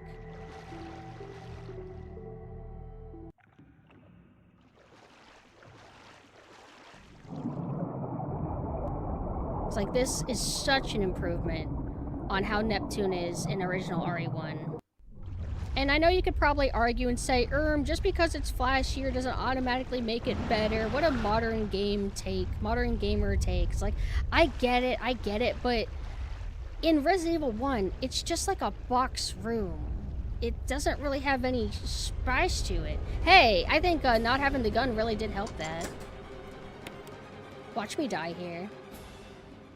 Hold on, I have to approve this. Oh, thank you. Okay, so here's one of the rooms where the upscaling doesn't look good. It basically looks like a smeary texture that's been sharpened. That's literally what it is. Yeah, I'm excited for the Code Veronica. I'm excited to see what they do. I'll, like, have restrained expectations, but I'm just hopeful that it'll be on the level of RE2 Remake and RE4 Remake. If it can at least do that, that'll be good. Alright, so, I've died here once, which has always made this, like, scary. If this would be my run ender, I would cry, but I guess I would rather that than my computer just shutting off. So, let's just wing it, maybe. Let me see, hold on. What does this say? Controls for the main system.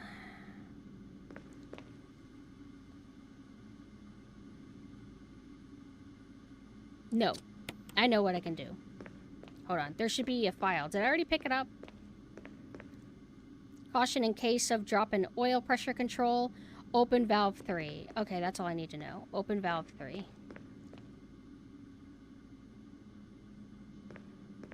Hmm.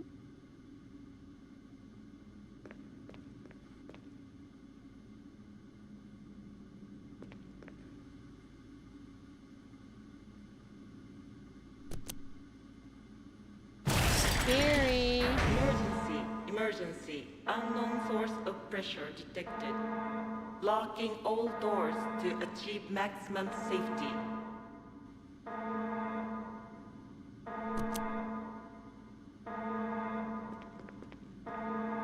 Just control level. Pull it. Okay.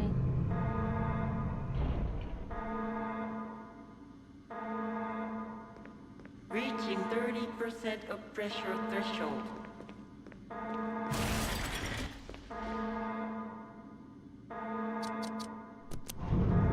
Okay. I'm fucking scared, dude.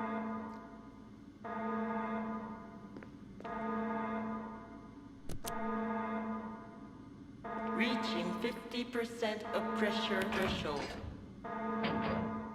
Activate emergency drainage system immediately. I did it. Ugh, scary. Wait, no, I didn't. I'm not done. I'm not done. I'm not done. I'm not done. I'm not done. I'm not done. I'm not done. I'm not done. I am not done. Now I'm done. This is the same sound in RE5. Which thing? Like the buzzing? Phew. There is one shark that can instant kill you, so we gotta be careful with that too. When does it play? Also, there's an area here that's kind of like rough regarding the upscale. Or remaster anyway.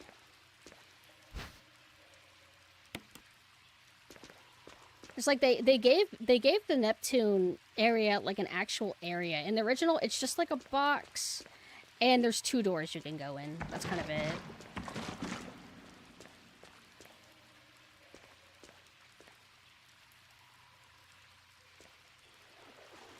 This is so scary.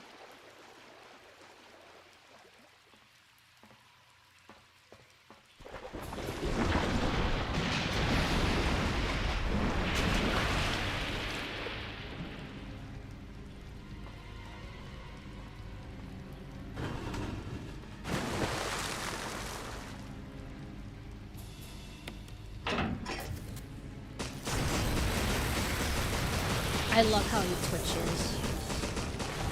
So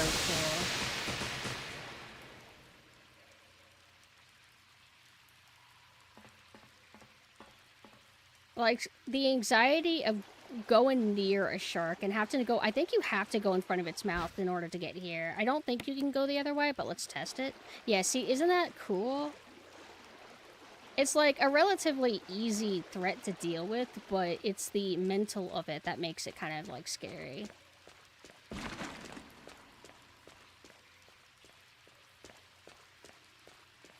But we're pretty much almost done with the guardhouse. We just have to do Plant 42. This, I think, is where we came from, right? Yeah. This game has 2 scenes with electricity and water. More horror games should have this type of fear. Yes. Because, like, you're scared of the shark, but you're also scared of, like, wait, is the electricity truly, like, gone? Like, they do try to make it clear by having it to where it does the zoom-in shot of the, mechanism, whatever, kind of, smoking. Oh, wait, I'm supposed to go here. I played the original after the remake and was surprised at how much the remake added. I was preparing for so much more with the tomb boss and the shark area in the back of my mind the entire time. Yeah, like, that's why a lot of people like and praise this remake is it expanded on what was already there. It kept true to the camera angles and play style, obviously with tweaks. It's not like one for one, literally. but it's enough to where people can still digest the remake, and it adds enough new content to give something to, like, veteran players. It just feels like a very artful and respectful remake. The only downside that I've felt is that it's just a tiny bit more linear. Just like a little bit, at least in the beginning. Because in the original RE1, you have the option of going left or right. But in the remake, they kind of like funnel you a bit to, I guess, help you along. Okay, so now... Residence key? That's not this, I don't think, right? Oh, it is. Okay. Let's put stuff away. Because we don't need to go to the... Oh, we do need to go to the Neptune area, actually. Yeah, we never went all through it because we got a poison plant 42. But we don't need to worry about that until we have V-Jolt. The corridor where you meet Wesker also misses a sound of buzzing bees, does it? Oh. I love that cutscene so much. Okay, we're gonna put this away, we're gonna put this away, we're gonna put this away. We just need enough slots for the water. For the bottles. And then... I'll just come back later when it's time to, prepare, for the boss. I just gotta remember to go back to Neptune area. And I know sometimes Barry saves you and lets you skip a ton of the V-Jolt part, but I don't know if I did the criteria for it. I usually just assume he won't save me, and I play based on that. Oh, right, we're gonna get the B part.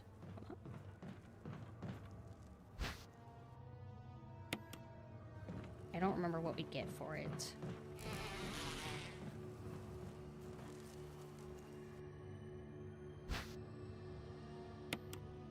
It's like we never actually use the, Oh, fuck. They don't even let me go in. Let me turn around, stupid game. Let me turn around! Jesus! I've actually never tried to just, go to it. But I guess it would make this whole, like, bug spray pump redundant. Hold on, what's my health at? No poison, okay.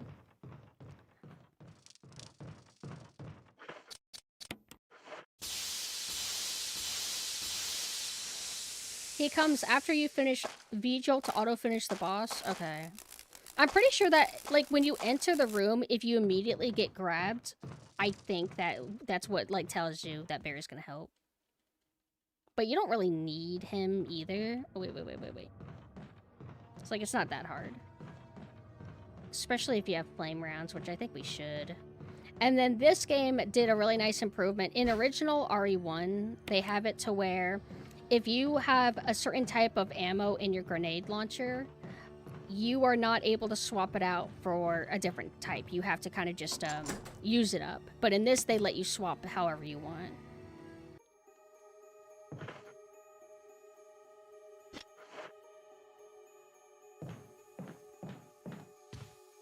There should be a zombie... Oh, I should have brought the book. I'll do that in a second.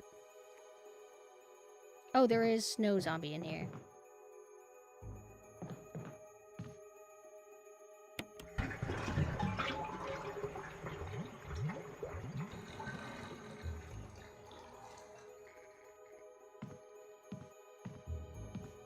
Nothing? What? No! Given that there's a route here, you're not able to use the V-Jolt in here, are you? Like, that'd be kind of neat if that was like a technique you could do. But I'm pretty sure you have to still go to the Neptune area.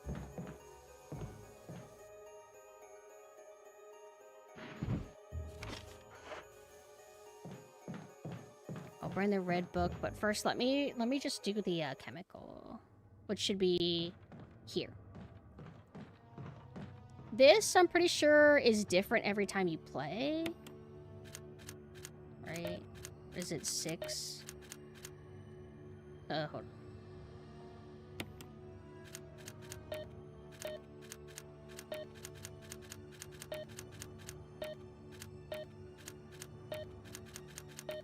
Like, I should have actually paid attention to that one room. Also, thank you so much, Bush. Thank you. I don't really care about this puzzle that much. I remember it being annoying in the original RE1, but...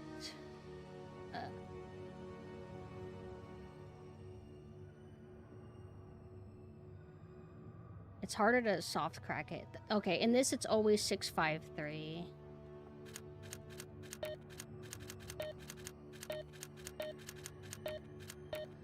Right? Did I do it right? 6. AI betrays me?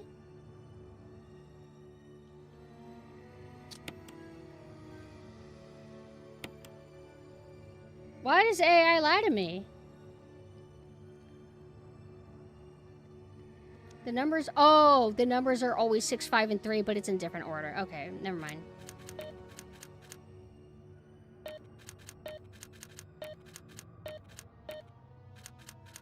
What if we do 3, 6... no? 3, 5, 6... 6, 3, 5, 3, 6, 5, 3, and 3 didn't work. Let's try 5, 3, 6. There we go. I like the colors. The AI you quarried was made by Umbrella. Umbrella will pay for this. Wasn't there a blue umbrella or something in RE6?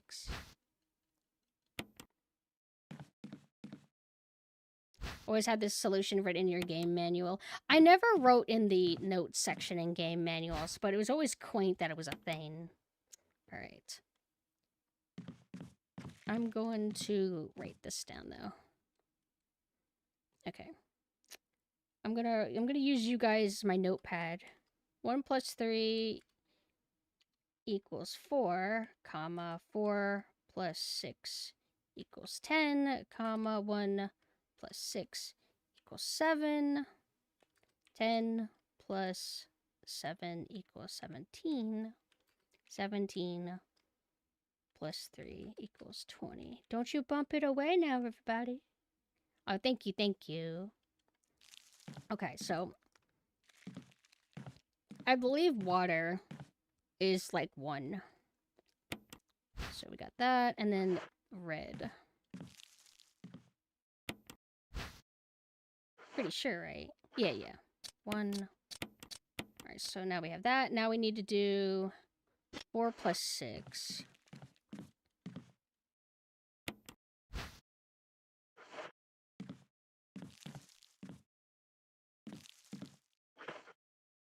Four plus 6. Okay. Common. Okay. 4 plus 6 equals 10. Then we need to do 1 plus 6. So 1. I like this puzzle. I think it's cute.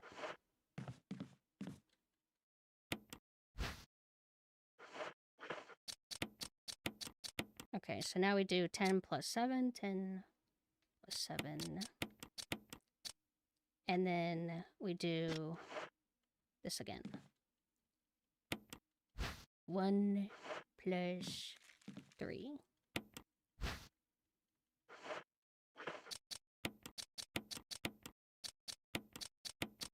No! Oh, I fucked up.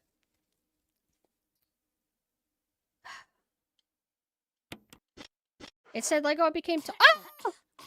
Am I dead? Whoa! I've actually never fucked up. That's cool. Am I poisoned? It was just the 3 you had to do? But I thought I did it right. Like, if you combine 1 and 2, that equals 3, right? I thought it...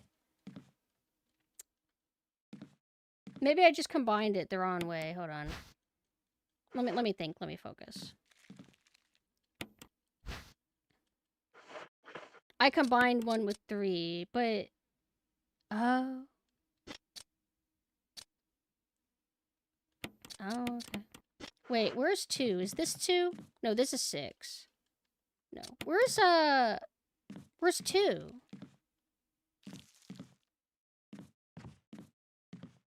No, I'm just playing normal. But we're doing a no-save run. Oh, oh, this alone is 3. I'm stupid. Isn't it different in RE1? Okay, so we have 4. And then we're gonna do 4 plus 6. Is there only 2 jars in this? 2 colors, yeah. Okay. Now we have 10. And we're gonna do...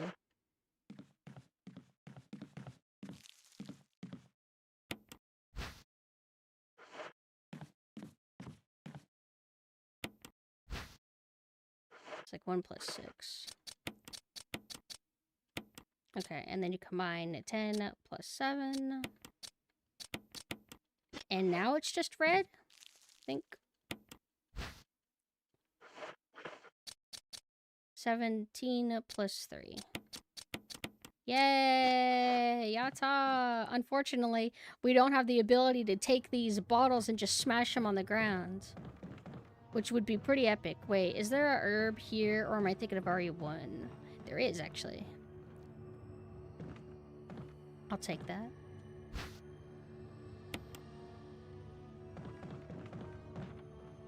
It wasn't a mistake, though. I, for some reason, thought that red was 2 in this. And then you use the water and make it 3. But I think that's an RE1 thing. You know, the Requiem had the bottle throwing mechanic as a thing, and I just never engaged with it. But I also don't like that game. Anybody want to buy Requiem? Basically, I will never play it again.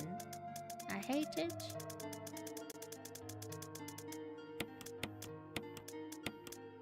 Okay, so we're gonna be going to the Neptune area again. And then we need the red book, that's it.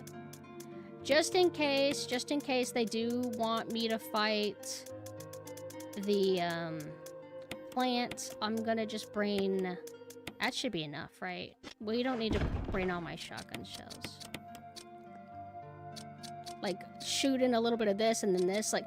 I mean, I could use my grenade launcher. Like, do I have flame rounds now? Did I ever pick any flame rounds up? I don't feel like I have. I think that comes with explosive rounds by default, but I thought normally I had like whenever I play, I'm used to having some flame rounds. Am I misremembering? Oh wait, yeah, I wasn't wrong. It's like I would rather have a lot of shotgun for this hunters, but then again, I want acid rounds for the I want acid rounds for the hunters as the primary. It's like, it's no big deal. We're almost done, so I'll bring that just in case. This is overkill. But I think if you use this on a zombie, it makes it to where they auto-burn and they won't become a... they can't become a Crimson Head because you're, like, burning them and killing them at the same time. Also, hello, Sardak.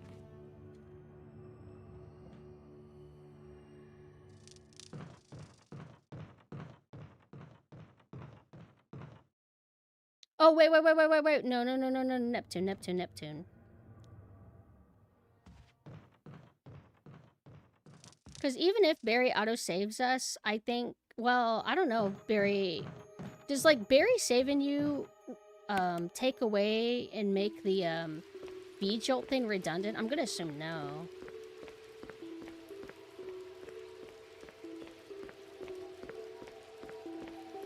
Oh, right. We have to go this way.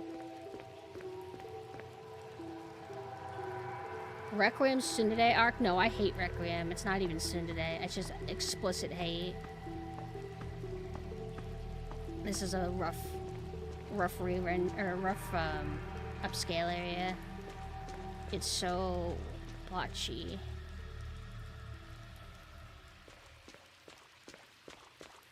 So go up here.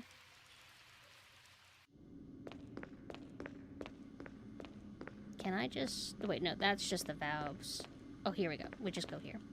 This is what I forgot to do. When I finished this area, I forgot to go back up. But there's no point because it's better to come back here whenever you have V-Jolt.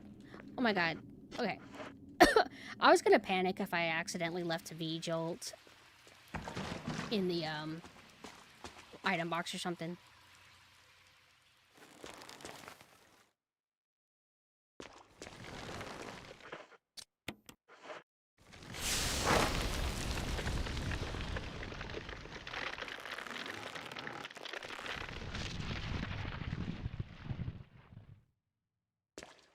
No reward other than an easier boss.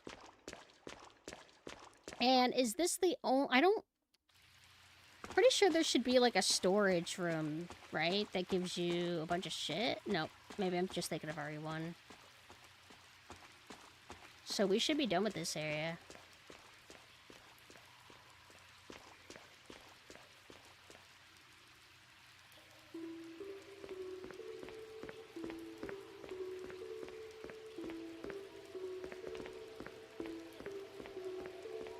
Huh? Wait. Oh, I see. You can only access that shortcut from the other side. Then we just have to go back in here. This area is kind of scary. Like, imagine if you're really working here and you just slipped and fell when the water's drained. Or when the water's not drained.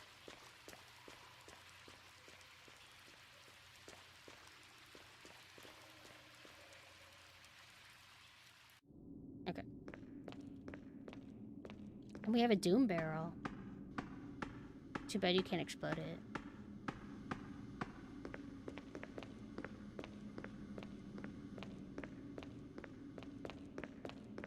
No, the real worry is if they were to remake RE1 again, aside the fact that they would just ruin it in many ways, I would be kind of scared about what they would do with classic Jill's outfit. If she doesn't have the hat, you shouldn't make an RE1 remake at all. I mean, you shouldn't make one again. We already have a perfect one, but if you have to, you better keep that hat on her.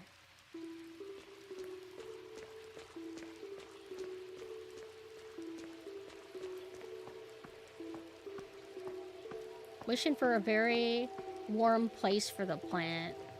We're gonna bring hell to him. Okay.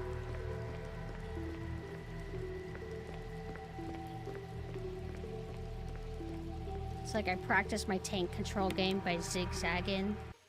If you can zigzag and still feel like you're kind of in control, you're a god. Okay. We are pretty much done with guardhouse. Barry, will you instantly save me? And I have the right rounds, right? I have the grenade launcher. Yeah, I do. And then we can like escape from this area where they fucked up all the music. It really sucks though that they ruined the underground theme though too, because that underground area is like one of the coolest areas in the game. All right.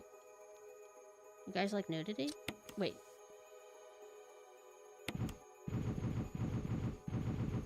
Should be kind of like here.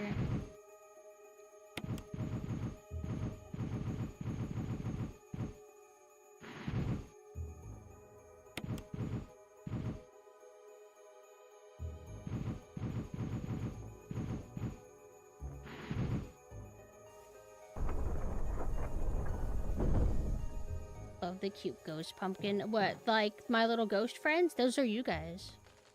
Yay! Barry saves us now. Alright. And I get to keep my flame rounds. I'll use them on zombies later.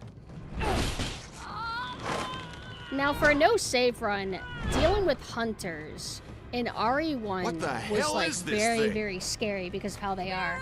But in the remake, hunters are a lot easier. They can still instant kill you if you're not keeping on top of your health though.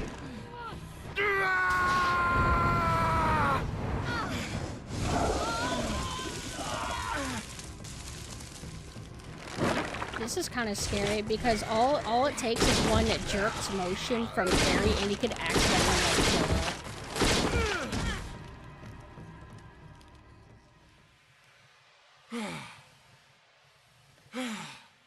there are people who have done the Thought it was invisible enemy mode and knife only and like fought this thing. That was close. I'm not good enough to do Thanks that. again. I don't even want to try. Don't mention it. Not invisible But anyway. What was that? What the hell's going on? I do in think this it's kind of place? like funky though. It's like so stupid, but like it's like a challenge for psychopaths, and I think psychopaths should be attended to. I think that psychopaths deserve good things for them too. Okay, so this key takes us to the yawn area.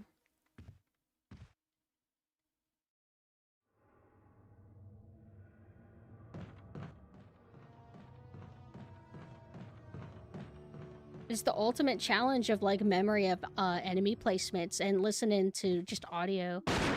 Oh, I love this song too. This music is Wesker. so cool. Jill, so you're safe. That's what I was going to say. I apologize. It was all I could do to protect myself against those strange creatures. I understand. Anyway, it's good that you're safe. Did you notice? Barry, he sounded a little flaky. Now that you mention it, yeah. I'll keep a close eye. Maybe it's quite natural under these circumstances. It's not really our I standard like how operation. Wesker like plants our the first seeds of priority is to doubt get in out of Barry, here. but he I tries to agree. play it off by like, you know what, maybe I'm just There are still overthinking it. rooms Maybe in that Barry mansion guy we can't get isn't a into because they're locked huge up. creep that we I've shouldn't been looking for trust. ways to- Okay, if there's anything, I'll go back to the other I was like, I want to mansion. make fun of Jill Counting for on being you. like, now that you mention it, yeah. But Wesker's their boss. But she knows Barry too. I don't remember the lore on how long she's known Barry versus Wesker. But to me, Jill still comes across as not quite as ditzy as she is in RE1, but Resident Evil 1 remake dialogue is still kind of like gamey in a way. It's really charming. Wesker planting seeds into Barry is something that I could only wish for.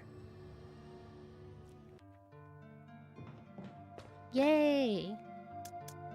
Alright, so I'm gonna hold on to this key. And we're going to swap out to... Let me see. Where is my explosive rounds? There we go. We're not going to be using a pistol anymore. And then herbs, we're going to want to be on top of that. Unfortunately, we will be pack riding because I'm a little bit afraid. And then we also have this last key. I think what we do is we use this key to unlock a certain door, and then it lets us access an area that uses this, I think is how it works. So I'm going to carry both around.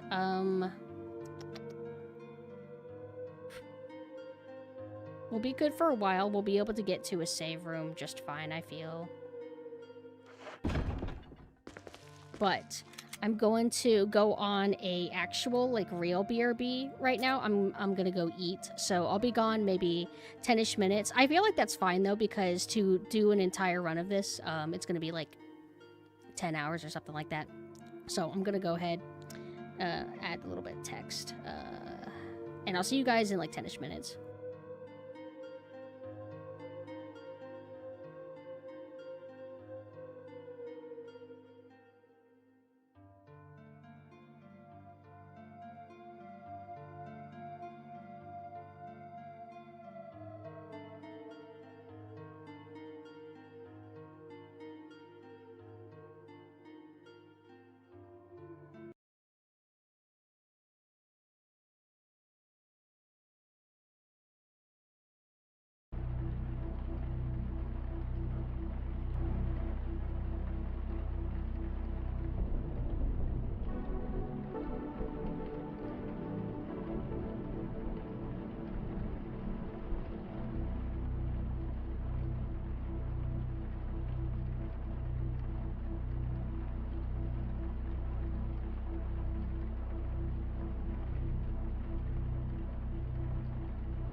I return. I return. Hello, hello.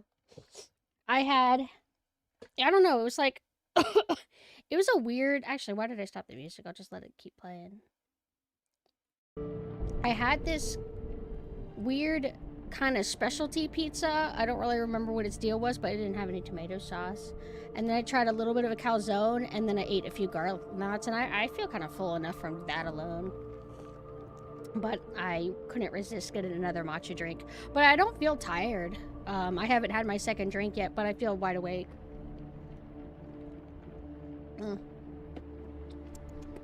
All right. I am ready. Every now and then I'll pause, though, so I can take some sips of my drink. Also, I got an email update. Hold on, Got an email update for something that I was excited for. I have to respond to that, but I'm going to just focus on the game, try to get through this as quick as I can. We still haven't had the computer freeze or shut down on me, so that's nice. Okay, so we have the flame rounds in here. Let's do this. I guess wait, oh, I unequipped it. I already had this equipped.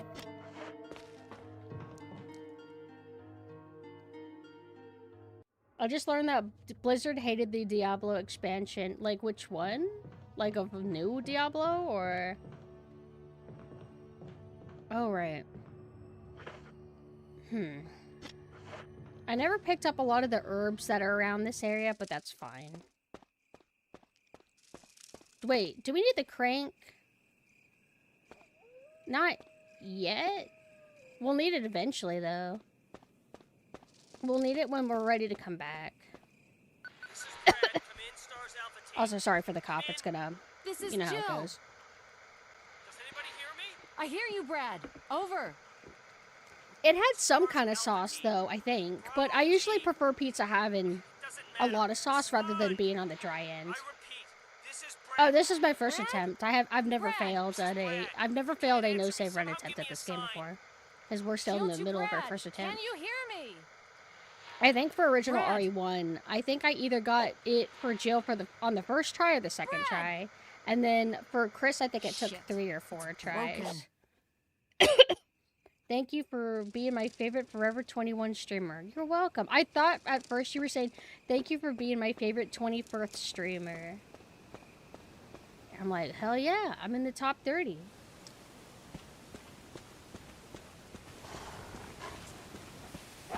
Run away, run away.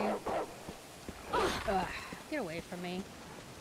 Oh man, that's really not good.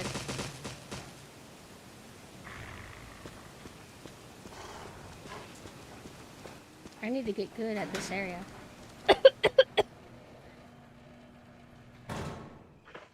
Favorite eternally unk. I'm mostly youthful though. The test said so. Please don't poison me. The lunges they do.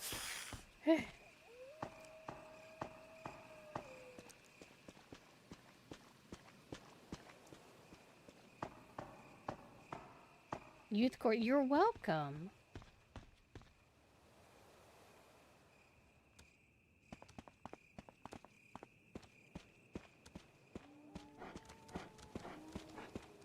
All right. Before I run back. Oh, wait. Hold on.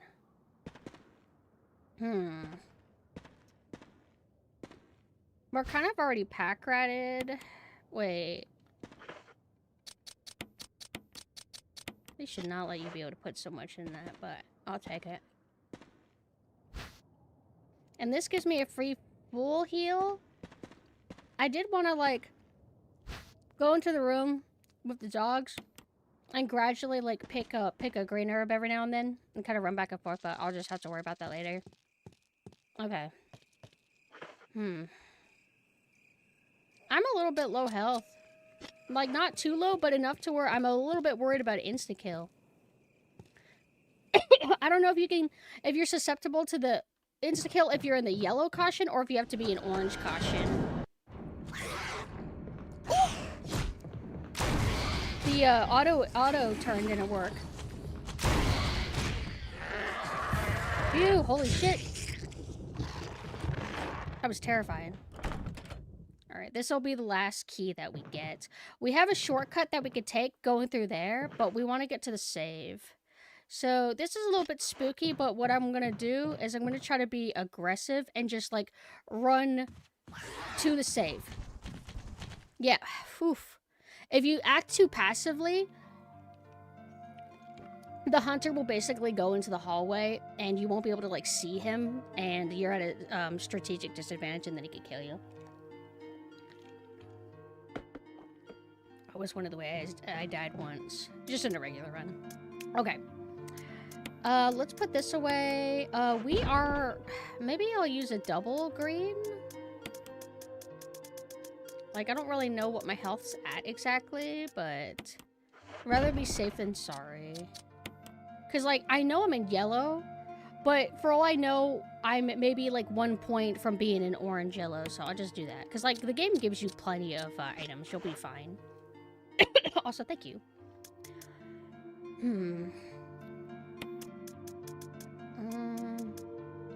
Don't really need anything. We have all the keys, right? Wait. Yeah, we don't need any more keys. We're just gonna be going through the build and gradually opening stuff.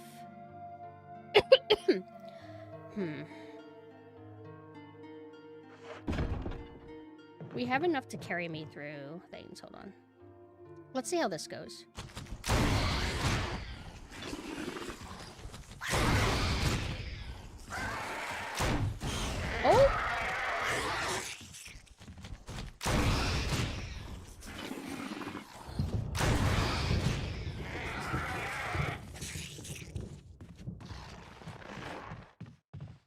should be one here.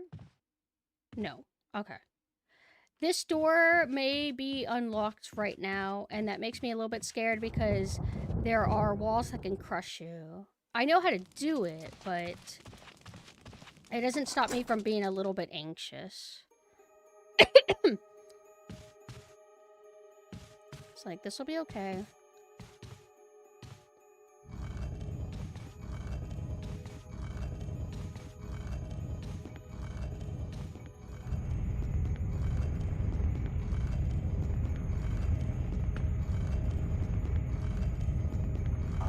It's like when I died to this once, it was more a depth perception issue, I'll say.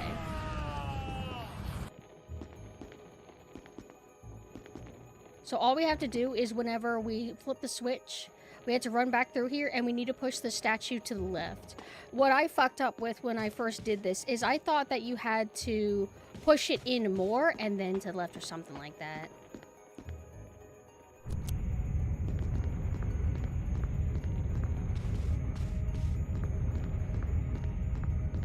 Oh my god. Oh my god. Nope. I don't trust it. Luckily, though, it pushes the statue back. Game of the year!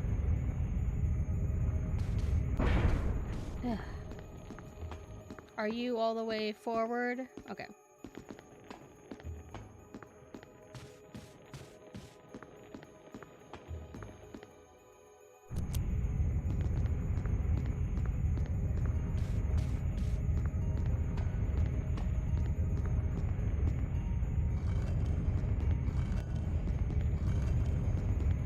Boom.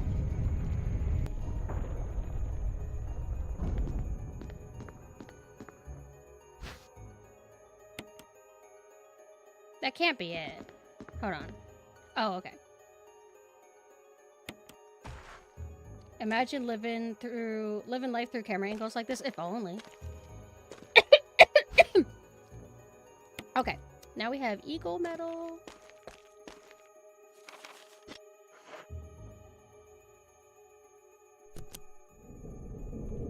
Modern Resident Evil, like if they remade this game, would they even have the iconic, there's a switch here, will you push it? Oh, also thank you. Oh, they fucked this theme up too. I don't think this is the underground theme. This is a different theme. And yeah, it's playing at double speed as well. Oh my god.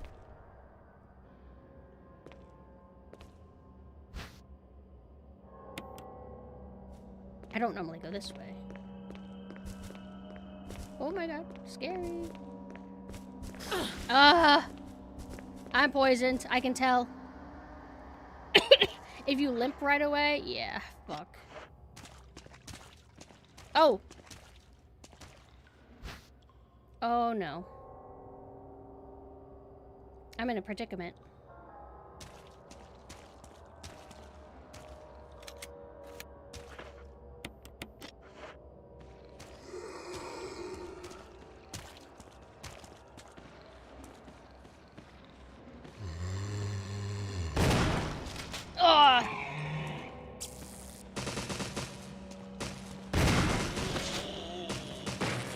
Run back here. It's like I could just waste this and then I'll get my heal. I don't know, man. I think RE0 has it to where, like, if you come across an item, you could just, like, choose to use it then and there. I don't know. I don't know. I'll just do it.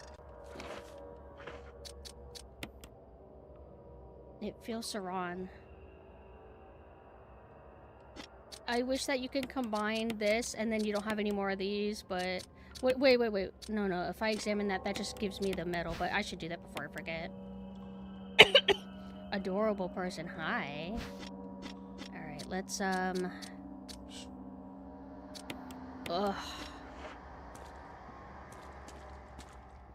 I think you could use the blue orb by itself.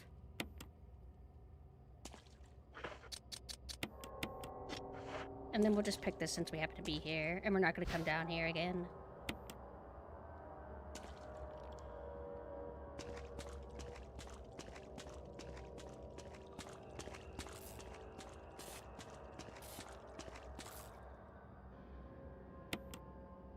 Okay.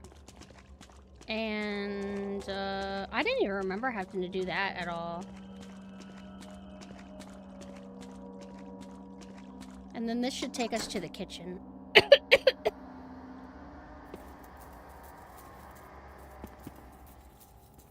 And there's one zombie in here. Which, I don't know, maybe we should just take care of him. We can kite normally. I could see why Mina doesn't like this shotgun, because this shotgun does not have, like, the best stopping power. Like, it's alright, but it's a bit unpredictable. Because you guys literally saw it. Like, you could shoot them with the shotgun, and it doesn't take them long to recover and just go back after you. This was the last use of that key. Oh, it's because I almost never go into the basement early on.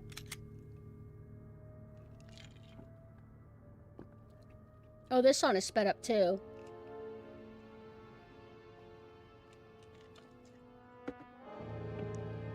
Damn, so they fucked up like 4 tracks. I don't remember what this track is called, though, to pull up a comparison.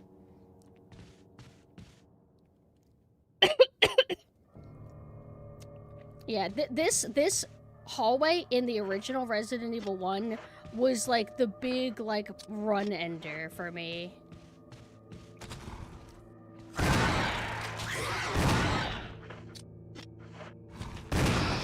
I forgot, I was doing my old style. Normally, like in my old playthroughs, I would always use the shotgun, not realizing how good the grenade launcher is against the hunters, because I would use the grenade launcher. I would tell myself, oh, hunters are like basic, high threat enemies. I want to use grenade launcher stuff only for bosses.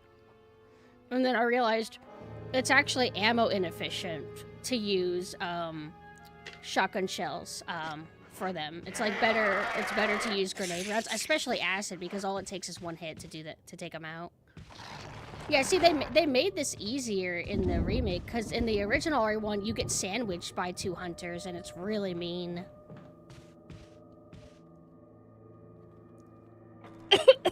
Oh, chat is minimized, actually. The, YouTube.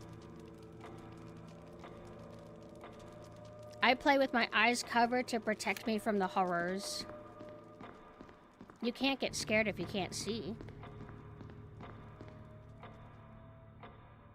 Okay, so there's like the one area that I kept wanting to go to that has a locked door. It's like near the staircase for the medicine save room. That's one area we need to go to. This area, this I think is just an ink ribbon.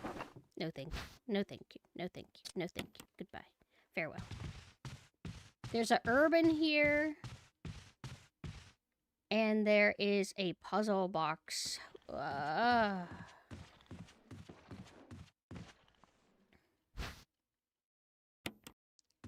I think in RE1 there's like another like room here. I think. Oh, I could have like healed myself here. Oh no. Oh,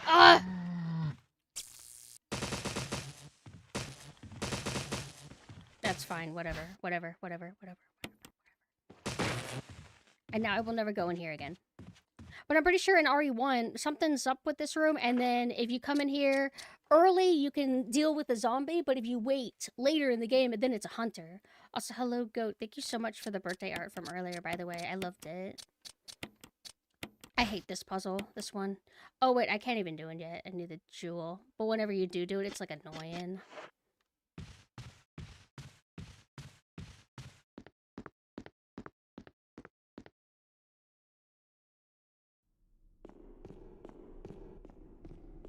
Let me think.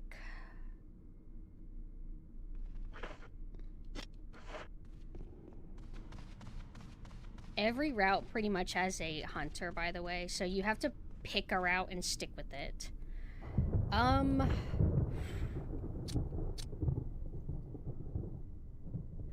don't like how much pack rat, and we really should pick a save room, but... Let's go to medical area? Yeah, this way, though, we do deal with the hunter. Let me see. Yeah. It takes like what, 2 grenade rounds of an explosive round to kill a hunter. How come I don't? Oh, how come I don't have accent?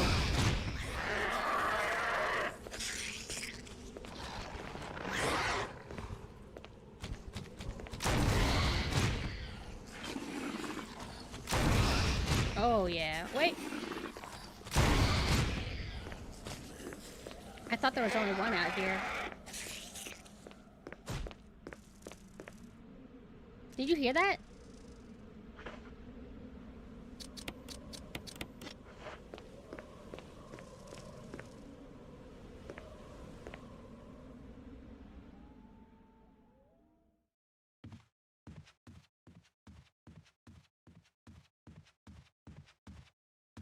Oh, wait, let's offload, but there are a lot of hunters around. There's like one, I think, that's immediately in the staircase, or that's RE1.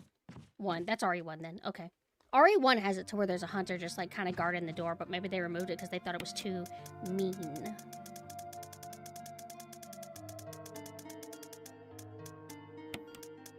We'll put that here. I always need to carry herbs. Like, it's no question. You need to make sure that you're topped off. For a second, I thought it was like old Resident Evil to where you walk over to a staircase and then you have to press a button and then you kind of auto-walk up it. Okay. Oh, I will take that. Yes, yes. I'm gonna swap this out. I mean, I might be making a stupid mistake. For all I know, maybe flame rounds are better against the hunters.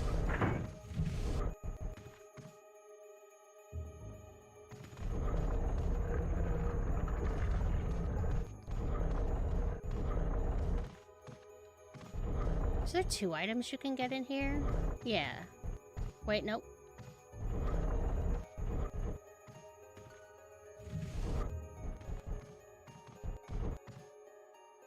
Right, one of them is like an essential key item, I think, and then one is an optional gem.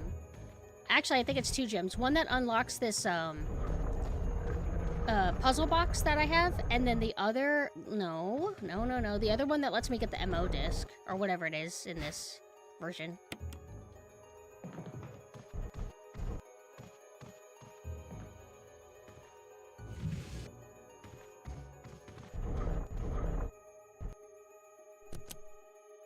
No.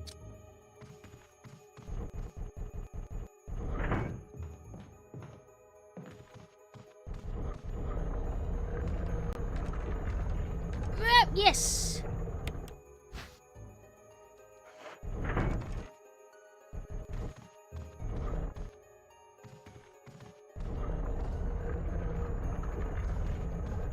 Hold on, follow me, I'm right here.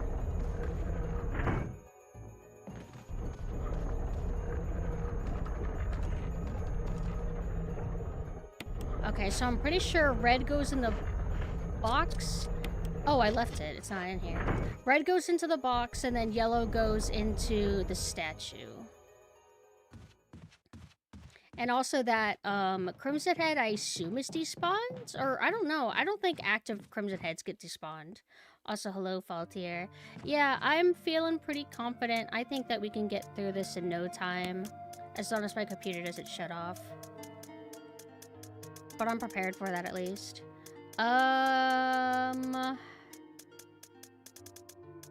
Okay. Now we have to do this one, which is really annoying. Because it looks easy, but it's so specific and finicky. I think it's like this.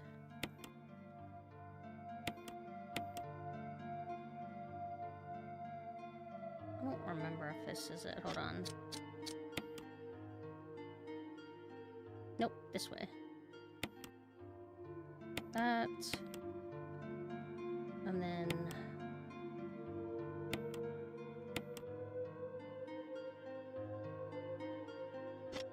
I think I did something wrong.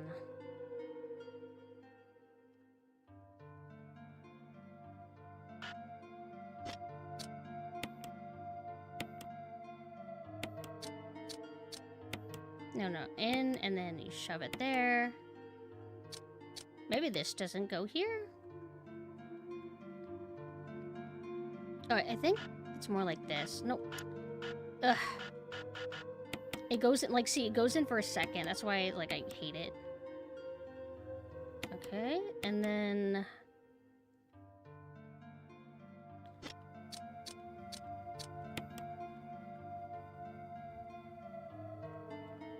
I thought this goes to the top.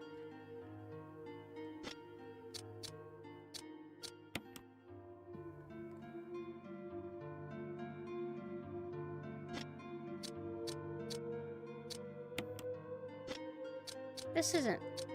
Hold on. No. This should be in the bottom. Or is it more like this?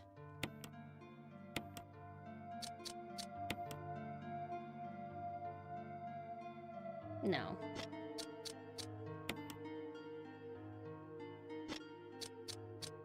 Normally I'm able to do this fine in terms of knowing where the pieces go. Usually my struggle is more like, oh, you have to move them a micro inch, it's not fit in. Oh, see this, I guess that goes there?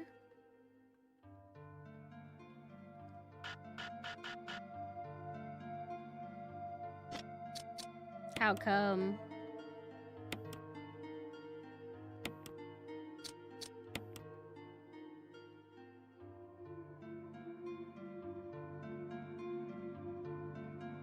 It's like, I thought it's supposed to be in the shape of, hold on.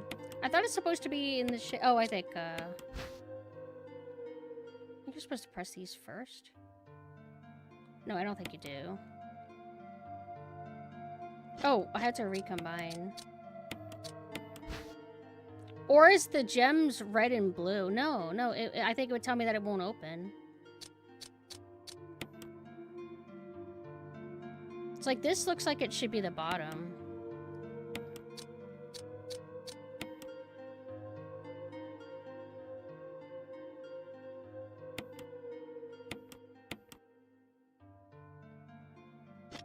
Why am I not remembering this? Ugh.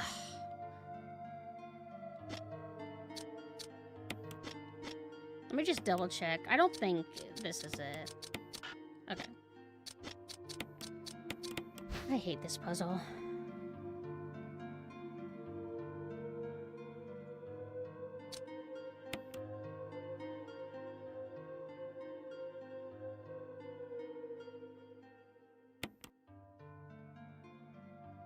It's like, that looks like the top of a bird.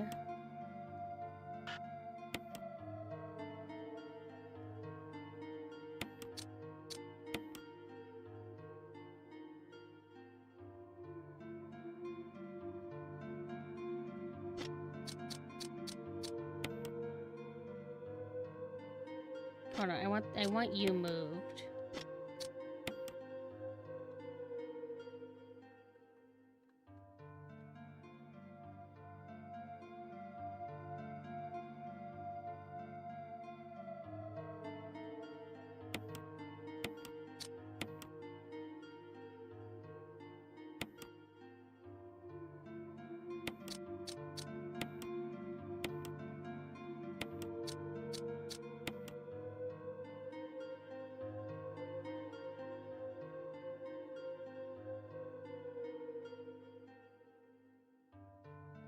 I don't get it. Why am I not remembering how to do this?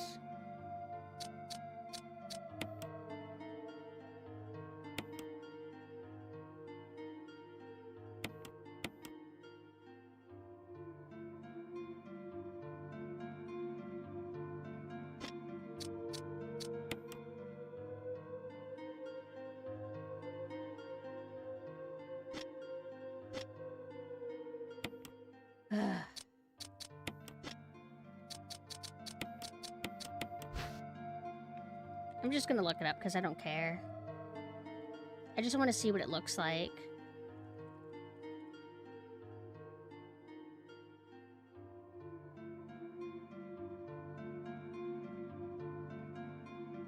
It's like, I'm not wanting to go to a YouTube video. I just want to see, a picture, and it's like I think I'm clicking a picture, and then it pulls up an entire entire video.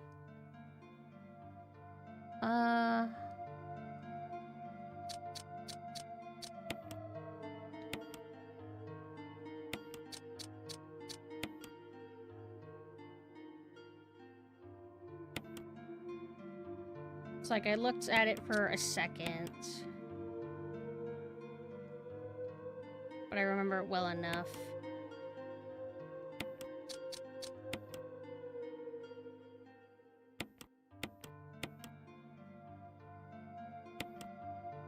That's the trickiest that's puzzle's ever been for me. How am I doing everything else so decent? Alright. Wait. Examine. Nothing unusual. Okay. Health-wise, I'm good. This key should be the last thing that I do, unfortunately. Time to deal with Hunter. Scary. Okay. There's supposed to be a hunter that pops up to scare me. What? Give me my ammo disc.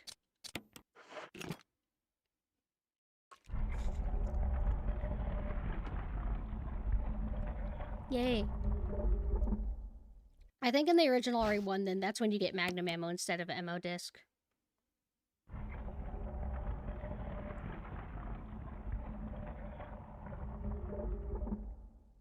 So the next area that we need to go to is we need to go to where the fake key is, where we put the fake key. I know how to get there. That's not too difficult. And then the medicine room, which is like actually where we are right now. No, we just did that. We just did that. So then all that's left is that. Oh, wait, and the one Spencer room.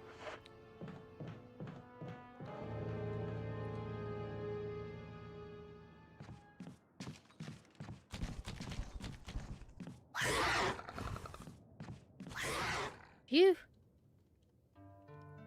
Okay. We don't need you. We're gonna run out of the keys soon, but we do have to remember that we're about to do a boss fight that's not particularly hard. It's like I would like to just keep this on hand. I think from Jan's room, that's where we get the wolf medal, I believe.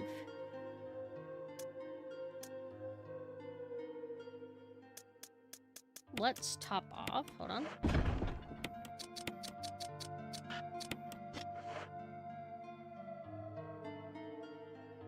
And we also gotta remember, I'm gonna get items, so I need to just assume that I'm gonna have to run back here. Let me see. Hi, BB. Run like your life depends on it. Scary. And there's hunters in here now. Let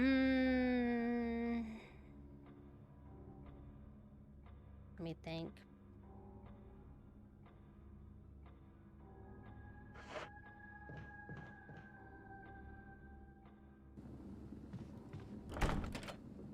Okay.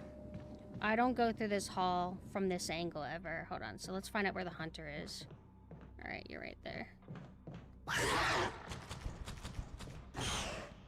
That's terrifying. But I do appreciate that, depending on like which way you enter a room, where they're facing may benefit you greatly or be a huge detriment to you. Okay.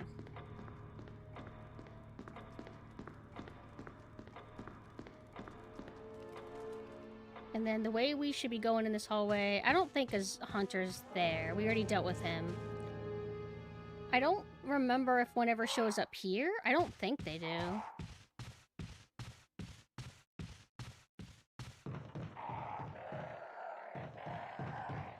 forgot how Alone in the Dark one is compared to everything else. I need to actually, like, play through that series. The first one filters me out because I suck, but I want to try, New Nightmare.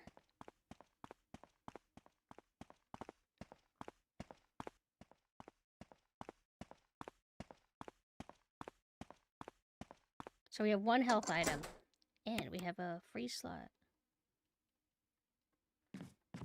Normally I prefer to, like, pistol through this. I'll bring 1 free herb. And if I get, like, a little, like, love tap on me, then I could just, like, top off with that. That was scary. Also, hello, Norella. I'm doing good. We are about to fight Yawn.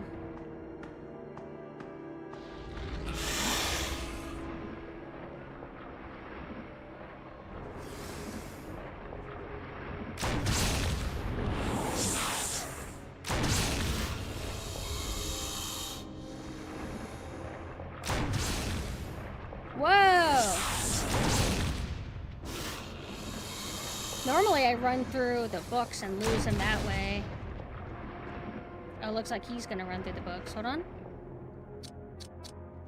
I have 1 more grenade round. Shit, I should have been using that for the hunters.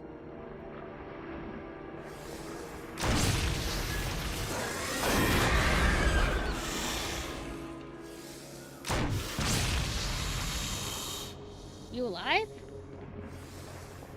I'm not used to him faking me out. There we go.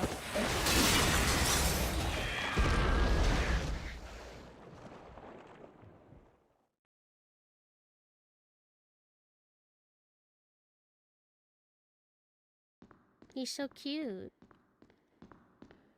But he's dead.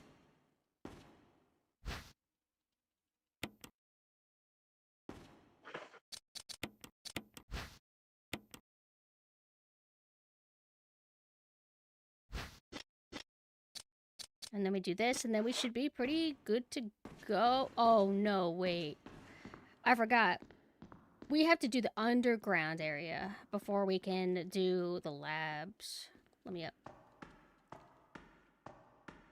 Yeah, normally, it's just my routing worked out this way, how I decided to do things.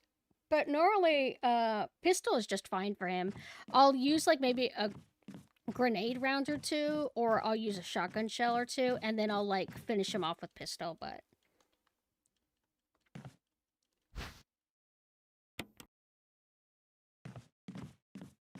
And he didn't get a hit on me, so no love tabs.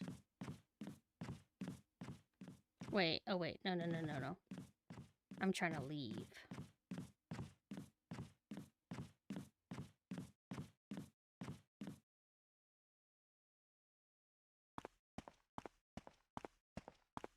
Then we go to the one Spencer Way, and that is actually accessible from where we are right now, I think. Because the one door's fixed. Oh, hold on. I think that's the sound of the Crimson Head running. See, I was right, he's still here. Oh yeah, like, Knife is able to kill everything.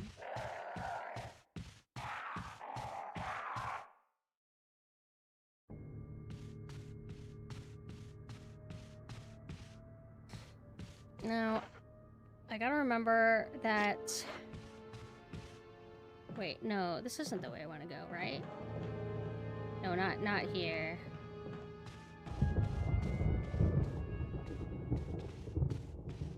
Wait.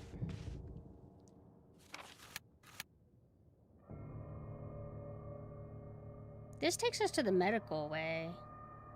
That's not where I want to go. It's like, I don't want to go to the medical way. I want to go... Do I go there from upstairs? I have to go through the one hunter again, though.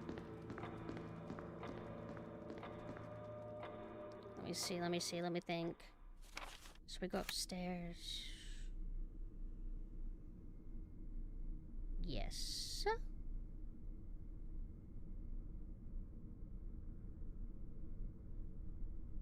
I think.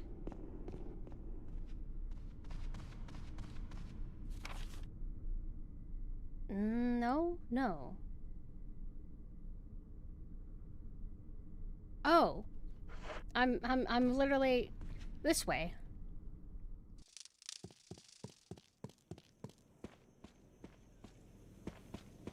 We have a shortcut right here. But I did want to go to the, save before we leave.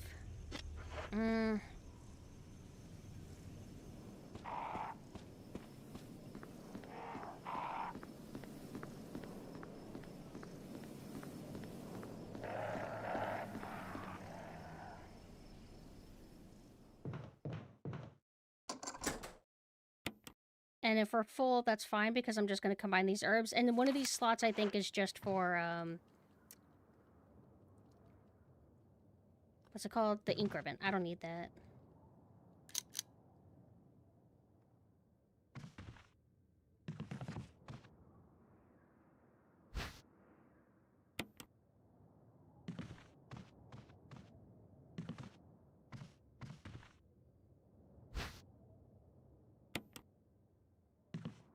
Anything else?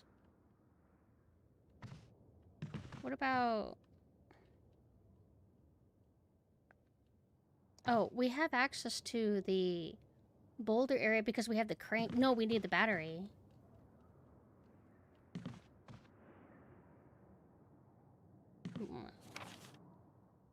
Wait, it's saying that I didn't get everything. Oh, here we go. Oh, okay, that's fine because we have a save room literally right here. And I think we killed everything. I think. Perfect.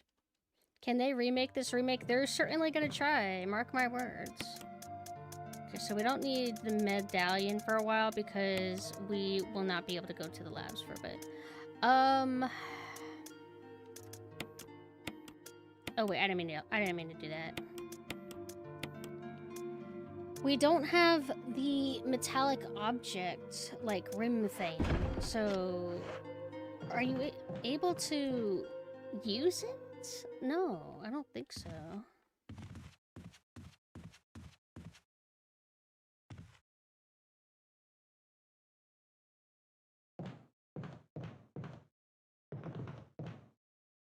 You're excited for young Chris Redfield? Are you optimistic then? Do you think it'll turn out like they'll do him right? They seem to have course corrected, like they listened to the criticism about RE7 Chris. So they seem to actually like try to make him look like Chris now. So we haven't seen a reattempt at young Chris since they fucked up. There's gonna be a hunter in that area where the dog was.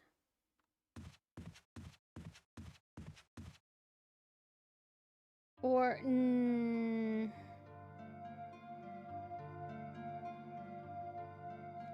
we don't have the battery yet, but are we even able to get that yet? I thought we're supposed to go to... I mean, there is an elevator. I don't think we're able to use it, though. Oh, wait. No. There's, like, a elevator in the basement area, but I don't really think there's any reason to use it. And I don't think we can't go to Lisa's area because we don't have the rim. But even if we could, we're not supposed to go, like, at this point in the game. Oh, right. The medallion is still in the, slot that opens up the guardhouse. What do I want to do?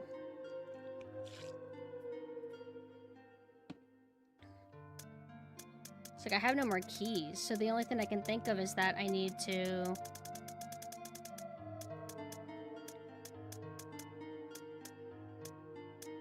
You're not able to take the rim off and switch it off. I shouldn't be forgetting these things, but...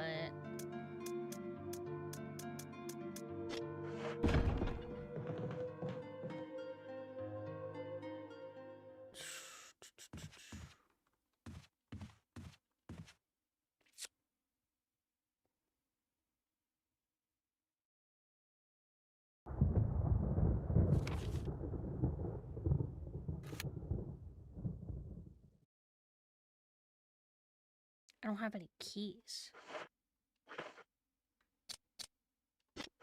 Like, I did the crusher room. The library is usually an area I get lost in or like forget about, but I didn't forget it this time, so... Look at all these stacks of shotgun shells.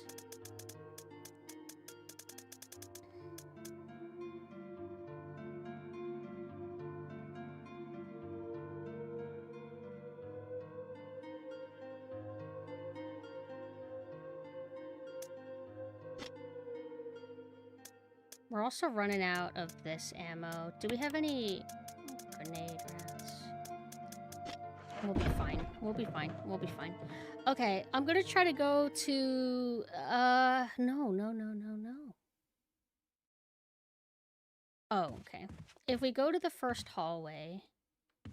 Oh, no, if we go that way, there's gonna be zombies. Oh, wait. No, if I go this way, I have a safe shortcut. If I go this way, I deal with hunters, and then if I go upstairs and go the hallway that leads to the Richard room, that has hunters as well. This is the safest way to go.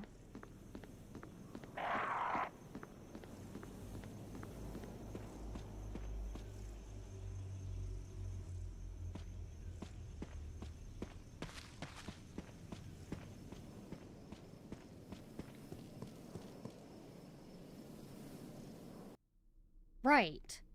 We turned on a switch that restored power. So the elevators should work. Namely, this one. This one... Hold on, am I pack ratted? Oh, I am, because I have this with me. I'll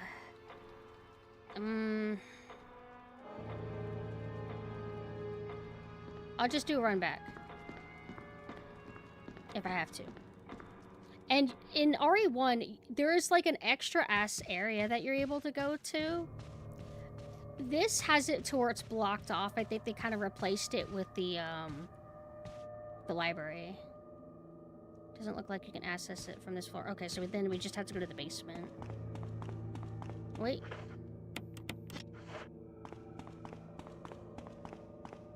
You can throw that under the stairs? Throw what under the stairs? Oh, he's already a Crimson Head. That's terrifying. Alright, this is where we wanted to go. So all this does is take you to, like, a few items.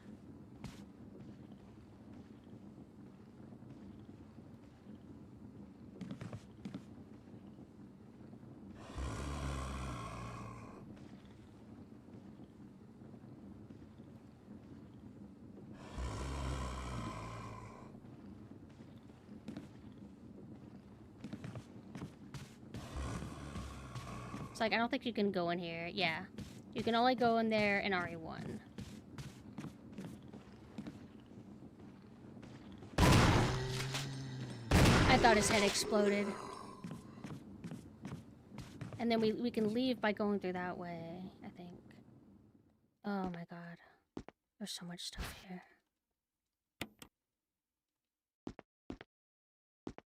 And then finally we get some acid rounds. And then battery. That's kind of like the mandatory pickup. It's like we could ignore those herbs and not like risk coming back. Where does this take me to? Ah! Fortunately, this circles us back to where a hunter is. I would rather deal with the one Crimson Head that's like lying in wait. We're basically about at the halfway point.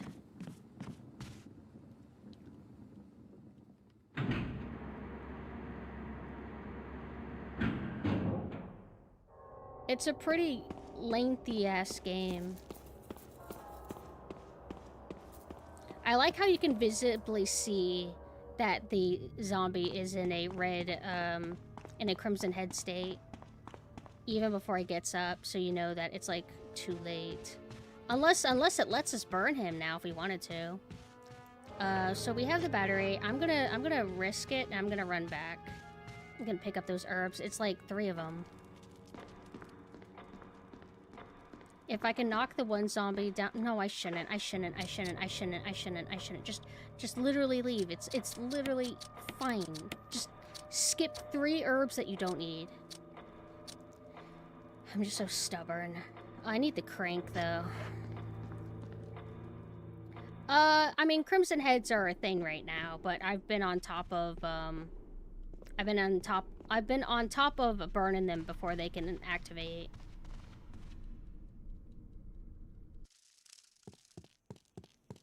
The only ones I've encountered are ones that are, like, hard programmed to always activate.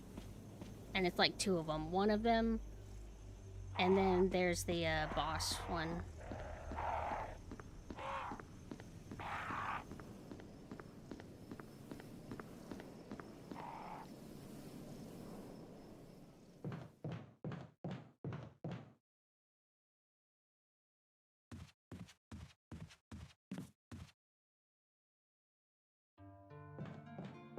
Okay. We don't need this. Not right now.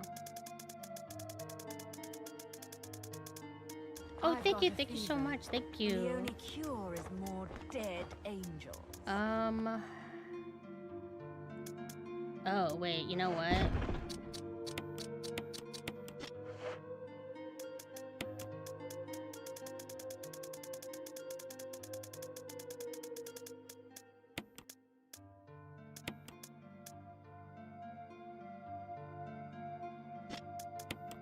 Oh, thank you. And the only cure is more dead I almost angels. forgot. Crank. We should be good. We're about to access the, boulder area, but I gotta go to the bathroom really quick, so be right back. That area's a little bit scary because instant kills, but, I mean, it's been a really long time since I've fumbled against the boulder, so I think we should be okay.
Oh, are you guys thinking about Resident Evil boulders? Should be a professional and make a subscriber badge. Oh, yes, they're really fun and cute. Mame helped me get mine. She referred me to, I think, the same artist that did hers, and they're so cute. I kind of just let them come up with whatever, and I really like the ghost one that has the pumpkin on its head. It's adorable. What would you do? Make it like little puppies with like exposed brains and stuff. I'll take you. That would be adorable. What do you think of that? Okay. So we're going to boulders. This will be fine. This will be easy even, right? Yes. We're going. That's it. That's it. That's it. Okay. Okay.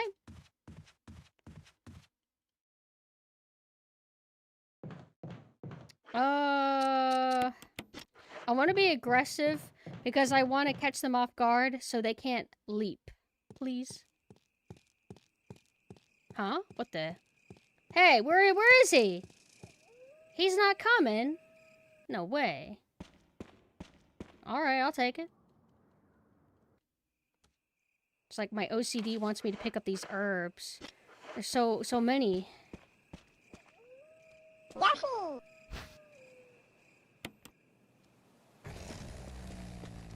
Thank you for being docile for some reason.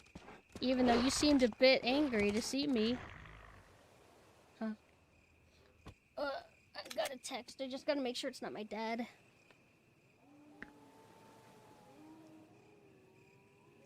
Who dares text Pumpkin? Oh, it's just a fucking app. It's an app I don't even use. Also, hello, Vaughn. How are you? Okay. Ready, everybody? Let's go. Wait. Okay. We go here first. Then we put the battery in.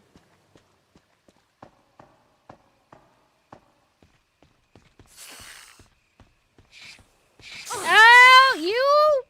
Hey, I didn't get poisoned. See, they're mean. They're nasty. They react so fast, and I don't know. There's only so much you could do. All right. So this is the way we go.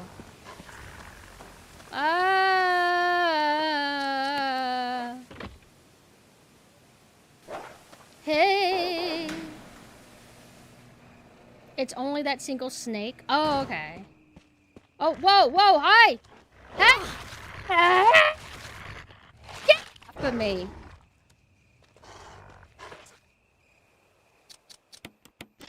More slots for me. Stop! Please! Leave me alone! See, I'm glad they make the dogs a little bit sluggish. It helps balance how aggressive and mean they are. But this is what stumped me when I first played this game for the first time when I went in blind. I did not know for the longest time what the hell I was supposed to do, and it's basically, I forgot that there's a crane that lets the water come back, and then you have to do a new shortcut, like elevator thing. Hold on, I'm trying to find my chopsticks.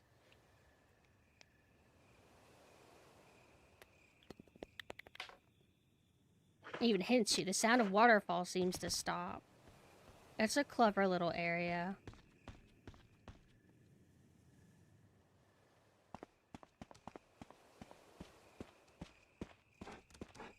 Bitch, bitch, bitch, bitch, bitch, bitch, bitch, bitch, bitch, bitch, bitch.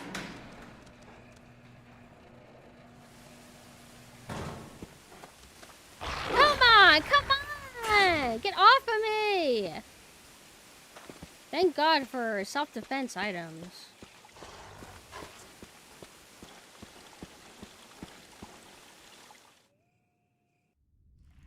Okay, we're in a scary area now. But I have acid, and I didn't use any of them. You know what's weird is I'm pretty sure, I mean, I thought whenever you play this game, you have 12 rounds of acid at least before you go back to the main mansion. Or I might be mixing it up with RE1. I'm not sure. That's the boulder. No. Not yet. No, I'm pretty sure a boulder's there. And then I just rehearse my routing for that before I like activate it. Okay. We don't need you anymore. Because we're gonna get a brand new crank from Enrico. Let me see. Do I have any other explosive rounds? Because all the enemies around here... Well, there is a spider, actually. Oh, and then we also have the Lisa.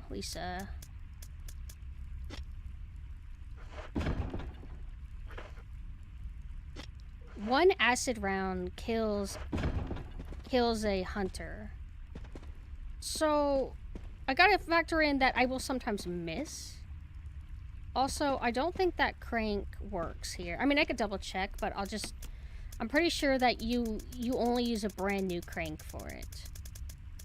But sometimes I keep getting in my head that, oh no, actually you're supposed to use both cranks in this area. This crank is only for one specific thing or something like that. It's not necessary to use this right now. This is, what shape is it? This is square. This is hexagonal. Okay.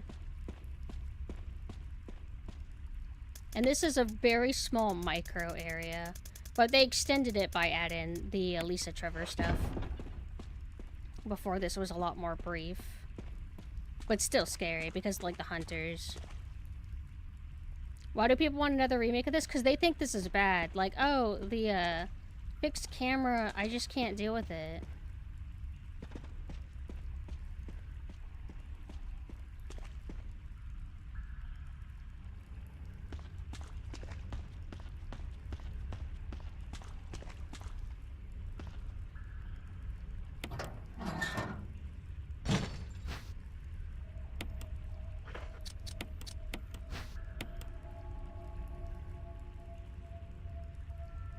Oh, I have to find the other part, that's all. I'm pretty sure, right? Like... Yeah, you don't have anything that you can do with it.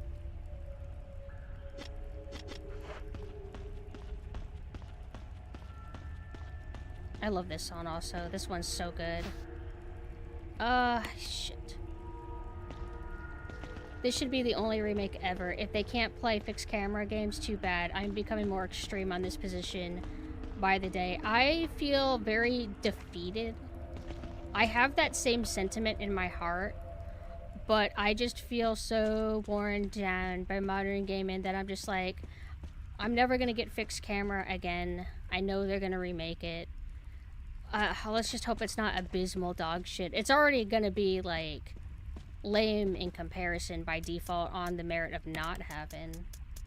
I don't know if merit's the right term. I've been wanting to use that word more. On the basis of not having fixed camera. I don't know. I feel like... I'm willing to compromise on very specific things. Because I think modern Resident Evil's issues are actually weirdly not because of the lack of fixed camera. I think it's other stuff.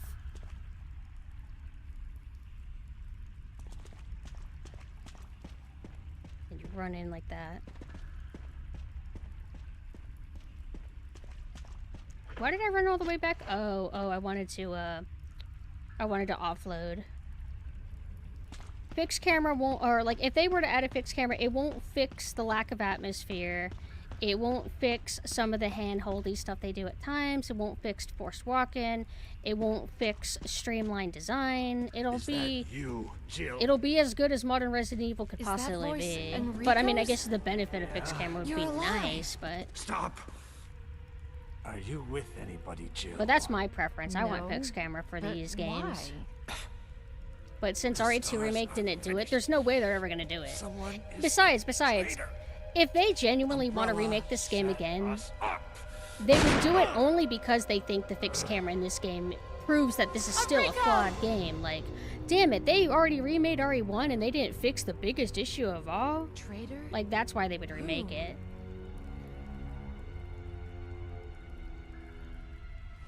It would be even more pointless, though, to be honest, if they remade Resident Evil 1 Remake again and also did fixed camera. I'd be down, but it would be kind of like, well, why are you doing that again? Like, we already have a remake that did that. So the only way they can justify a remake is that they have to reimagine it more.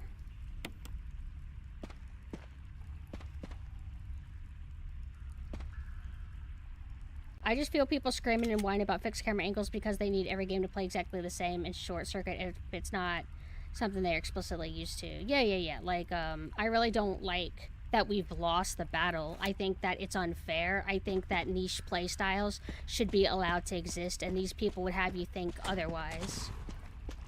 And it bums me out. Wait, isn't there supposed to be a crank there, or do I only get that in RE1? I can find out by looking. Yeah. There isn't one. No, oh, I got the crank already, right.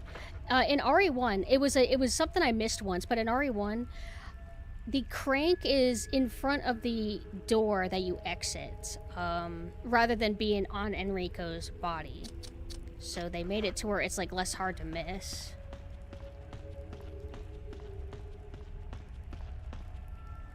I didn't even see that this was here. But nah, it just bothers me because I feel like niches should be allowed to exist. But from a business perspective, I know that they won't make as much money. And so that's why they don't want to do it. But it makes me mad because it's like, yeah, well, what's wrong with making a game that will make, like, if you do it moderate budget style, then you can expect moderate profits, or even better, moderate budget put into the game, and then maybe you'll make exceptional profit or something. I don't know, but that's just not how it works.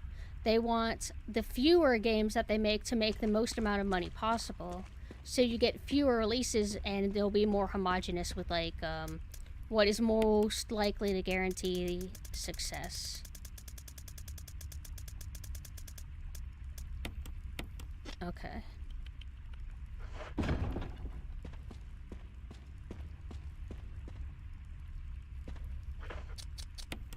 Can't believe I have to go to the bathroom again. I've been having a nightmare with this. Oh, you know what? Sometimes caffeine activates my bladder. Like, I feel like we haven't even conventionally lost the battle. It's just that nobody fought it except for a few people, and most people just happily gobble down stupid baby slop with no respect to games as an art form, other than flawed toys that need to be refined into better toys. Oh, names of our friends. I think that we did lose. I think that we are simply in the minority. We are very loud. We are very vocal.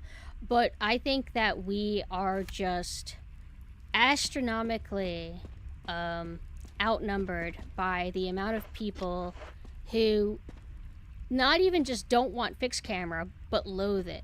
They loathe it.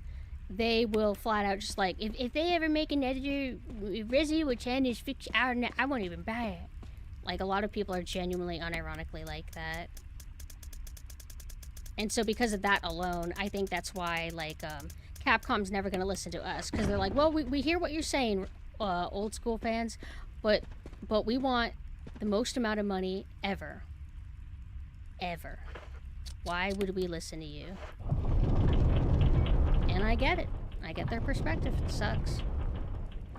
If this was still the old school Capcom, where they would make, like, remember when Capcom would make games like Dead Aim? If Capcom was still like that, maybe we would have a shot. Do I not have the secret door compartment here anymore or something? Maybe I'm misremembering. Maybe that's just an RE1 thing. Oh no, we lost, but I mean, there was barely ever a battle to lose because 98% of people are stupid sloppies. Oh yeah, absolutely, yeah.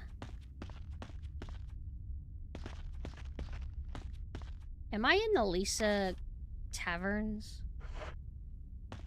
Oh.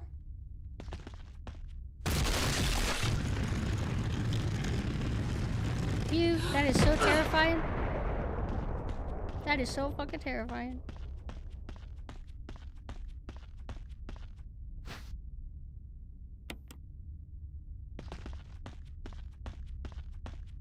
we're so close to the item box that we're going to offload again.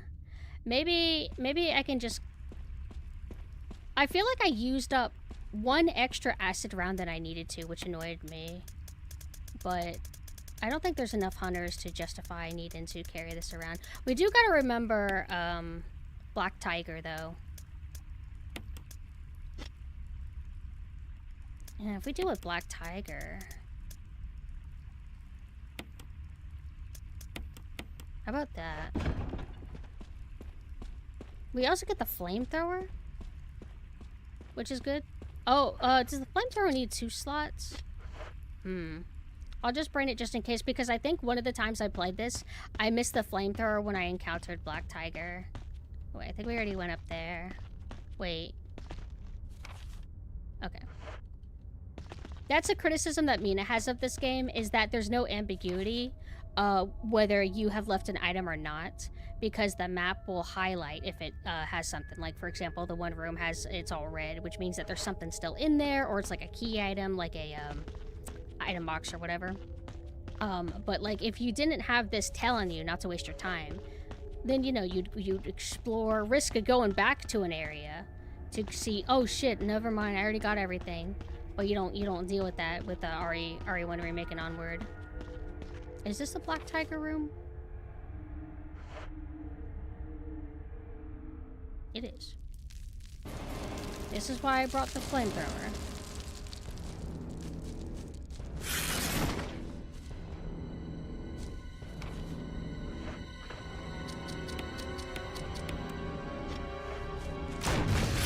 Ah! I can't see! What?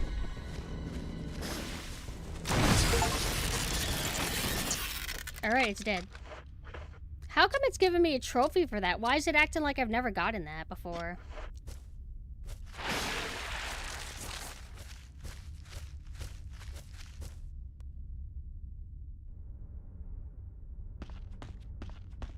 And we need to get the knife. But... Let's offload?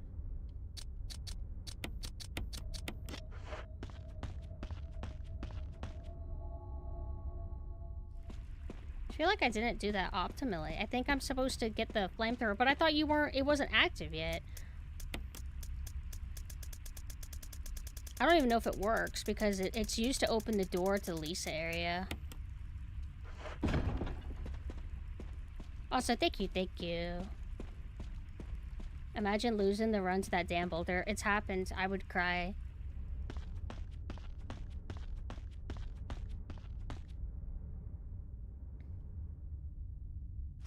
I'm hoping that one spider's despawns. Yep.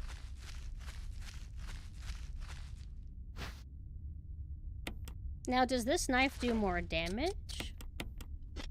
Oh shit, I'm stupid. I forgot that I should, top off my health.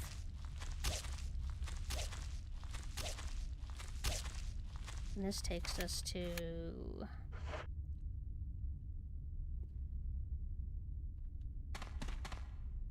Oh, there should be a save room in here.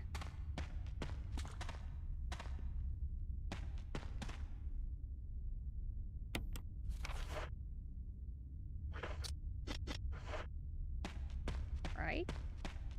In RE1, they did something... No, this takes us Lisa. In RE... Oh, yeah, look. Wait. RE1, they have it to where you don't have a save... You don't have an item box until deep in the level. Uh-oh. Okay. Is that the boulder? No, the boulder is on the other side. Couldn't tell.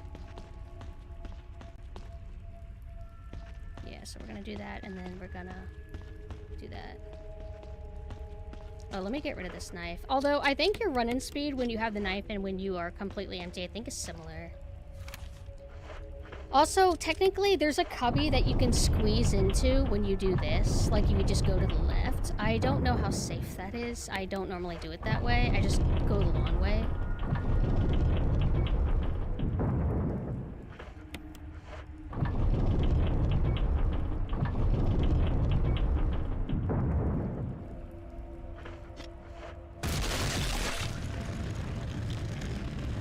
Oh my god, that was close. I was a little bit disoriented for a second. I'm like, wait.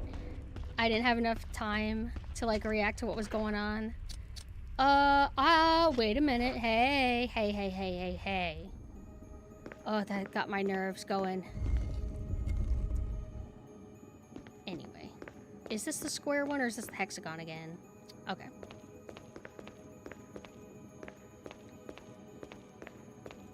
More Resident Evil iconic push puzzles.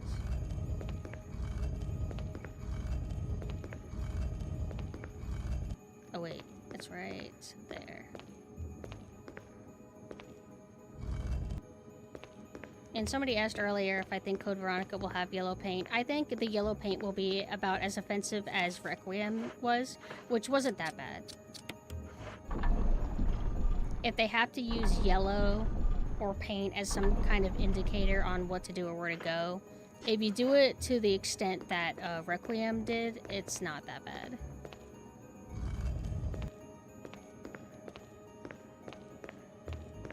I don't prefer it. I think there's prettier ways to do it, but we're not in like the worst possible space regarding that.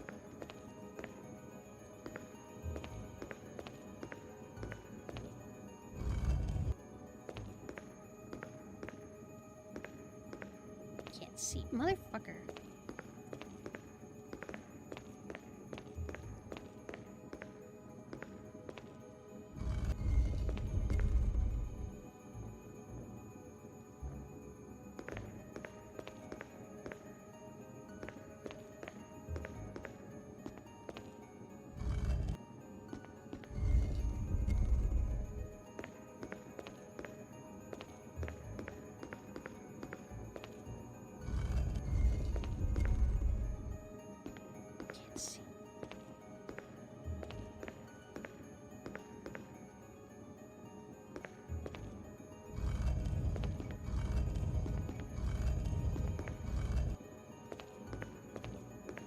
We're almost done with this also. Did we dodged both boulders already, right?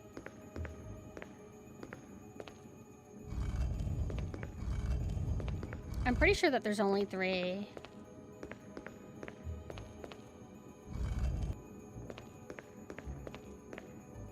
No, I'm pretty sure there's only 2, but there might be 3 is what I meant to say.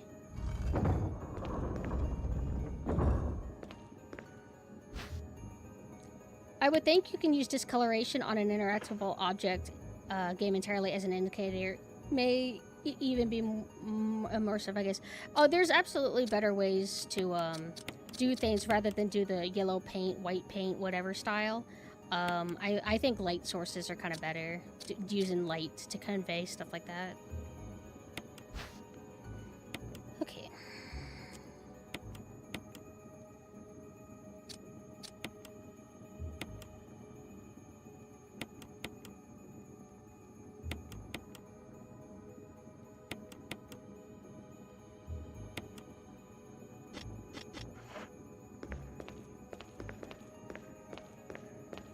No, we're not almost done. We still have Lisa.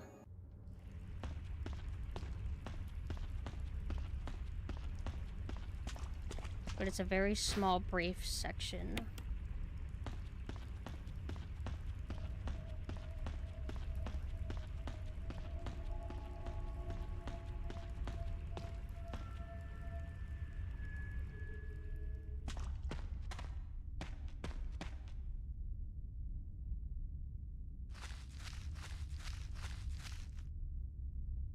No, once you're out, I hear the game is basically a straight line, not much to go, honestly. Yeah. That's why I'm scared to, like, die and fumble this. Not here, please.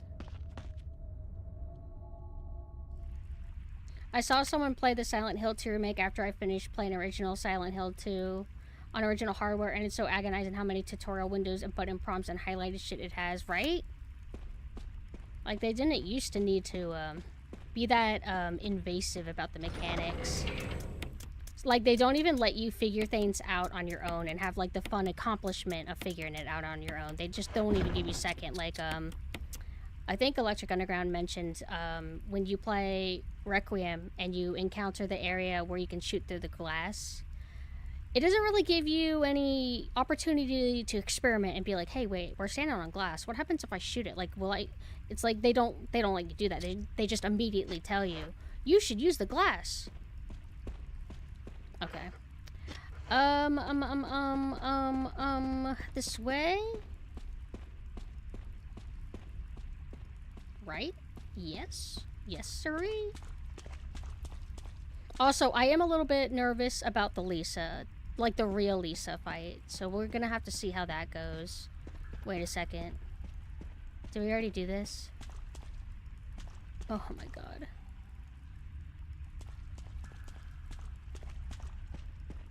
Just practicing. Just practicing.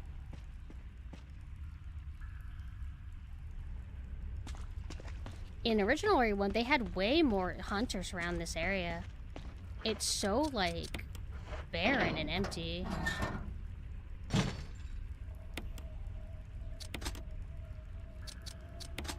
Oh, I'm stupid. It's literally written on the thing.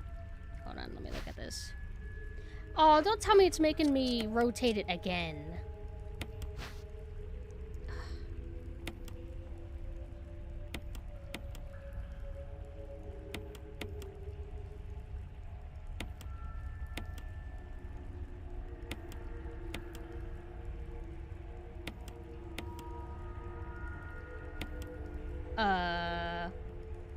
Four, two, three, one.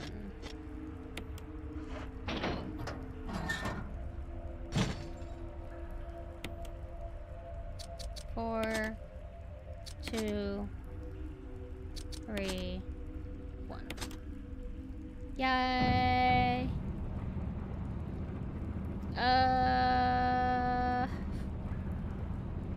Don't we deal with the berry cutscene here?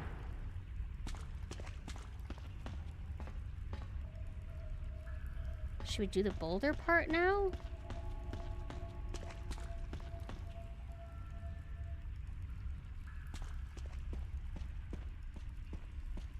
Like, I keep wanting to just get it over with.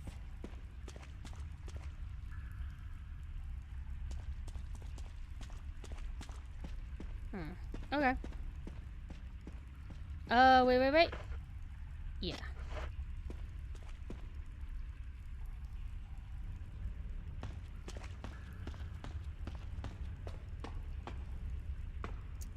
Oh, right. We had to do the box crusher thing. Barry? Thank God you're safe. That's where we get the flamethrower. You too, Jill. A noise I heard brought me down here, but I didn't expect to find a place like this. Have any idea as to what might be at the bottom? There's only one way to find out.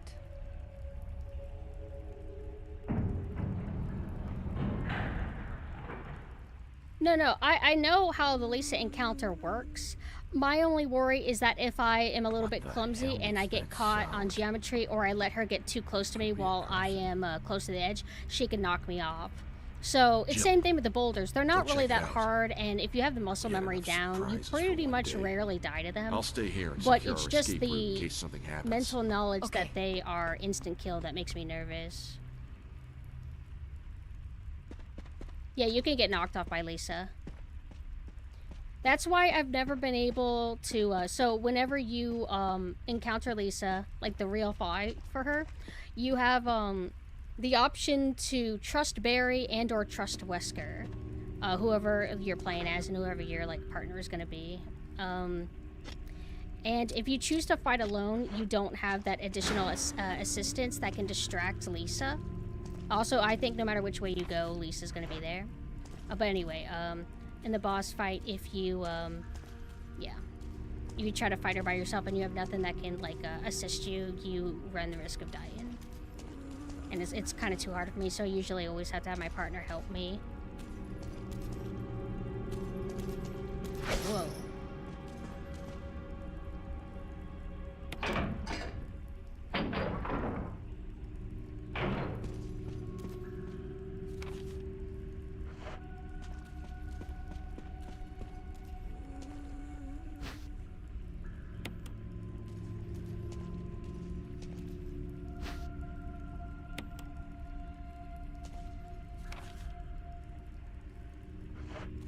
Seems like there's a door here.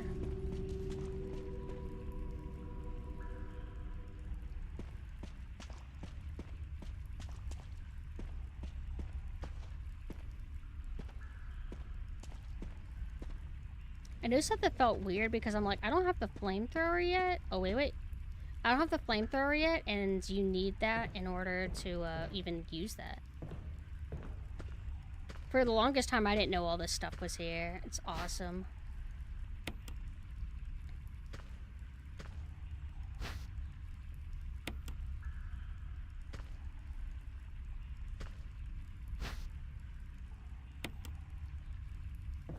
We should be okay, though. No. I think. Like, I don't think we need 2 slots for the flamethrower. Not in this. If it was RE2, we would. There's a stupid clip someone spliced together of the Lisa fight. It's just Wesker saying, Chris, take a piece of the action. Immediately hard cut into him getting knocked off. Oh, this is silly.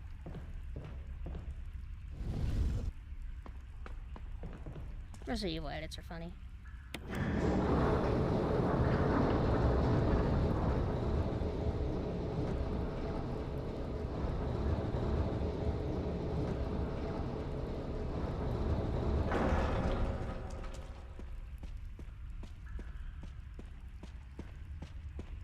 Okay, so now... Right.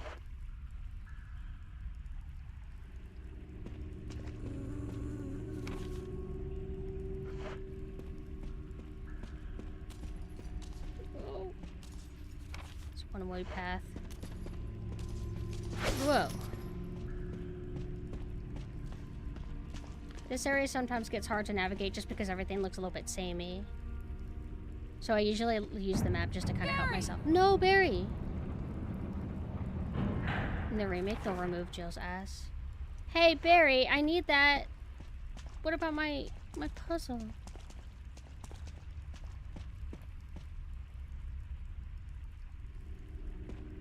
Wait. I'm getting thrown off. Isn't there another door? We need to crush the box to get the flamethrower. What a shame. I was in the area that had it before. Oh, here we go. That's all it was.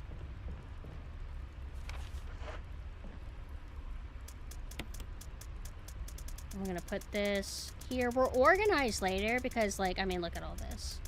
I have, like... I thought I had 2 stacks of Magnum rounds already. Okay, we're gonna put that here. We're gonna put that here. Okay. Check your balls. Wesker saying Chris?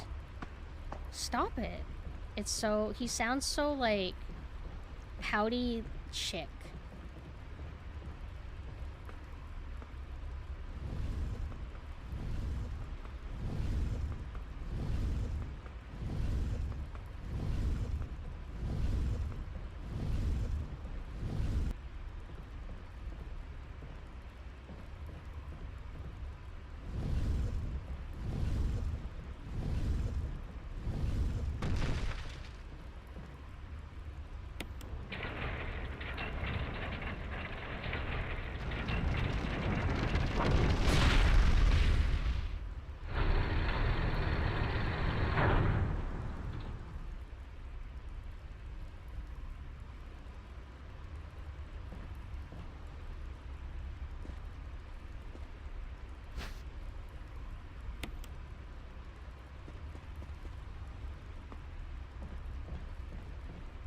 That was it?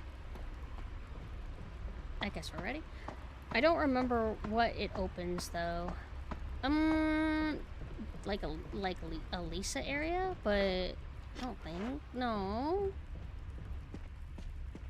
Also, pardon the like lower energy. I'm like just a little bit sleepy. What time is it? Yeah, around this time, 3 p.m. is usually when I get more drowsy. Like it's just a temporary drowsiness. She's always programmed to be the way that you want to go.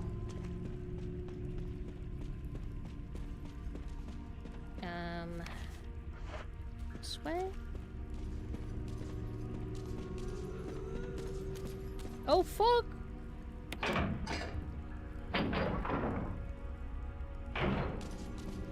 She's booking it. Okay, so... we're gonna run this way. Here, here, here, here.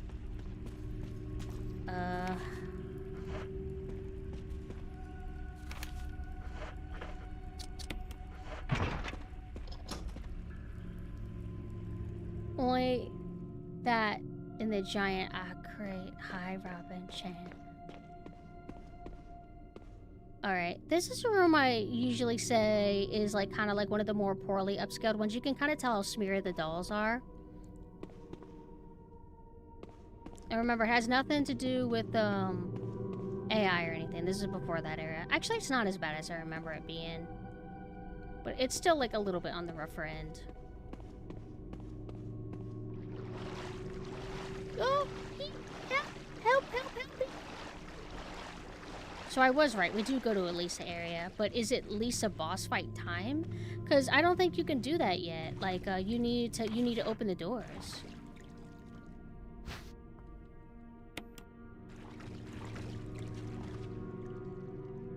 Oh wait, hold on. We can magically find out if we're... No, we still have items in here that we need. Actually, no, it might be because of upstairs rather than anything in here.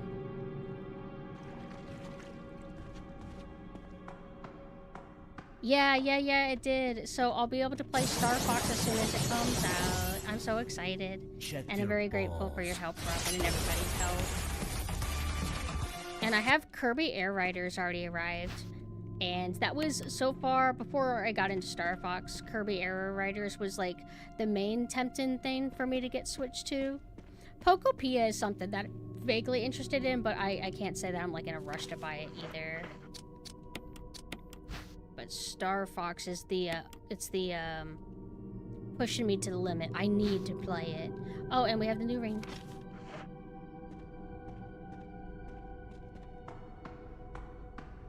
I didn't expect to love it so much. Alright. We are done with the underground part.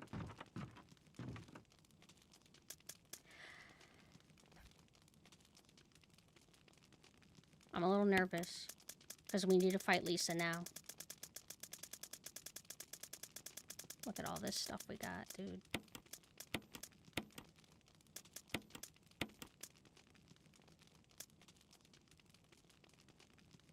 I'll bring this just in case.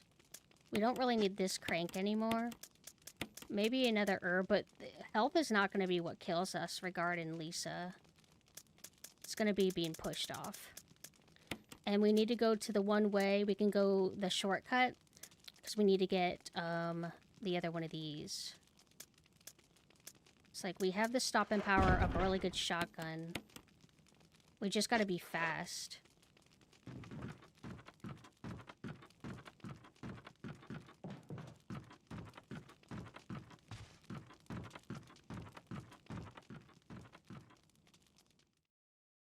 Gonna try playing Star Fox 2026 with mouse controls? Wait, what do you mean?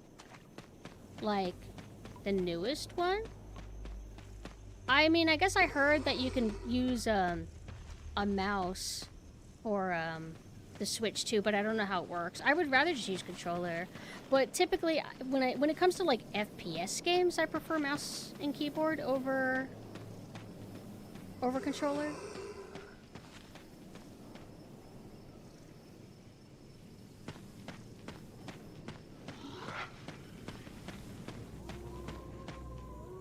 How does it work?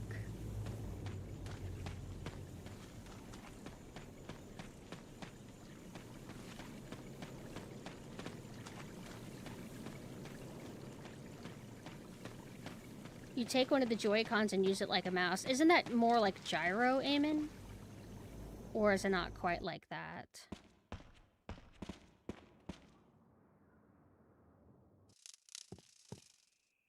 So this is why it's like this, the way the game wraps up around. It's like, oh, this is the item that we need, and then the path takes you right to it. But now we can never go back that way. Oh yeah. It's like, I'm pretty prepped. I have the items I need. I'm really surprised that a hunter hasn't come in through here. And then we go this way, which is a safe way. And I'm gonna go to the bathroom before the Lisa fight. I was about to say, like, why do I need to go again? I'm like, oh, right. I've downed a like, medium-sized matcha latte. That's gonna do it to me.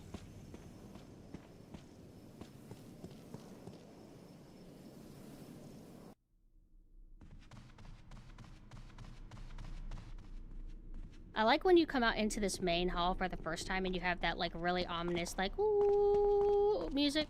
But whenever you return to it, it doesn't have that anymore.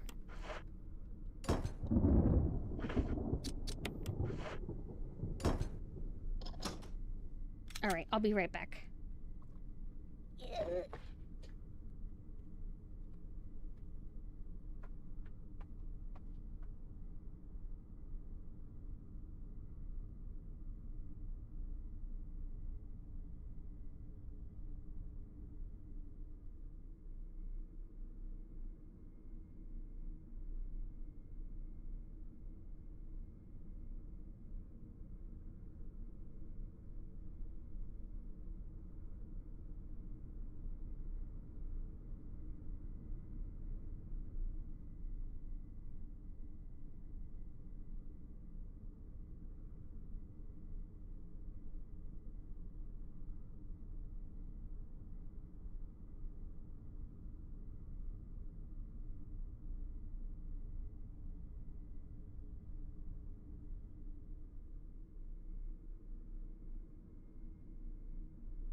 I got my cherry. My cherry. Yum, yum, yummy. Cherry cough drop. Alright, ready? Okay. Okay. Let's go. Resident Evil 1, and Resident Evil 1 especially, are a lot more to them than RE2. RE2 is easier to kind of get through. RE1 and RE1 Remake feel like a little bit lengthier. So if I die here, phew, Jesus, that's gonna be rough.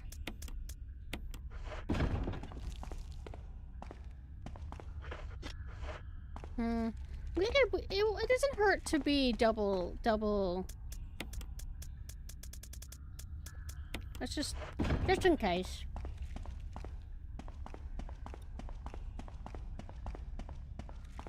Cobra, are you playing Hideous Destructor?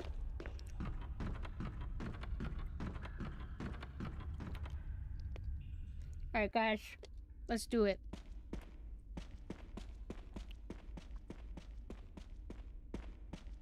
Hideous Destructor seems cool. I want to be able to do it because of all the button stuff on the keyboard you need. Jill. Why are you hiding your gun? I was worried because I thought you were... Start talking. I like how Barry Calm was down. so I didn't wanna clumsy, do but it. I think Believe me, it's I can because he really explain. doesn't want to Don't actually lie kill to her. me. Well, that was such a cool move. Oh, Lisa, your feet.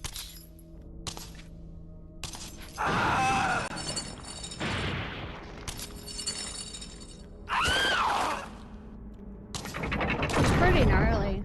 No time to talk. Jill, hand me my gun. Yes. Thanks, Jill. I love how snappy that motion is.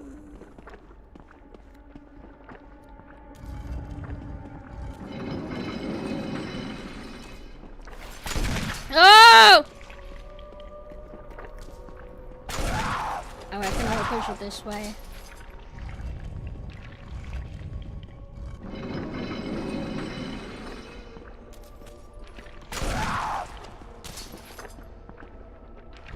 Yeah, he makes it so much easier. Barry, we need her over here. Oh my god. Oh! Oh! My god. Oh, go, bitch. Me number one. Say hello to your mother.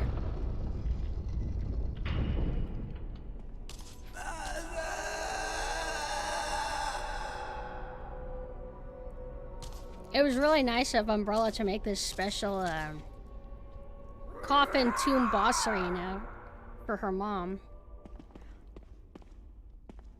Hi, Barry. I don't believe that thing's really dead. Leave this place up to me and go on ahead.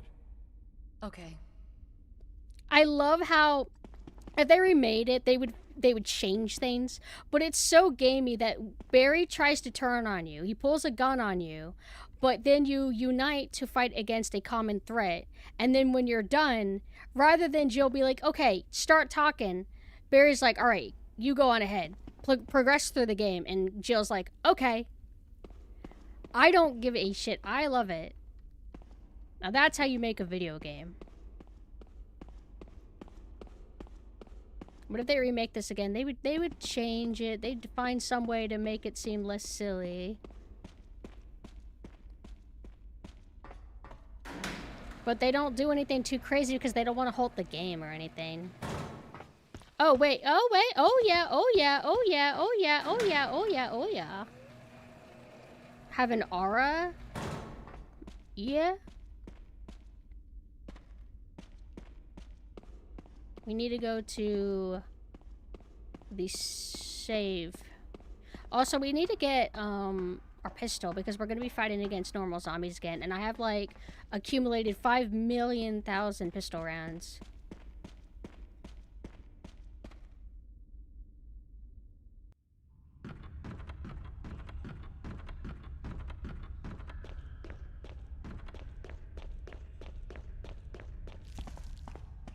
It doesn't take that long before you run into an item box, but yeah, because I think it's the beginning area. I'm being stupid right now.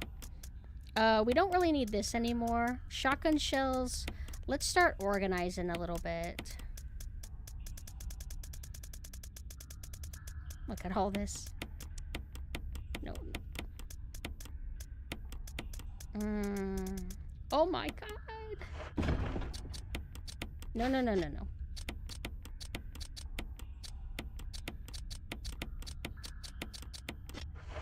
That'll be good for the chimeras. Because the shotgun, I think, is either it's a hit scan or it's just really fast. If you use grenade rounds, chimeras can kind of like dodge them and it screws you. And we don't want that to happen.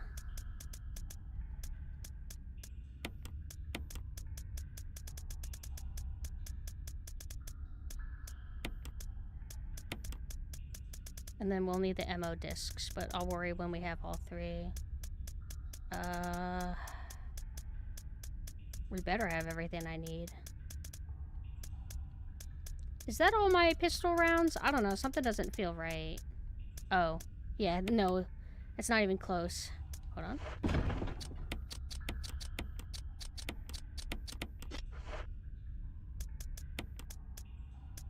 Mixed herbs. Hold on, I'm processing a bunch of, like, words and pictures. Oh, here we go. Hold on. I still need to pick up my pistol. Am I sure that that's all the shotgun shells that I have?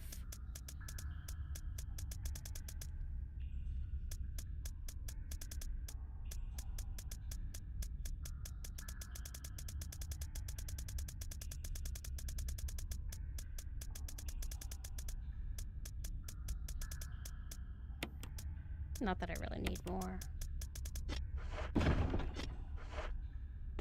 Yeah, but I'm pretty sure this was redundant. I think we had, plenty of, we had a item box on the way, but still, just in case. Also, we'll need to start burning bodies again. We'll be in and out of this pretty quickly, though.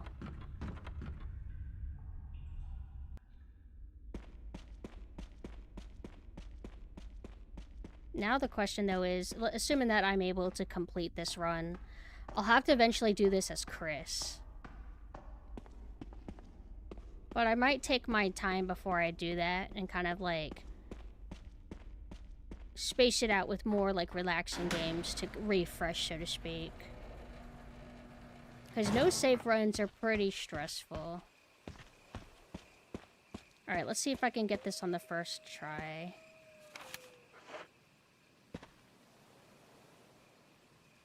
No, not that.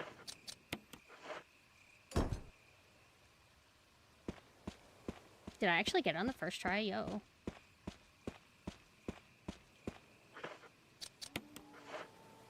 I barely fucking remember this game. You should! It's so much fun. Especially if you don't remember it, then you'll feel kind of... How do I say? It'll feel like playing it for the first time again. Hold on, my controller unplugged. I'm scared that my controller will get to a point to where it never plugs in again, and then I'm gonna suddenly have to learn mouse and keyboard controls for this or something. Never played the RE1 remake. Is this the underground area before the lab? This is the lab. We finished the underground area already, and then we did a boss fight, and now we're in the final area of the game.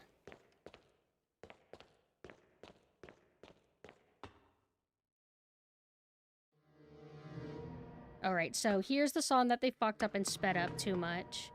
And it is so obvious. It's like weirdly fast, weirdly high-pitched. It just doesn't have that aura that the original is supposed to have. I'll let you listen to it for a little bit longer.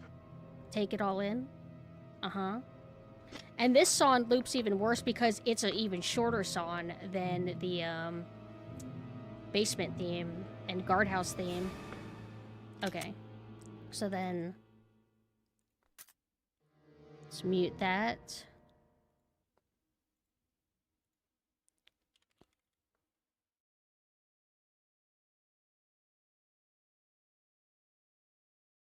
The original is supposed to be,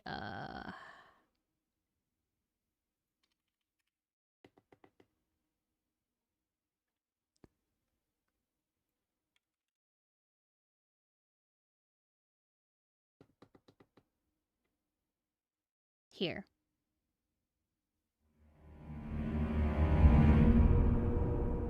It has a better balance because it has... oh, wait.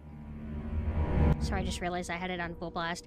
It has low ends, but it also has high ends in the background as well. Whereas when you speed it up, because it broke in the remaster, it's all just high ends.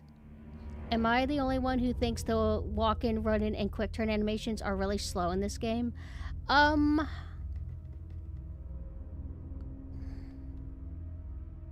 It's like gamey running. Like, they don't want you to actually be sprinting through the game or whatever. It's meant to be a more slow-paced, methodical game. So you do move a bit slow, sure, and running. But the quick turn animation, it is a bit slow because it takes, like, there's like a delay before you do it. But I think it's good in the sense of it You have to be careful whenever you do the quick turn. If you wait too long and you want to do it at the last second and you don't account for the delay, you can get grabbed. It just forces you in a moment of vulnerability. So you want to be like more conscientious of whenever you do it. Oh wait, hold on. Forgot to unmute the game.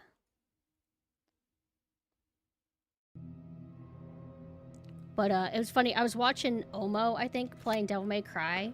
Devil May Cry makes it more apparent that you are running really slow. Like, it's kind of like you're in water or something. Oh, wait. Hold on. We're going to deal with a zombie here.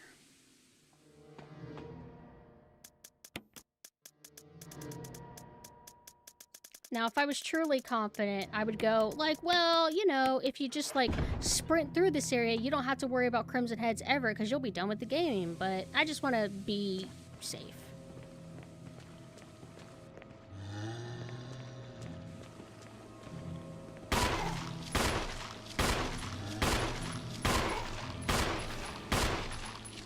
Whoa!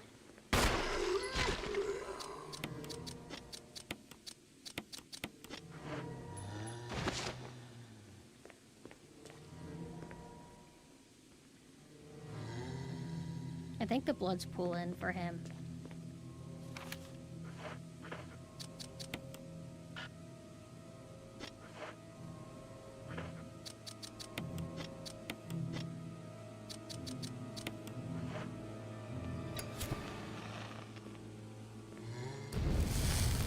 I agree with the sprint. It's not necessary to be that fast, but it's curious because in the previous games, at least to me, the characters felt more agile and faster. Like in RE1, RE2, and etc. Probably. I don't mind it too much, though, in this.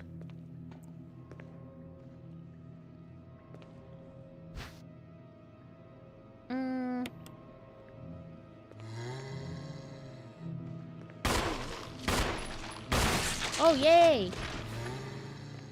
One of the body pillows coming out for, like, Resident Evil Capcom. Oh, whoa. I want body pillows for Krauser.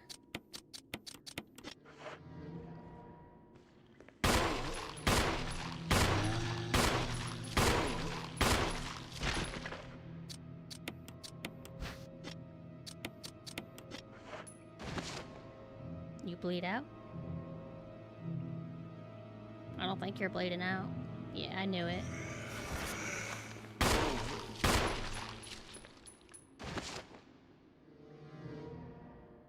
I remember early on in this playthrough, like, there was one zombie that would, yeah, like, just keep getting up like this. I've also been pretty good about not accidentally shooting an extra shot. Because sometimes if you just mash carelessly, it'll happen. Alright. Okay, so then...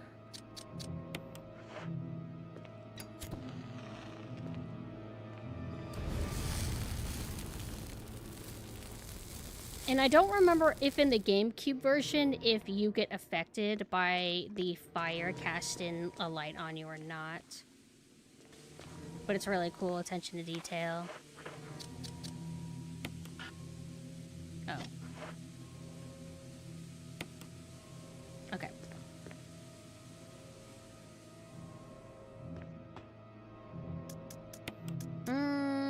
Am I ready to put this away already?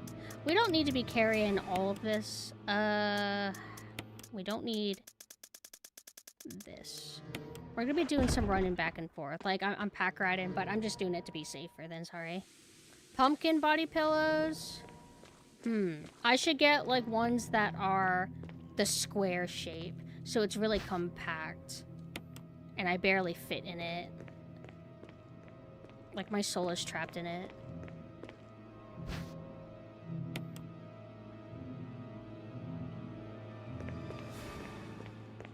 And then they show you this MO disc. Oh, I keep messing up which is the map button and which is the inventory button. But they show you the MO disc, I guess maybe to remind you, hey, remember the MO disc that you maybe got from the mansion? That's gonna be a thing now. I think that's why they just kind of put it like right there out in the open. Alright. We don't need you for a while.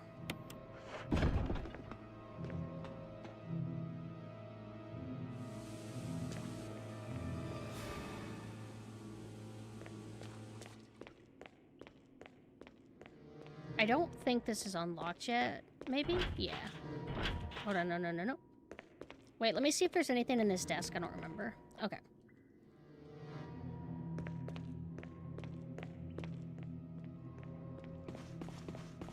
Marketable plushie would be cute. I wouldn't mind pursuing that, even if it was just plushies for me. Because I think plushies are so cute.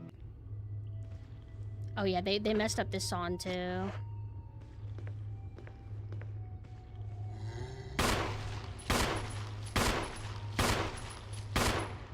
Good audio feedback also, because not only can you hear your gun going off, obviously, but you can hear the gore effects as the bullets connect with the zombie.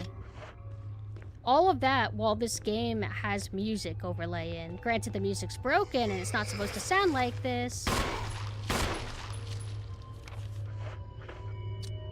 This is so distracting because, like, it's way more songs than I remembered being bad, and you have to listen to this for the entire second half of the game. I don't remember if he's dead. You dead? Oh! Owie! Get off! Of course he's up, too. Am I... Oh!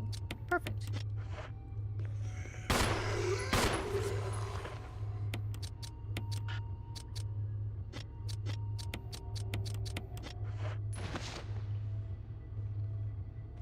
Pumpkin plushie, but you can change her outfits. You get pumpkin outfit DLC.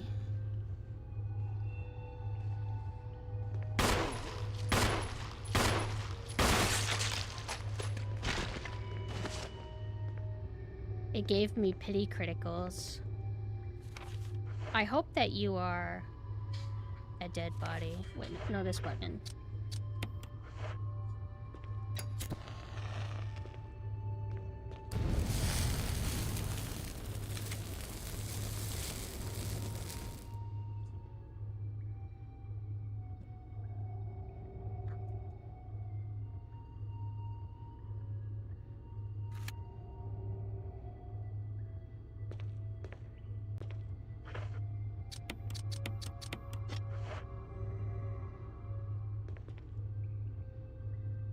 There's no reason to really go that way, right?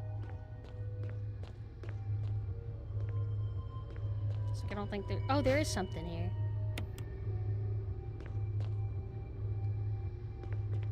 And this just wraps around.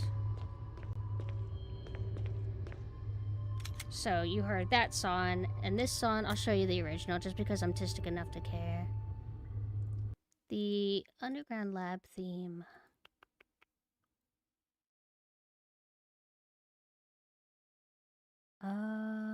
Is it contaminated?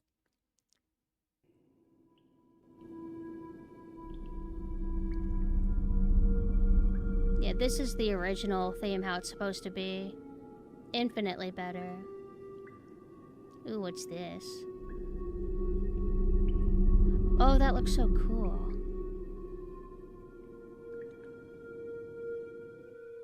Ghost sent me like a really cool OC. I like their hat.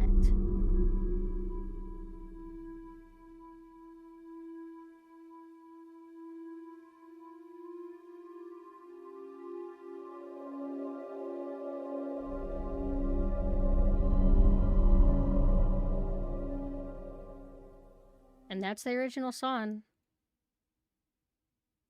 I think it has other, like, sections of it, too, but you get the kind of idea.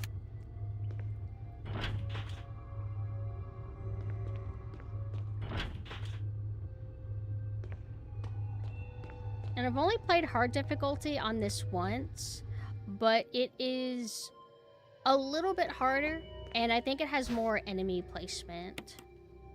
Like, in areas that would normally have only, like, one zombie or whatever, they'll have, like, two. It's cool.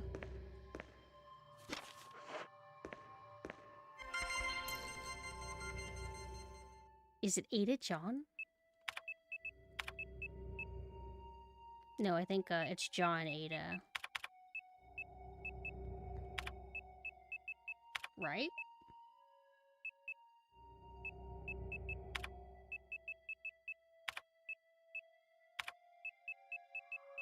Look at the text font here, too. It's so cool.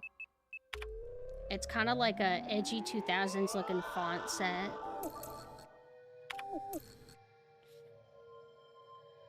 Sell?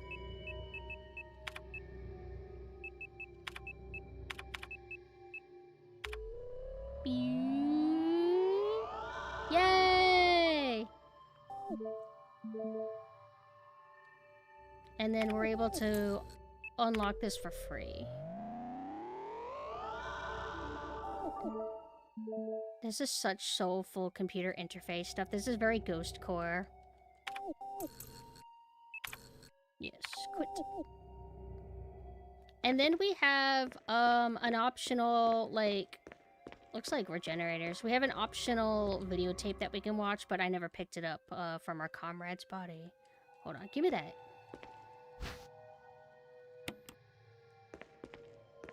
Pumpkin digital pet. I'm on the lookout for like a cute niche digital pet. They have ones for Jujutsu Kaisen randomly. And then they have the Jurassic Park one, so you know I already got those. I've been adding reshades to a lot of games lately, and while doing so, I realized how gray they looked in modern screens, even if I were older games, which makes me miss older TVs a lot. Ah. You know what? Speaking of, Shayla reminded me, I didn't remember this because I haven't played Mario 64 on hardware in a really long time, but Shayla said that Mario 64 used to have a weird brown filter over it.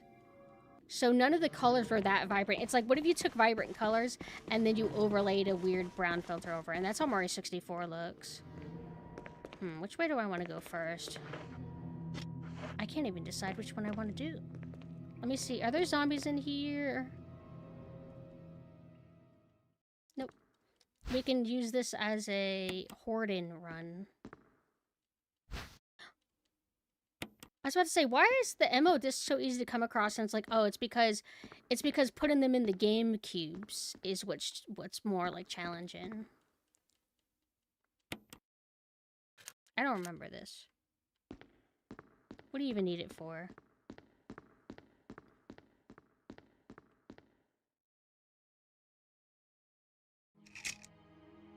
We don't have the cool red filter. Cerberus, Neptune, Hunter, Tyrant, Wesker.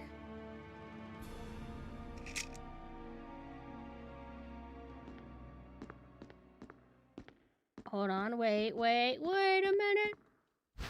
No! Wait. Are you not able to access the room where you watch movies yet? That's what the passcode thing does, right? So why even bother with it, right? Like, I can make this speedier by just skipping it. I think, I hope how it works. I don't remember.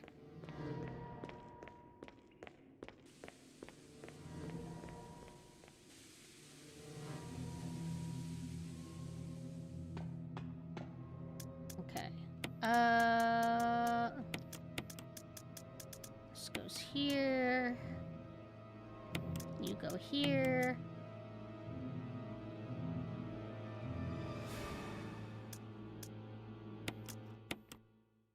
I'll come back for that later. We should be good in terms of like some of the close proximity whatever locations we're going to be going to is like rooms that you only need to visit once. Although I gotta remember there's that explosive liquid that you have to carry at some point. I think though is that if you get grabbed by a zombie, as long as you don't run, you'll be fine. It won't make it explode. Also, hello, Rain.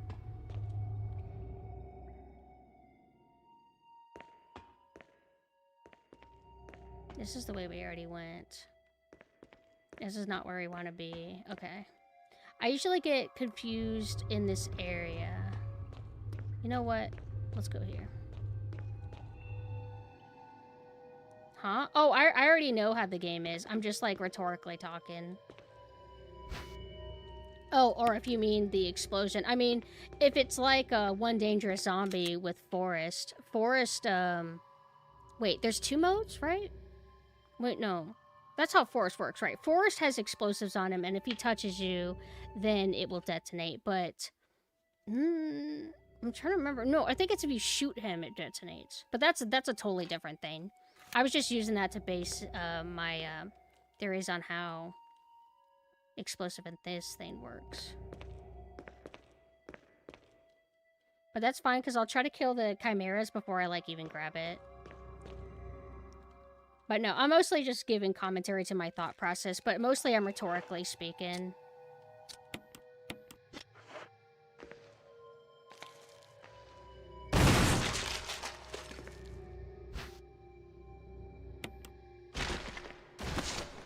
Oh, it's not gonna be like RE1 where it has like 5,000 zombies in here, right? Hold on, I see another one in here. Nope. Alright, here's one of the ammo discs spots. And it doesn't look like a GameCube anymore because we're playing the remaster. I think somebody said that they, there's like a mod that swaps it back to GameCube models, but don't quote me. And then this is how we get our good ending. We could skip it, but I never do that. If I chose to skip it this time, it would just be like a cop-out to try to make this run easier, and that's wrong.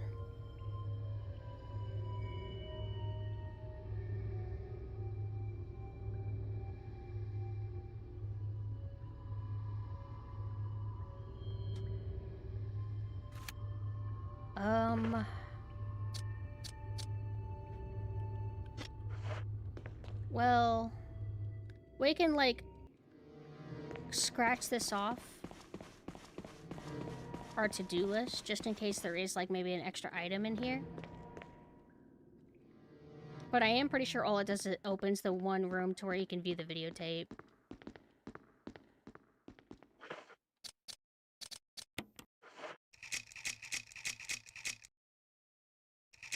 Or 8462.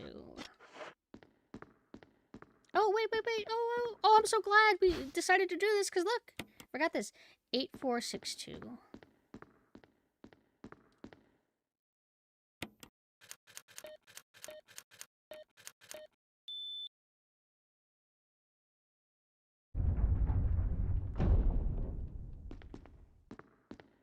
Only skip the ending if I'm doing challenge run for an achievement or something like that. Got you. Hey, wait a minute. Do we have to do this? Oh, well, would you look at that? We actually did need to do that. Okay. Glad I decided to do this, because I would have gotten stumped for a moment. And then we'll get our ammo discs. Probably carry 2 of them around, maybe? What's my... Okay.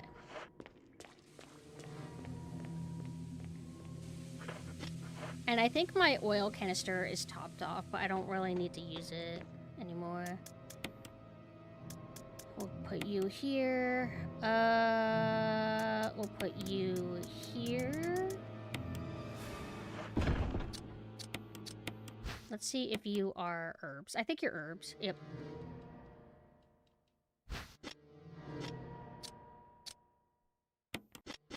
Oh, wait. And this is all my shotgun shells? Almost forgot to bring in the ammo.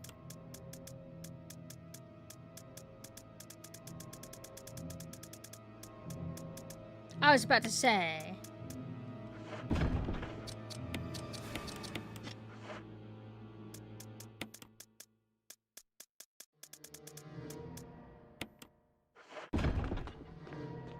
And then we'll run into another save room that's close to the elevator.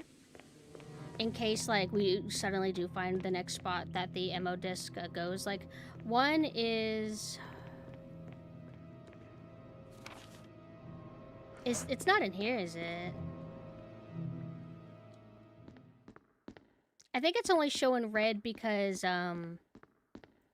we didn't do the videotape thing. But I don't think any ammo disc stuff is here, right? Right? Okay. Just double checking.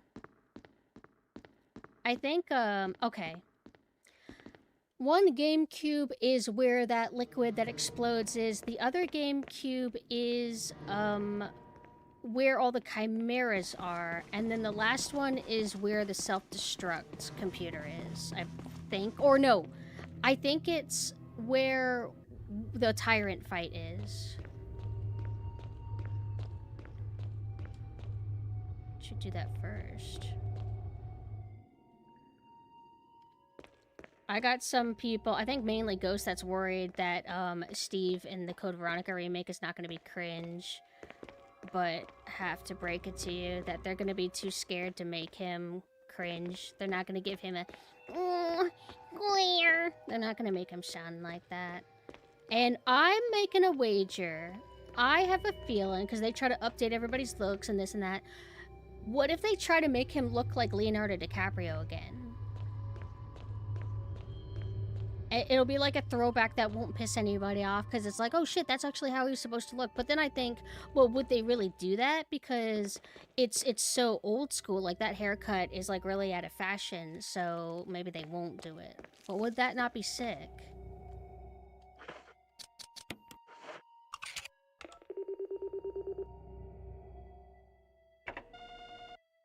Sorry.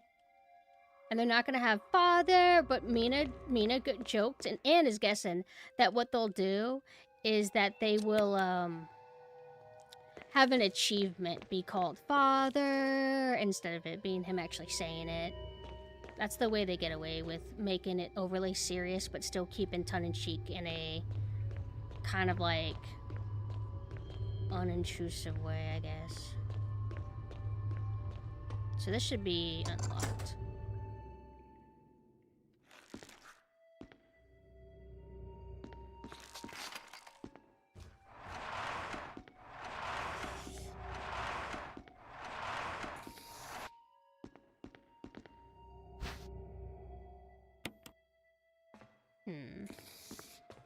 It's like I can jump through there, and then that takes me to, I think, the dead bodies area. Did I unlock this yet?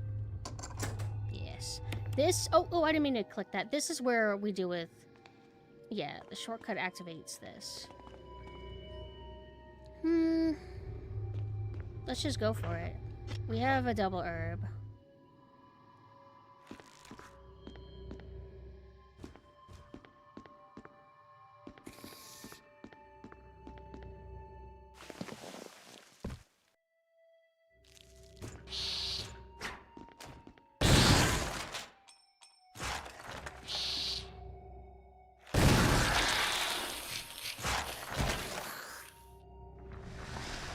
Easy. Anything else? Anything else?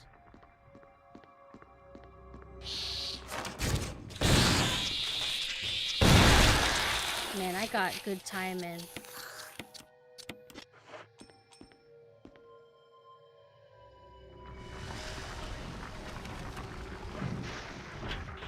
Oh, you can't even, like... What even was the point of this area? What's the point? Oh, wait. It takes us... There's, like, multiple paths we could go. Oh, wait. Which one takes me to where? Does this take me? Is this where I came from? Yeah, this is where I came from. Of course I would go the way I came from first. Alright, let's try this one.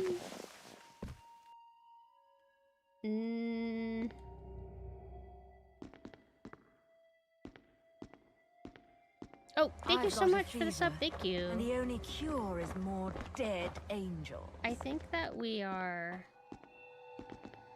trapped. Well, not really trapped, but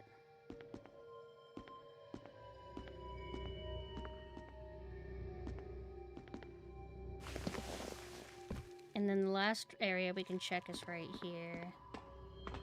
I think this takes us just like, oh no.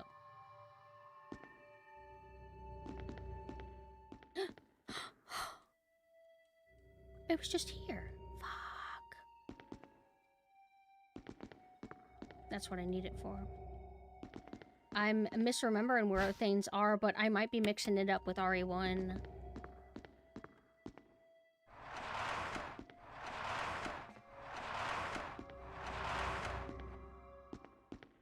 Then the last MO disc is either in the Wesker room or is in the Chimera area.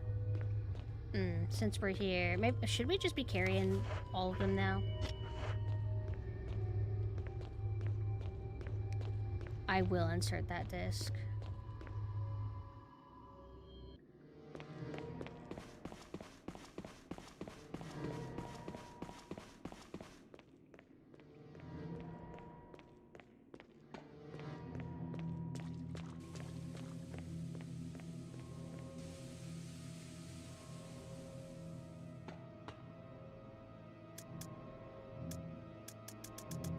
It's like, we don't need... Like, I shoot 2 more shells, then I reload this in, and boom, I'm topped off.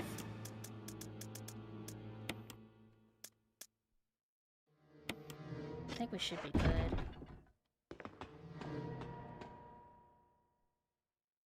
Oh, wait, I'm stupid, right? I literally have access to the next save room. It's, like, nearby where I just was. I started tunnel visioning because I'm, like, focused on, the freezer areas.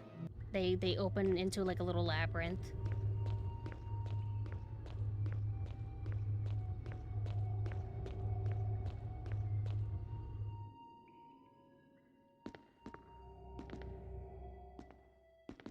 It's like, what's the quickest way to get right back there? Is it here? Okay, then we go here.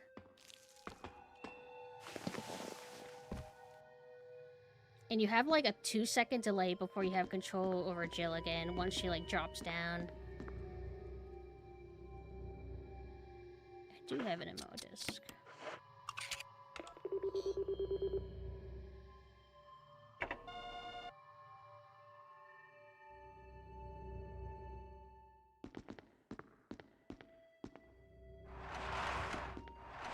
I think I can already fit through.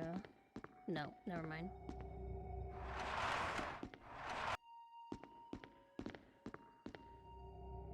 If the remakes are replacing parts of the story, then I do prefer Birkin over original, and certainly over his appearance in other games. Like in Zero, he's a cackling supervillain. RE0 in general was kind of a mistake. In terms of premise, story, it's just kind of goofy. And it has like Spencer looking like a Final Fantasy character in a cloak singing opera and whatever. Like, I guess they're trying to go for the Code Veronica vibe. It's really silly and really stupid.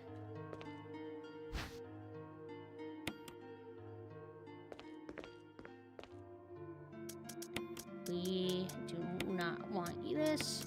We don't want that. We do want the last ammo disc, I think.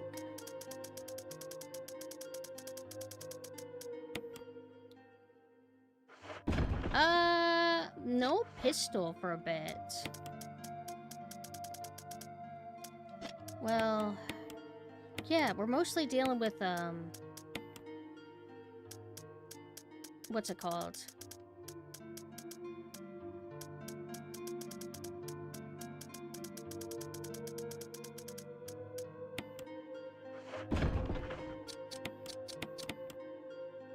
Chimeras.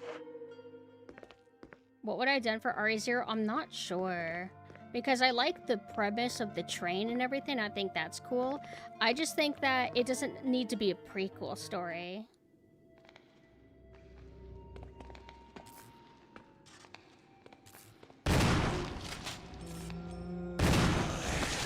And these guys never become Crimson Heads.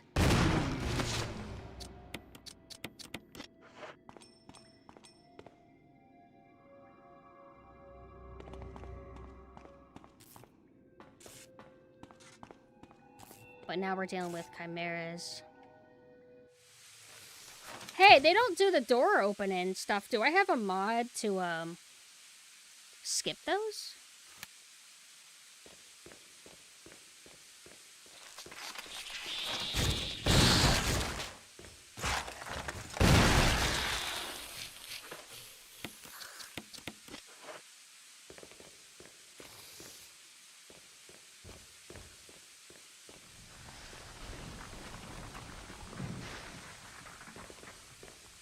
Just like little maggots.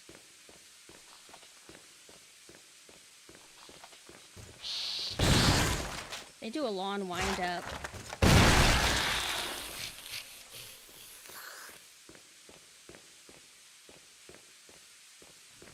Is the Like, I see where we're supposed to put the explosive gel stuff.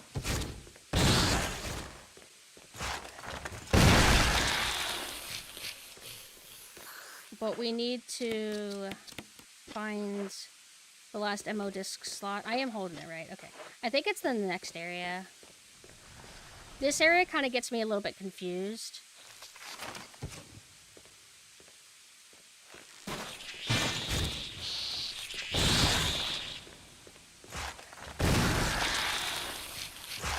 I almost accidentally shot again because I couldn't tell if he was actually dead.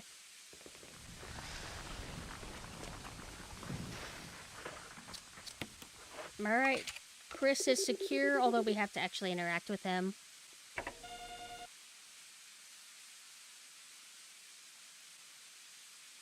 I've been adding reach. Oh, wait. Remember getting stuck on this part. Also, thank you so much for wishing me a happy birthday. Didn't read the title like an idiot. Hope you have a fantastic day. Thank you.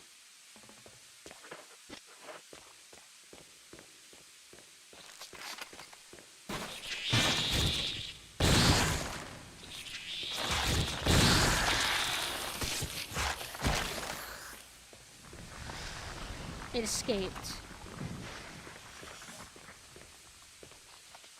I need it to drop down. I think it might have like went through the vent. I don't want to brain that explosive thing until they're all dead. Alright. You're just delaying the inevitable!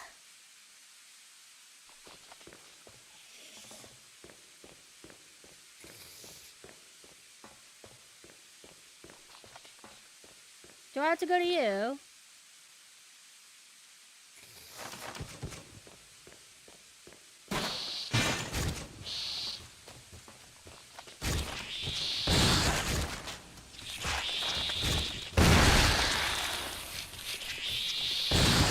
I wonder, does this shotgun have faster animations than the other shotgun?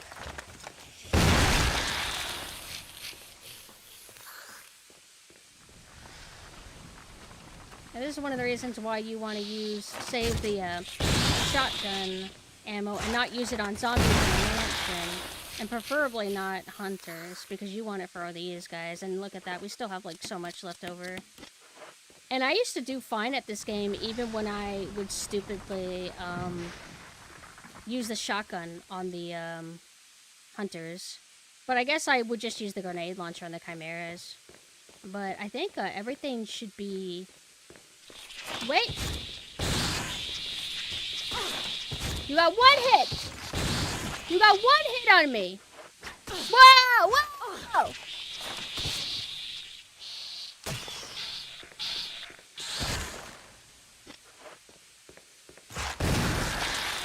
I did not remember that they come again like that. That was close.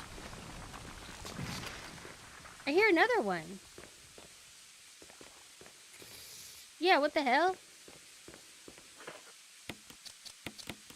There's so many.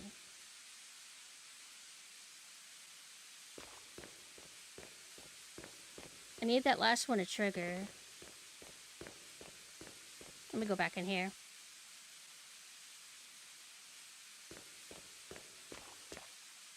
I'm not hearing anything.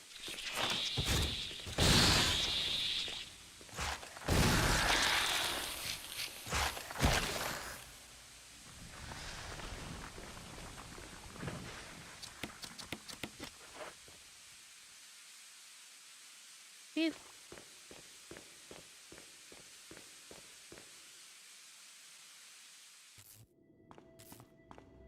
Okay.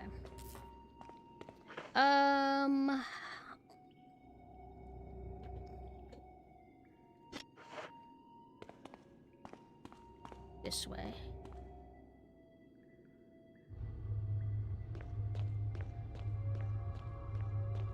No, not here, not here, this way.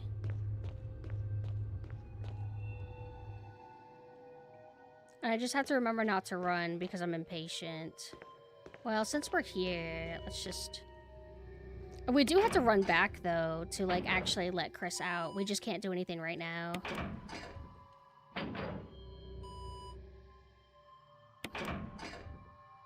And then we get an additional cutscene.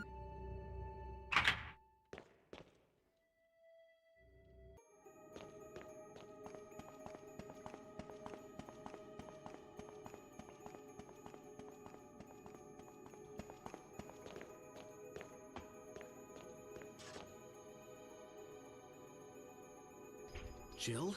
Chris! You're alive! Of course I'm alive.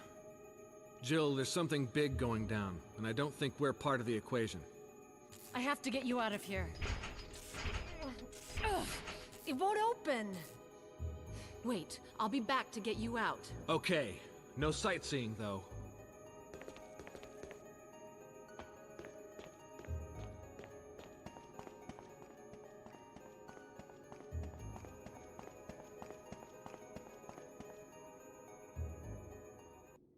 Okay.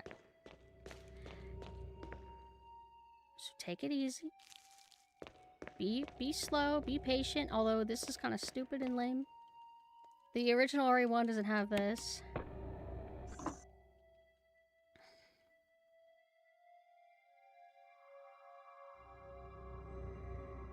Can I not do it? Oh!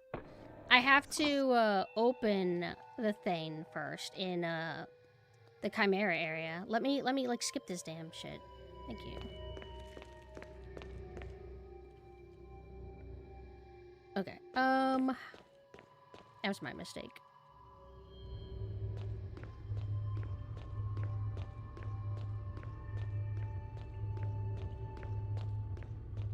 You've been enslaved 30 months. Oh my goodness.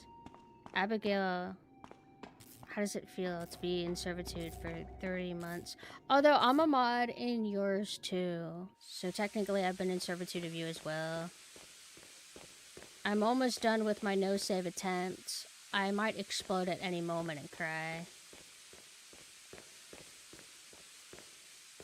Where is that device? Is it in the other side? Here we go.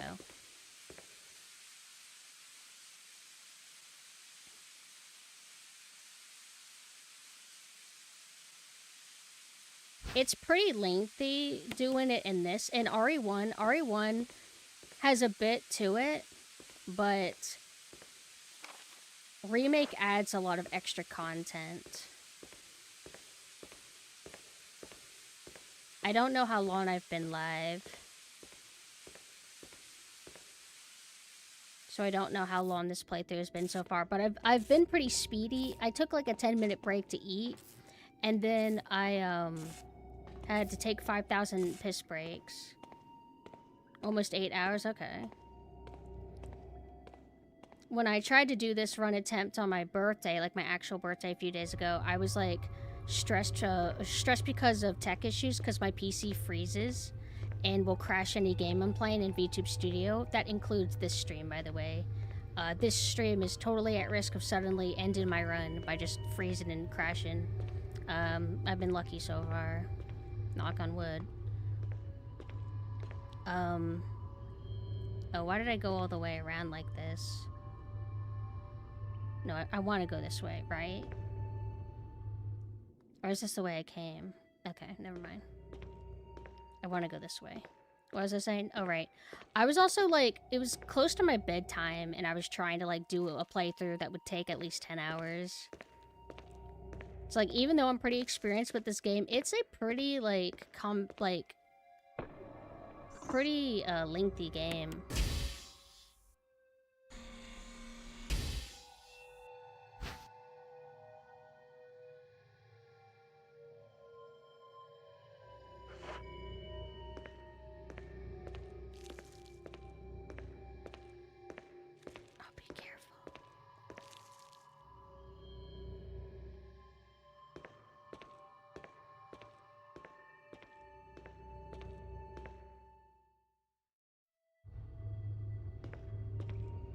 This sucks. I don't know if I needed to, like, not run from before, but it acted like, oh, if you shake it, it'll explode. And now it's saying if you run, it'll explode. So I'm assuming that you should just walk for both parts of this. Yeah, I really hope you like it, Abigail.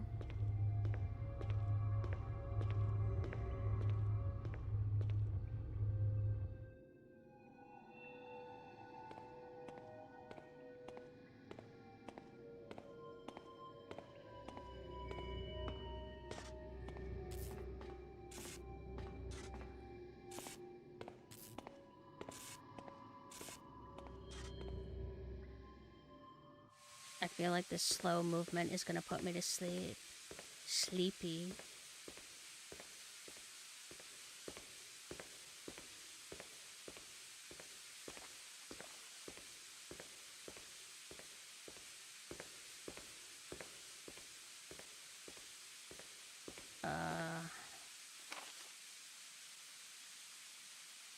I think it's this way.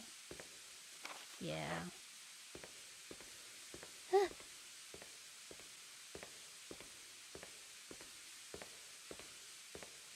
Looking at the map kind of helps because you kind of see where like this little crevice of dead end is.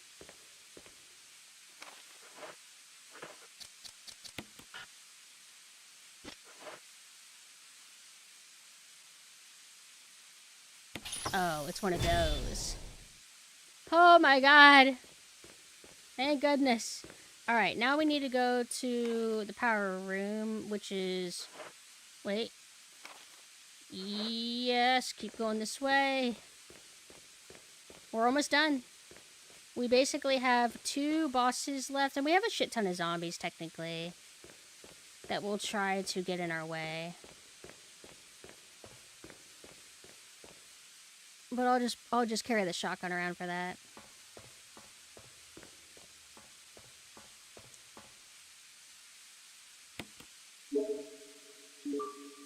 That sounds like melee interface sounds.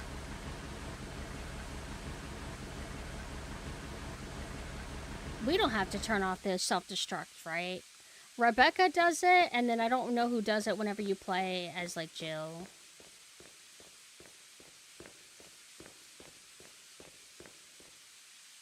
Seen speedrunners do this janky 2.5-step thing, as apparently the explosion is triggered on 3-step running, but probably not a good idea to test that right now. True. So like this. I guess that's like mildly faster. It's like, what happens if you do that? That would be too risky.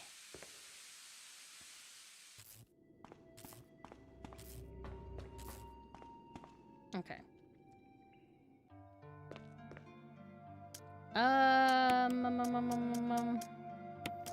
Use this on something.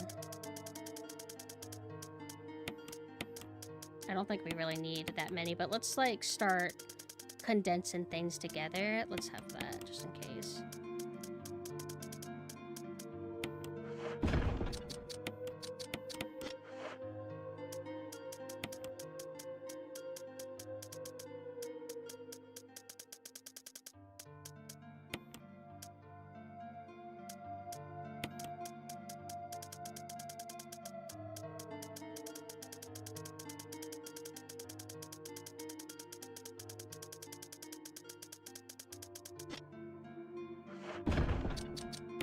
Really don't need all this, but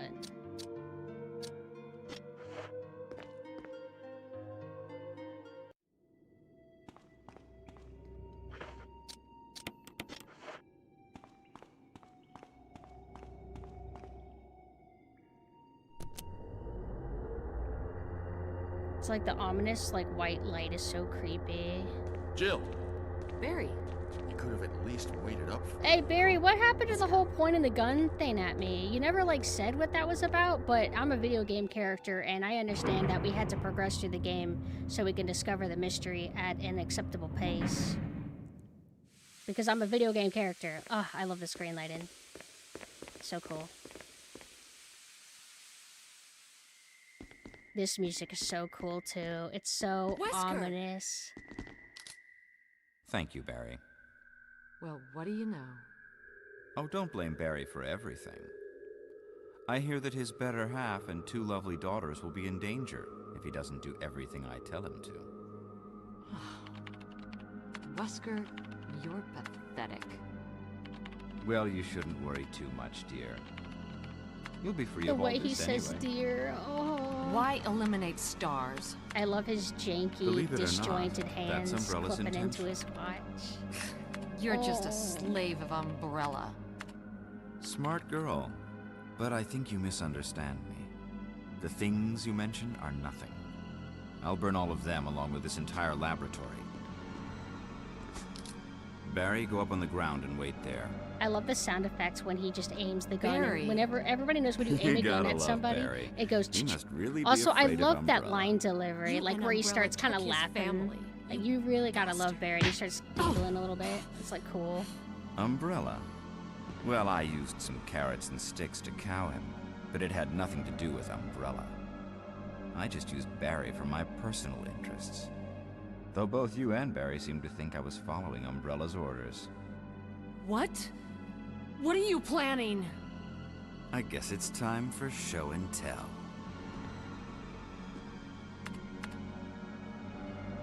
I'm gonna skip the cutscene just because I want to It's magnificent. get through this as quick as possible For the sake of this thing. before my game crashes.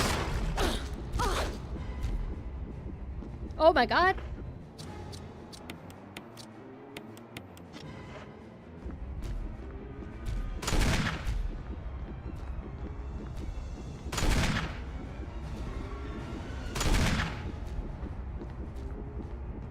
Oh, Wesker. Unconscious. Oh, fuck.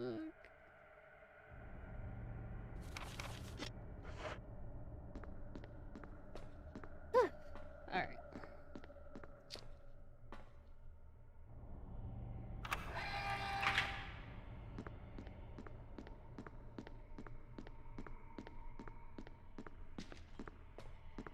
And then I think you have to examine Barry. Barry!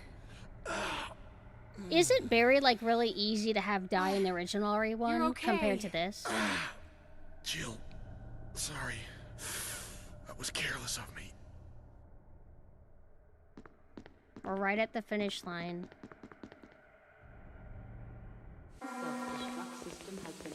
Alright, we gotta get Chris. We gotta deal with all the zombies. We have the shotgun for that. We have final boss. Wesker Everything must should have be set it okay. off. Let's hurry. No, and this action music's so sick. Yeah, don't watch Abigail, but a good luck on your eventual playthrough with this.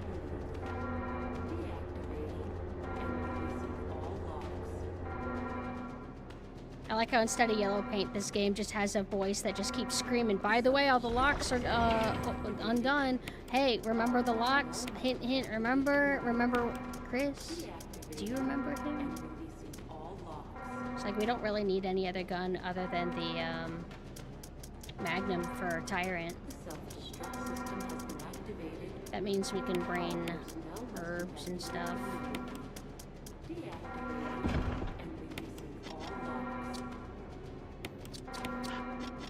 No. This.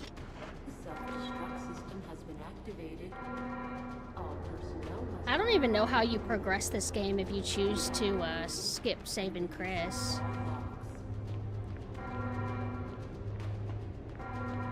How come there's not 5,000 zombies everywhere? Is that just RE1? Or is that this game also but on hard difficulty? It's like if you go to save Chris, I think they kind of like take you to the location that you need to go. Actually, no, because you and Chris go together. I think he runs ahead of you a little bit, and you still have to fight zombies. Yeah, we go to the. That's right. We go to the entrance how we originally got here. Huh? I was about to say, why is this not opening? All right. Names Oh wait. of a friends. Thank you for the follow. I think the zombies are spawned now. Hi.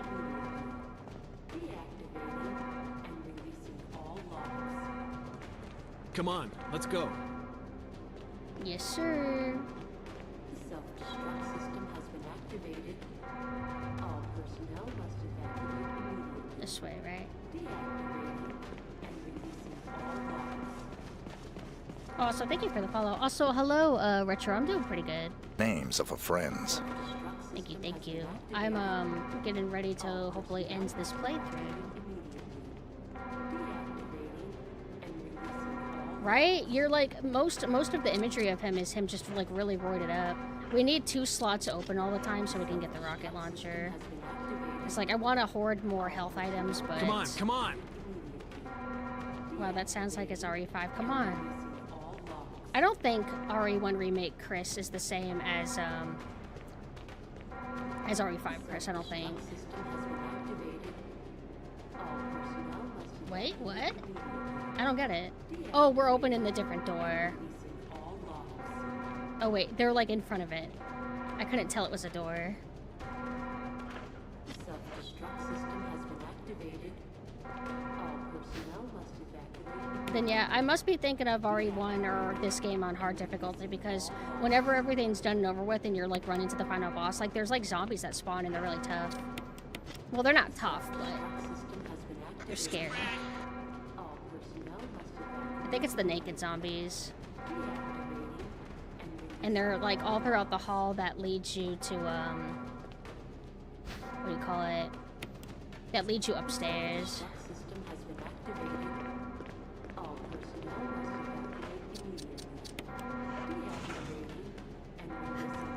3 minutes to detonation.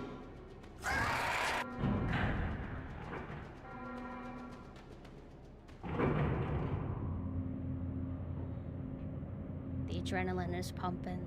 The anxiety. Tyrant is a little bit scary. 'Cause he does like those crazy charges.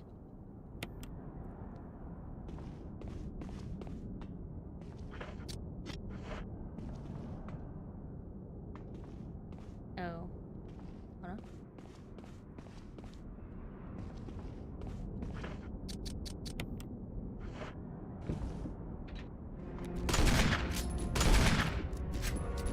Whoa, baby!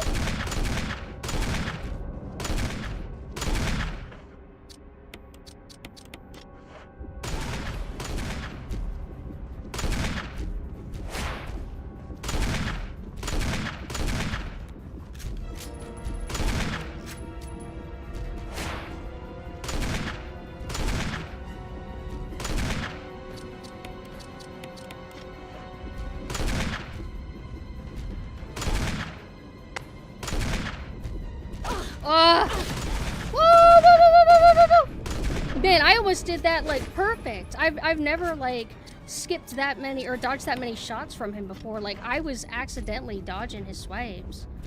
But yeah, it's that risk. It's that like if you try to do it, you have to remember that you have to wait for your animation to end, and you have a moment of vulnerability. I did it. Yay. No save run. First attempt completed. Jill, normal difficulty.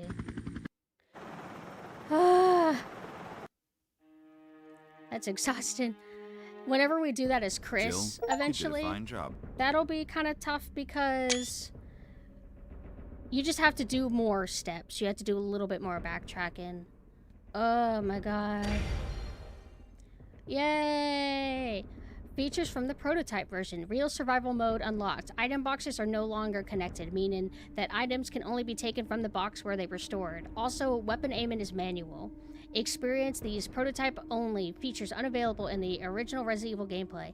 I did not know that about the weapon aiming being manual and removing the auto aim. That's sick. That's cool. Original RE1 had that as well. But with the item boxes, things not being connected, I feel like that's a really cool optional difficulty thing that you can do. It's kind of like, sort of like, yes and no. It's kind of like what RE0 kind of tries to do with the not having the item boxes in general, and you just like leave items around on the ground, but I feel like it's better. Oh shit, where do I save? Hee. I'll just save here. Oh fuck, my no saver. I fucking saved. And look at how we have like a different screen. I think that's supposed to be a hunter. But oh my gosh. Huh. I have like a stress ache from that. Let's go to the bedroom. I have a stress ache from doing that because, I mean, you saw that. There was like a few close calls. Nothing too scary. But still, just the pressure alone of doing the no-save run is really exciting, and it's kind of like just a really good way for veterans to play this kind of game if you just are so experienced with it that you need it to be exciting again or stressful. I don't think I'll be able to do that in Code Veronica anytime soon. How am I feeling? Stressed, anxious. I have like a stress ache where my head feels full, if that makes sense. It doesn't hurt, but it feels like, ugh. But I'm so happy. I love this game. This game's my favorite game of all time. So now the next thing is eventually we gotta do this again, but as Chris. We have to do no save runs for RE2, Jill, or Claire and Leon. And then eventually, I wouldn't mind trying a no save run for RE4. Like, you can't officially, well, you can kind of do it, like, yeah. And then RE4 will be another one. Like, if I do no save run attempt for RE4, that's going to be like a, locked in, 8 to 10 hour stream. Because it's a pretty lengthy game. What else do I want to do? Oh, I want to do the crowd control for RE4 at some point. But I'm gonna go ahead and end now because I'm like so tired. But successful birthday stream attempt number 2. Thank you everybody for coming and hanging with me and for your support. I really appreciate it. I do not know if I will stream tomorrow. I might. If I do, I'll probably play the Static Dread Lighthouse game. That way we can play like a low intensity game, so I can just kind of like veg out. Mostly that game is reading and a little bit of busy work, but it's really charming and really fun. But with that said, here is my Discord. If you feel like joining my Discord community, you can be notified whenever I go live or whenever we do game and movie nights. Here are my Twitters. I have 2 of them for obvious reasons. Let me post that for the YouTube. I try to drop it in the YouTube as well. And then here are my websites.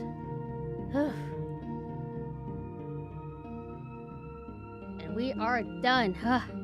Okay.